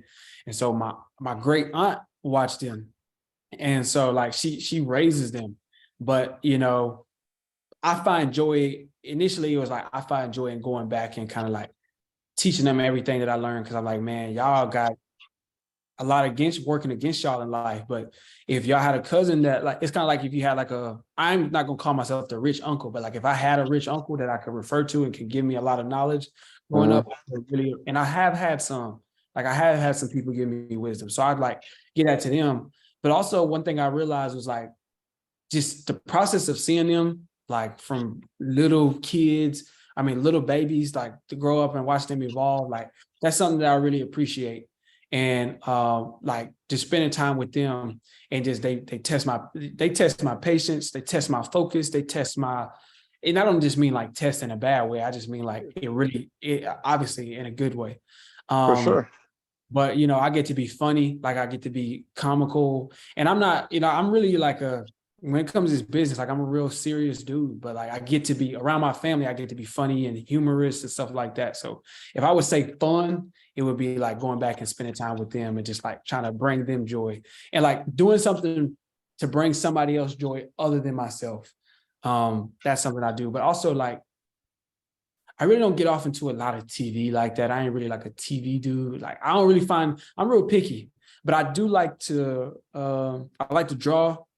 I'm trying to think like, bro, that's a tough question because like I ain't gonna lie, like I don't like just go like every moment. I do as much as I can go spend time with them, but that's one I think I can think about like as a real break from work. But I'm a food dude. I like to cook, like I like to cook and eat. So yeah, cooking. Dorian, what you do, bro? What you Yeah. do? What do you do for fun? Damn. That's crazy. And As good as the another question- a second part to that, because I want to know now, but also like over the course, at one point you were the number one salesperson at the dealership. Like at that point in time, what was your outlet? Like what was you doing for fun? Okay, so good questions. Great questions. So I used to make music. I used to make beats. That was my first, I guess, business you could say in high school. I had an interest in music and I learned how to make like produce hip hop beats and stuff. And I knew there was a big market for that because everyone wants to be a rapper nowadays. So I opened up a studio in my basement and I made a good amount of money doing that. That was my first, like, I guess, entrepreneurship thing. And I didn't count it as entrepreneurship, but I just knew I needed money. I had a skill, X, Y, and Z. Things started fitting together. When I was top salesman, honestly, I didn't really do too much for fun. Like, I was on a very strict schedule. I would wake up at 5 a.m. I would work out. I would meditate, first of all, for like 15 minutes. I would work out, and then I'll go to work at like 8:30, I want to say. And then I'm supposed to be on clock by 9. So I'm working from 9 to 9, just at the dealership all day.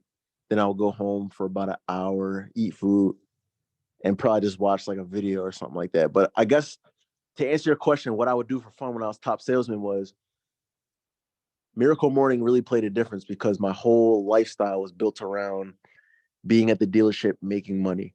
So then I figured out about waking up early, and then I started waking up at 5, and from 5 to 8:30 or whatever I had to start getting dressed would be my time.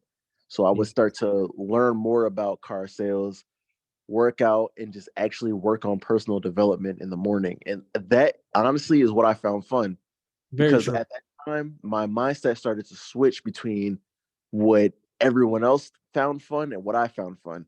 And for what I found fun was to get better every single day. So I guess like that's my answer to your question. What did I find fun was working out and learning. That morning, giving that morning to yourself, bro. Right. I know that I when I was like, I had this period where I was when I was really just trying to go, when I broke off with my partners, I was trying to go solo. I still hadn't read Good Miracle Morning, by the way, but I would get up at 4:30. And just because I have a cousin who I heard him one time, like on my, my paternal side, like I don't know if it's everybody's the same, but I'm more close with my maternal side. But Right. cousin, I don't get to see them often, but I had a cousin, his name is Mike, and he told me one time he get up at 4:30 and he's in like pristine shape. I'm talking about the dude is in Right. perfect.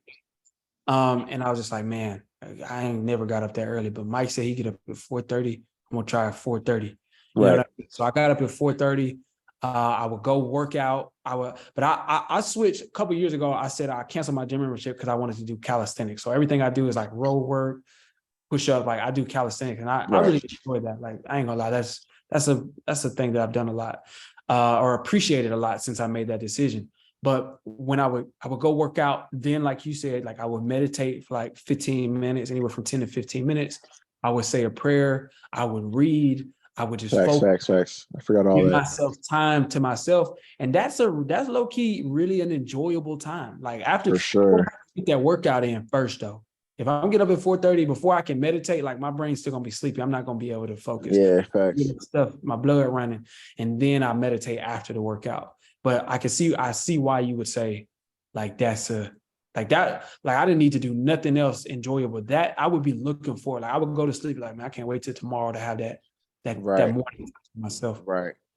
Only because every day I'm literally, remember how earlier I was explaining to, like, you have this ideal version of yourself, and not through trying to achieve that ideal version of yourself do you achieve it, but through molding your environment to achieve that ideal self. So I knew I wanted to be more in shape, and I knew I wanted to make more money. So literally, like I said, I wake up every day, I would work out, I would read, and then I'll go to work every single day.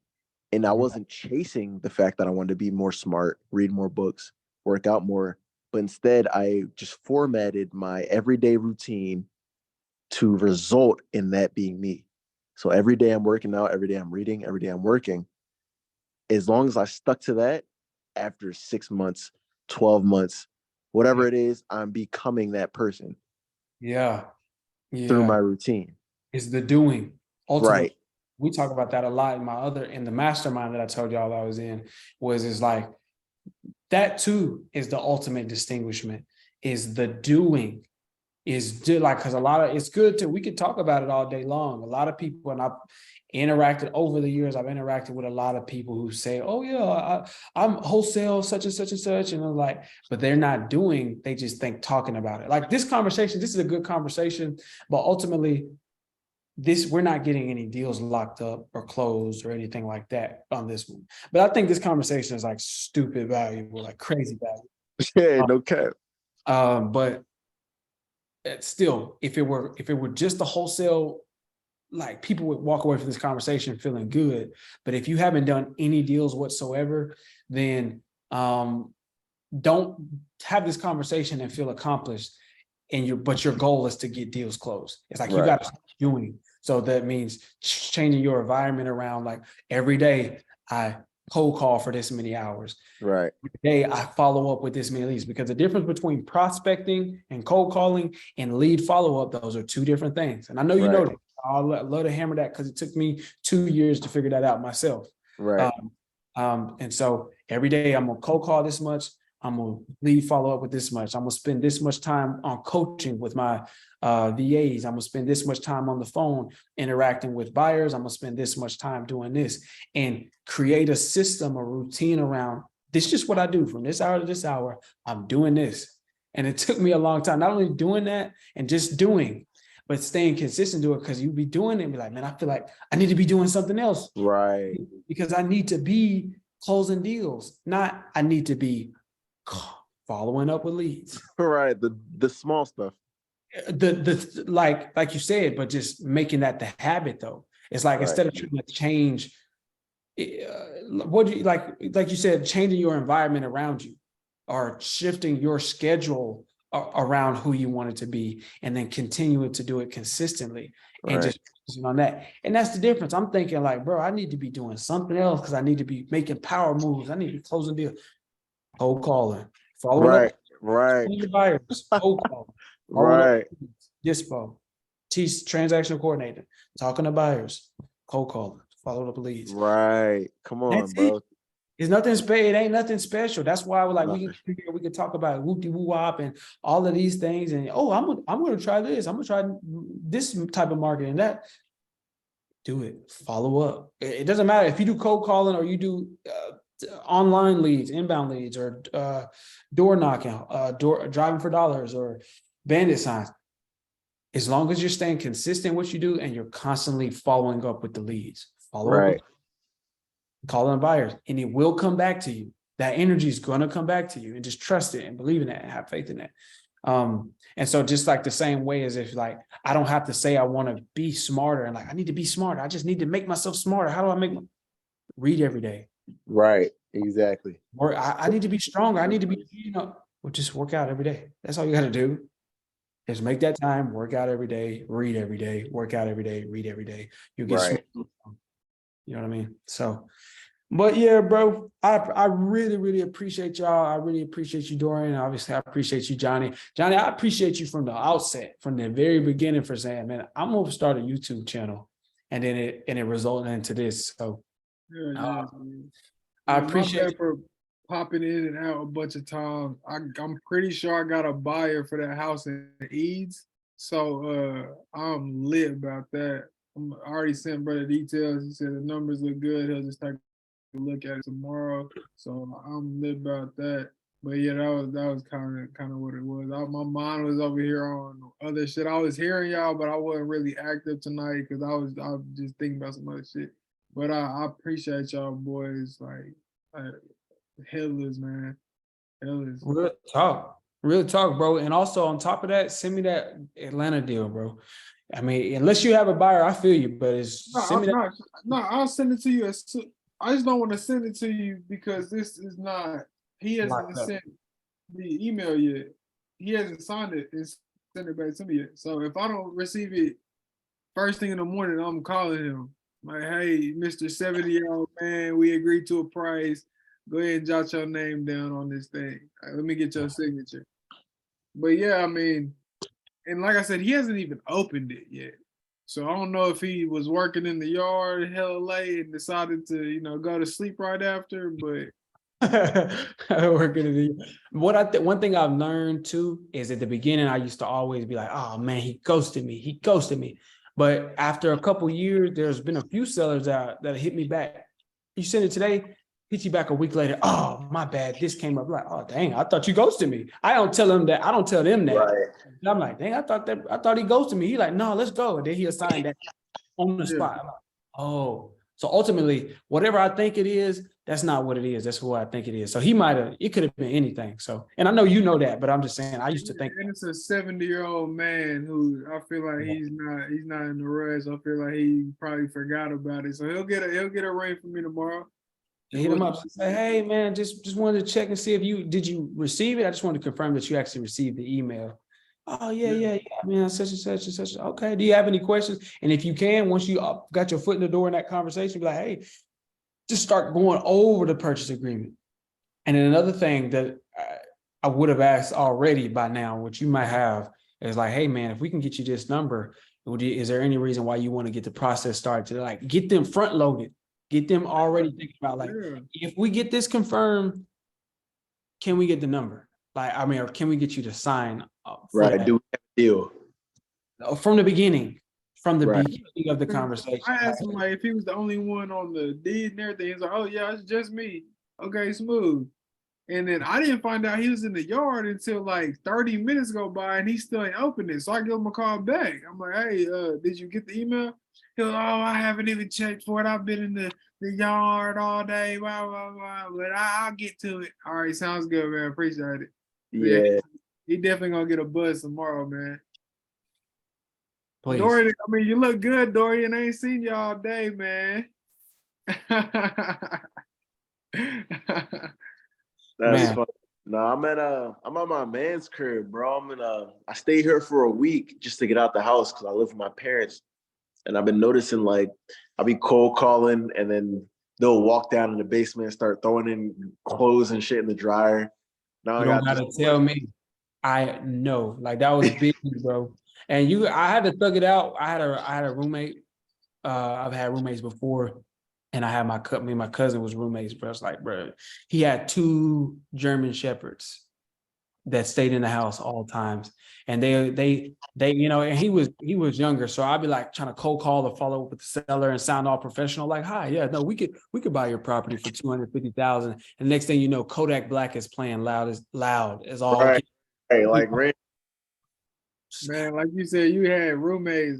Before I got my desk in my room, I was using my boy. He has a studio. He's talking about music. One of my boys has an actual studio in the built in the garage, and he has a real nice desk. So I was sitting there, and I'll be sitting in there, and like you have to go through the studio to like the laundry. So my boys would come in playing music, or I'd even sit on the couch sometimes and call because I didn't have a place to go and I didn't want to sit in my bed. I'd be on the couch.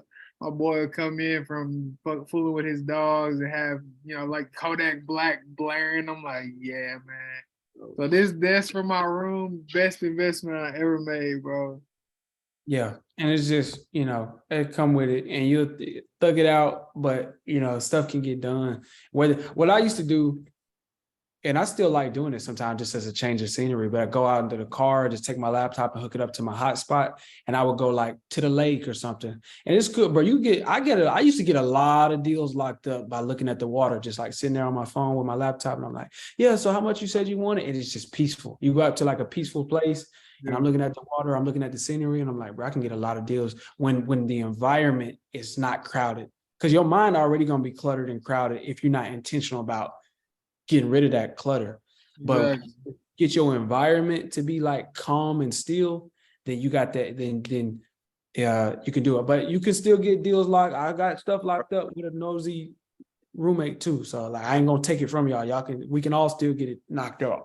For sure. Where did you learn that at? What was that? You said not only your mind space is cluttered, but through having your environment not cluttered, you efficiently, and that's crazy because that makes sense. It makes a lot. Yeah. Like I said, there's wisdom rooted in your own experience. And so like, when you go through stuff and when you actually do it, then like, what's up, bro? Hold on. My bad, bro. My bad. was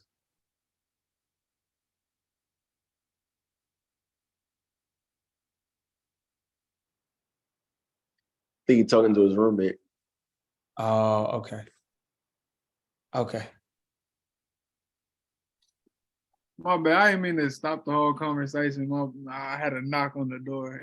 You good, bro. But no, like I said, like don't take away. There's wisdom rooted in your own experience. So what you go through holds a lot of weight. But seeing it, like reading it in that book about communicating with self, communicating with people, and then communicating with your environment, that was like really, again, a lot of stuff in that book was confirmation. But I've always been like, I come from the country. Like I was born in Shelbyville, Tennessee. Like I come from the country, so I'm used to trees and environment and fresh air. And so I would go there and I realized it's like, and there would be like when I lived in East Nashville with my cousin, and I would like get out the house and like go be in my car, I'm making calls. There was a dam, and like in the middle of a day when it's work hours, it'd be like nobody out there. And it's like just the perfect scenery. Like I'm on the edge of the water. It's only nature. The only thing that's out there is ducks. Me and the ducks and some birds and some fish in the water. And so, and I'm making calls and I realize it's like the stillness, this utter stillness of the environment kind of, and then I'm like, I'm on that phone, I can really focus and I can be crystal clear. Because what I realized was when I was at the house, it was like my brain was fogged because so much was going on. The dogs barking every freaking second. They playing music loud, or they got something going on. And even if they're not making noise, it's like maybe it's like, knowing that they're there, and the concept of that, if I speak loud, they listening to what I'm saying, and I'm thinking about them listening. Like it's like me just being like able to get out and get into that stillness of that environment. It would help. But also, like I said, I still was able to lock stuff up at the crib too. Like you don't let that stop you, and you could be like, oh, I'm sorry, but it was important because you already got a lot of stuff going on in your mind. If you can get into a calm, just go hop in a whip and just go to like a place where you know there's like a waterfall, like bro, you get a lot of, just take your laptop, as long as you got service, get the hotspot, and you just be like out there busting, cranking out some. This was for lead follow-ups. Sometimes I would do that in the dialer, but you know, you can't do too much with your hotspot. But like for lead follow-ups, I'm like, that's what I'm doing, bro. And I like that. I like that. So That's Uh, what I like shit. My house is not just huge, so I can hear like my boys have conversations in the living room while I'm Yeah. on the dollar. So now I hear a couple things, and my focus gets taken away from what I'm on to hear that like like not even trying. So I definitely feel that, bro. So that's why when you told me you had a room, I was like, bro, I already know how that roommate thing go. Like, I can't do it. And even just trying to focus on the business side, like just trying to master my own energy. When you have to live with people, and it's nothing, it don't make them bad people just because they're not on what I'm on. I would never say that, but it's just the fact that they going in that direction, and I'm trying to go in this direction. And energy, like, will pull on you. And like they just, want to wake up and just chill and be young. They were younger, so they just want to, just listen to Kodak Black in the morning. They want to wake up, smoke one, listen to Kodak Black, and just chill and vibe because it's their off day. They ain't got to go to school or nothing. They just want to vibe. And I'm like, I feel you, but I want to take today to read a book. You know what I mean? I want to take today to strengthen my spirit or meditate. I want to take today to do that. And so when you got them, but again, I did it though. So that's the ultimate thing, was like, it was a frustrating, and letting that be an excuse could trip me up a lot of times too. And I'll say that. But it's like, I was able to do it. And you just find ways to kind of navigate it, but that can distract you. So aside from just doing the business, it just kind of distracts from you mastering your own energy when you got other energies pulling on you. See, I feel like moving and really living on your own is when like the biggest like self growth will come. Like when you're really by yourself, and I mean, you can always, do your things, always focus on yourself, but when you really by yourself, there's no forced. Yeah, there's no other person or other thing that's going on that could pull you up like in a different direction than where you want to be. So Like Johnny, you and me are really some babies in that aspect, and the fact that we don't have our own space to execute in. It'll come. But I will say this, another thing, like living solo is like, now I can't use them as an excuse. Now I can't use like, oh, they distracted me. That's the reason why I can't, Bro, like, can you relax? So then you start to realize, and you start to focus like, okay, now you get to know what was them and what was really you. Now you get to truly know yourself. When you there's a part of you that you won't really know until you start to like, and you live alone for a while. Like once you live alone for a while, you'll start to see like, okay, these are my real flaws. These are my real limitations. And then at first it's like a shock because you're like, dang, it was me like this or that. That was me the whole time. I thought that was them. That might have been them. That might have been them. But this was me. And it's a shock initially, and then you say, all right, let's start building. Exactly. Let's get it. Like if that's the case, now it's bare. At least I'm not living pretend anymore. It's the same thing as that's what when you just cut the phone off, cut the electronics off, and just sit in silence. And then you see what thoughts start popping up in your head. You can't blame nobody. You can't blame the phone, can't blame the distractions.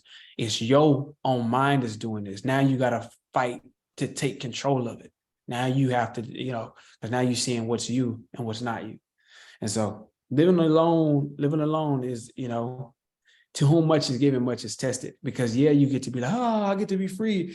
I get to do whatever I want. I can do this, I can do that. But ultimately, it's not about what you can and can't do. It's about what you do and don't do. It's about what you choose to do and choose not to do. See what I'm saying? Bro, relax. You better burn the house down, bro. Like, Mine too, bro. Real talk. Because it's like what you do and don't do, you're just as much defined by what you don't do, what you don't say, what you say no to, as the opposite, what you will do. Like, you won't catch me, you ain't gonna catch me at a strip club. You know what I mean? And that's not even on the moral stuff. That's just off the simple fact that I'm too cheap to pay to get in and then throw money. No, I ain't throwing no money. I ain't throwing no money at nobody. You ain't really provide no type of value. I can't even touch you. I'm not throwing my money. I'm just too cheap for that. You know what I mean? But it defines who I am if I say no to that. It defines who I am if I'm not going to be spending hours playing 2K. I said no to that, because when you was in that dialer, you could have been doing a billion other things. You could have been out beating somebody up. You could have been out robbing somebody. You could be somewhere selling dope. You could be somewhere selling weed. You could be somewhere jacking a car. You could be somewhere, I'm not going to say wasting time on a woman, because relationships are important.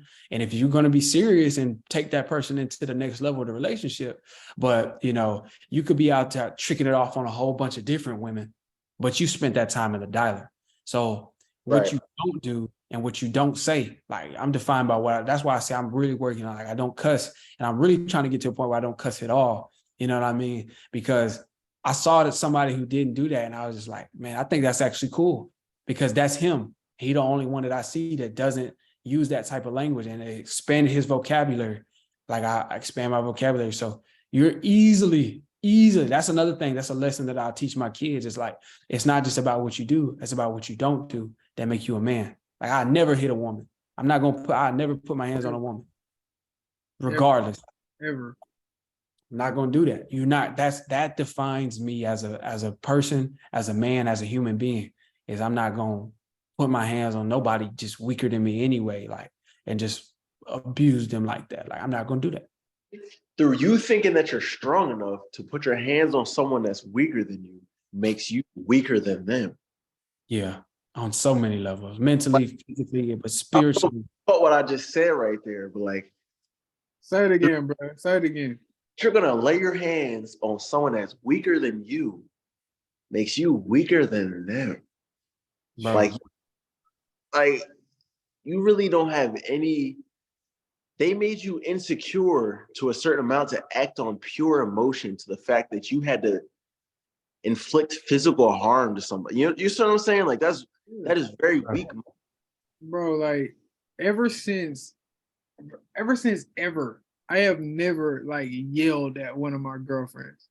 They done made me so mad, but I have never yelled or called a girl out her name, or, as Cordero said, hitting them that's not even the conversation, because I've never even just yelled and raised my voice at them. Yeah. I know who I am, and nobody, and when I say nobody, I mean nobody can bring me out of character. Because that's something you want, that's something you don't do, and it defines you. At all. You do that. Right. And like I mentioned to y'all, like, I come from a real abusive household. Like, my mom and dad wasn't always together. They was like on some young teenage, like, boyfriend, girlfriend. Like, they were never married, boyfriend, girlfriend type stuff, but it was real physical, real, domestic violence sort of situation. Like, and I'm talking about every week. I'm not talking about skip a week, sometimes here and there. Every single week, every Friday, every Saturday, the cops was coming to take my pops to jail over some domestic violence. So that's why I didn't even think in that realm of putting your hands on them. Because some people, it's like, I ain't even thinking about doing that anyway. But it's like, I seen it happen. And, like, from what I hear, that's like, my grandmother was also, like, my grandfather was physically abusive to my grandmother. It was just like a trait that trickled down from generation to generation of just physical abuse. And that's something I don't do. It's a non-negotiable. I don't do that. Right. You know what I'm saying? Yeah. Something that defines me. That defines me to myself also too. It's not like I don't say I don't do that so that way I can let everybody else know, like, I won't do that, and I want you to think. No, that's between me and me. I won't, like, I know that I don't do that. We know we don't do that. And there are a lot of other things that I just don't do. And you got to really start to look back at it and say, well, that's just something that I won't do. Whether it's putting your hands on somebody, putting your hands on a woman or somebody weaker than you, or just putting your hands on people in general. There are people that are just like, man, I'm not I don't get off into that. And then also, I don't put myself in a position that I would have to do that too. You feel me? Like, well, long before, if you a man, if you are an adult, male or female, if you a grown adult, then you know by the time it done got to, let's stick on the line we at. By the time it done got to domestic violence and me putting my hands on you, there was a lot of other things we could have done long before this to avoid that. Like I could have just walked away. If that's the case, if I ain't got that kind of control. Back. Or I could have been real when you saw that number in my phone, and I could have not even been flirting with other girls anyway. I could have been faithful. We could take it way back. You know what I'm saying? However, but by the time it then got to somebody hitting somebody, the problem started a long time ago. You know what I mean? And so I'm a big proponent, and like you got to be able to think a couple steps ahead. I think all of us have that. We have that vision. That's why we're working now. Not everybody has that capacity. I'm learning. Is to be able to look ahead and see if I do this, then this might happen, and I won't do that, and then this might, like they can't play chess with life. It's like because they think about right now, and that's the like how I feel now. I'm gonna act on that, and that's that. And then That's biggest weakness. I live their life with full of regrets, and it just be regret after regret after regret. You know what I mean? So I'm big on that. Not even putting myself in a position to let some type, like I don't go to parties, like I don't go to clubs. Like I've been to parties before, but I'm not like, I gotta be at the club, because I'm not the type. Like we at the club and you bump me and step me, like I come from an environment where I would normally want to just address the issue immediately. But then also you go address that issue with the wrong Joe Schmo, and that'd be the last issue you ever address. You know what I mean? With some people. So I'm not gonna put myself in that position. I don't do that. You see what I'm saying? So, but y'all catch my drift, bro. We got game. We got plenty of game. You know, we got plenty of game, and we got plenty of game for next week as well. So I'm about to go on and get off here. But Dorian, I'm sorry I missed your message, bro, because I'm gonna text you. I'm just gonna send you my actual number. Just text me, because I'm not used to checking other apps. Like, did somebody hit me up? It's just, I didn't even. Bro, it's kind of weird in this joint. Like you set notifications on, they still be, I don't know. But yeah, I got you. Yeah. Don't worry about it. Don't even worry about it. Yeah, that's true too. I don't know. I didn't know if that was just me. A lot of things like I have notifications for and they don't come through. But yeah, that's not just you. That's Apple. Exactly. But yeah, bro, I appreciate y'all. And Dorian, when you get a chance, bro, hit me up. We could talk a little bit more about this system, because I want to see how you're setting your system up to get to your first deal and just whatever. And I could just kind of give you a little bit more in depth of just that. And Johnny, once you get bro on the contract, I'm pretty sure I got a buyer immediately. Like, I got you, bro. Like I swear, I keep you up to date. For sure. Well, I appreciate y'all, bros, and let's get back. You know, let's get after it next week, and then we're gonna report. Let's report in next Friday and just see how everything went. I want to hear something good from everybody, man. Yeah, listen. Next week, by the end of next week, I want to get this deal that I got closed, and I want to have another deal already locked up before that one. Because if we get on Friday, the deal might close Thursday or Friday. And I ain't really tripping, because it was supposed to close the following week anyway. So things could come. That's why it's not closing until it's closed. But I want to have at the top of next week, get a deal locked up. And that means with the seller and a buyer. Yeah. And then close on that one. I'll be able to report. That's my goals for the week. And I'm going to let y'all know how it go. Fuck it. Shit. I'm about to, damn, I know you're about to post this and I'm still cussing. I'm going to try to chill out on the cussing. And try to go for a 1 lead a day, because whatever. I'm gonna try to throw it out there. Got to start somewhere, and I ain't even gonna be like, no, 10x that, but you got to start somewhere. I believe that, especially there may be times where you hit lulls where you like some life happened and you get off track and you're like, man, I was just doing 50 leads a day. I was just doing 50, and you get disappointed in yourself because you're like, man, I got to get back to 50. Why am I not doing 50? But it's like, because I was just doing 50. Like, bro, start off with getting back to, even if it's just 5 a day. Right. And then, because if you start on Monday with 5 a day, by Friday, you can get to that 50. Like, that's something that I learned, that helped me if anything happened in life that make me fall off, but like one lead a day, I'm gonna hit you up and say, just let me know how it go by Friday, Johnny. My goal for the week, man, you already know, this weekend, no eating. I'm on my Dorian stuff. I'm not 3 days, no eating, bro. I can't, like, I'm excited for that, just to tell y'all, like, I did that. Also, too, by Friday, I want to have 2 deals closed, like, not closed, but in the pipeline. I already got a buyer, everything. I got these 2 foreclosures, the ease I was telling you about, and then one more. As soon as I get the payoff statement, we can close that. And then the one in Atlanta you talking about, Cordero, that might be 3. So I'm gonna do 2 just to, push me to get there. But I would love to have 3 come next Friday. Hey, bro, that's a if you send once he signed and the numbers are what you say they are, and it's in Atlanta, that's a guaranteed deal. I got a buyer that's gonna bite that thing. I might even take that one down with him and flip it with him. Real talk. I might be a buyer. Honestly, so Sounds good. Sounds good. I'll let y'all know. Say real quick though, I really appreciate this call. Like we had a really good talk today. It wasn't just about real estate, but we really got to know about each other as a people, so that we really just start to, grow that type of connection. Because eventually, I like both of you. So eventually in the future, I'm trying to be able to have all 3 of our businesses get to a point where we're able to travel out, talk to each other, really meet. Yeah. You That's see what where it's gonna be, bro. this is gonna be It's not gonna be Zoom too much longer, bro. It's gonna be us flying out to each other once a month, bro. However we decide to do it, and having conversations in person, bro. That's where I know that this group is gonna be. Yeah. crazy. Nah. Sure. Like I need I wish the best for both of you, because I already know I'm about to kill it.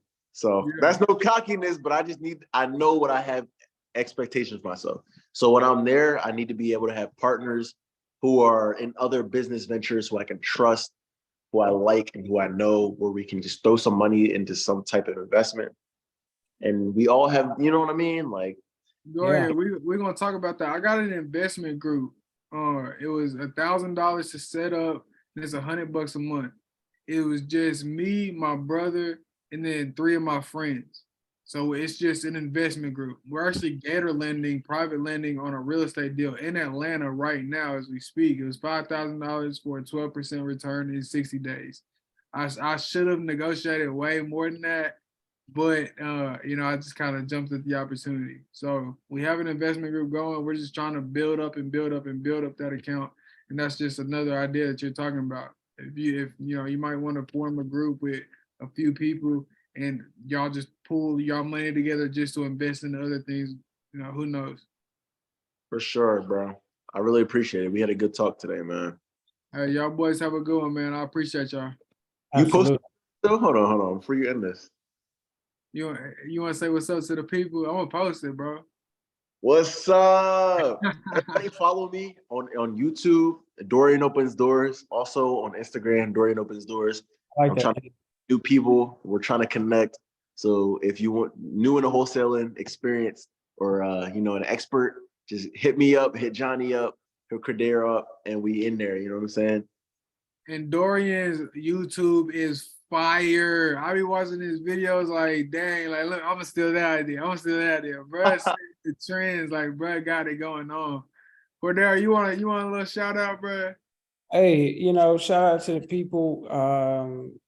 My name is Cordero Martin on all platforms. Yeah, pretty sure on all platforms. You can just hit me up. Cordero Martin, Cordero Martin. And one thing I say is not only take action, but do it now. And that'll distinguish you. Like, do it immediately. Like right now, as we speaking, y'all, we shouting you out. But like I said, that I gotta submit these leads over to my dispo guy to get it off for dispo. And I already sent him, like, I verbally told him these leads over the phone, but I said I want to email it, and it's midnight, and I'm going to do it right now. So take action, and take action now. But yeah, follow me on whatever, bro. And just if you have any questions, hit me up on Instagram or whatever, and I'll do my best to answer with what I know. Yes, I'm gonna get some YouTube videos popping too, eventually. It's about time, Cordero. I've only been saying that for like what, 3 months now? I'm really the only one. People have been telling me that for years, but it's like, again, I didn't want to be the guy who's like, hey, come follow me. I don't know what I'm doing, but follow me. Hey, Hey, Cordero, hey, the YouTubers in the group chat right now, bro. If you don't feel like doing it for yourself, do it to outdo us. Compete. You know what I'm saying? I'm all about the competitive mindset. You know we could do it, you could do it, bro, for sure. and Uh-huh. our channels ain't like, hey, come follow us. We know everything about wholesaling. We're just literally posting what we're doing. That's it. Daily. Yeah, I think, yeah, you're right about that. Like, nah, I rock. And I just want to help people. So also that's like from the perspective, I know like this, I learned a lot of stuff over the past couple of years. So I'll give you whatever I got. That's why I say, follow me on Instagram, follow me on to Facebook or whatever. If you got a question and you feel like I could help, hit me up, bro. Please hit me up. I'll answer all your questions. And I know the guy, if I don't got the answer, I know who can answer it. All right, y'all, boys. I'm finna end this call, bro. I'm gonna holler at y'all later. 3, 2, 1. I'm about to end it now.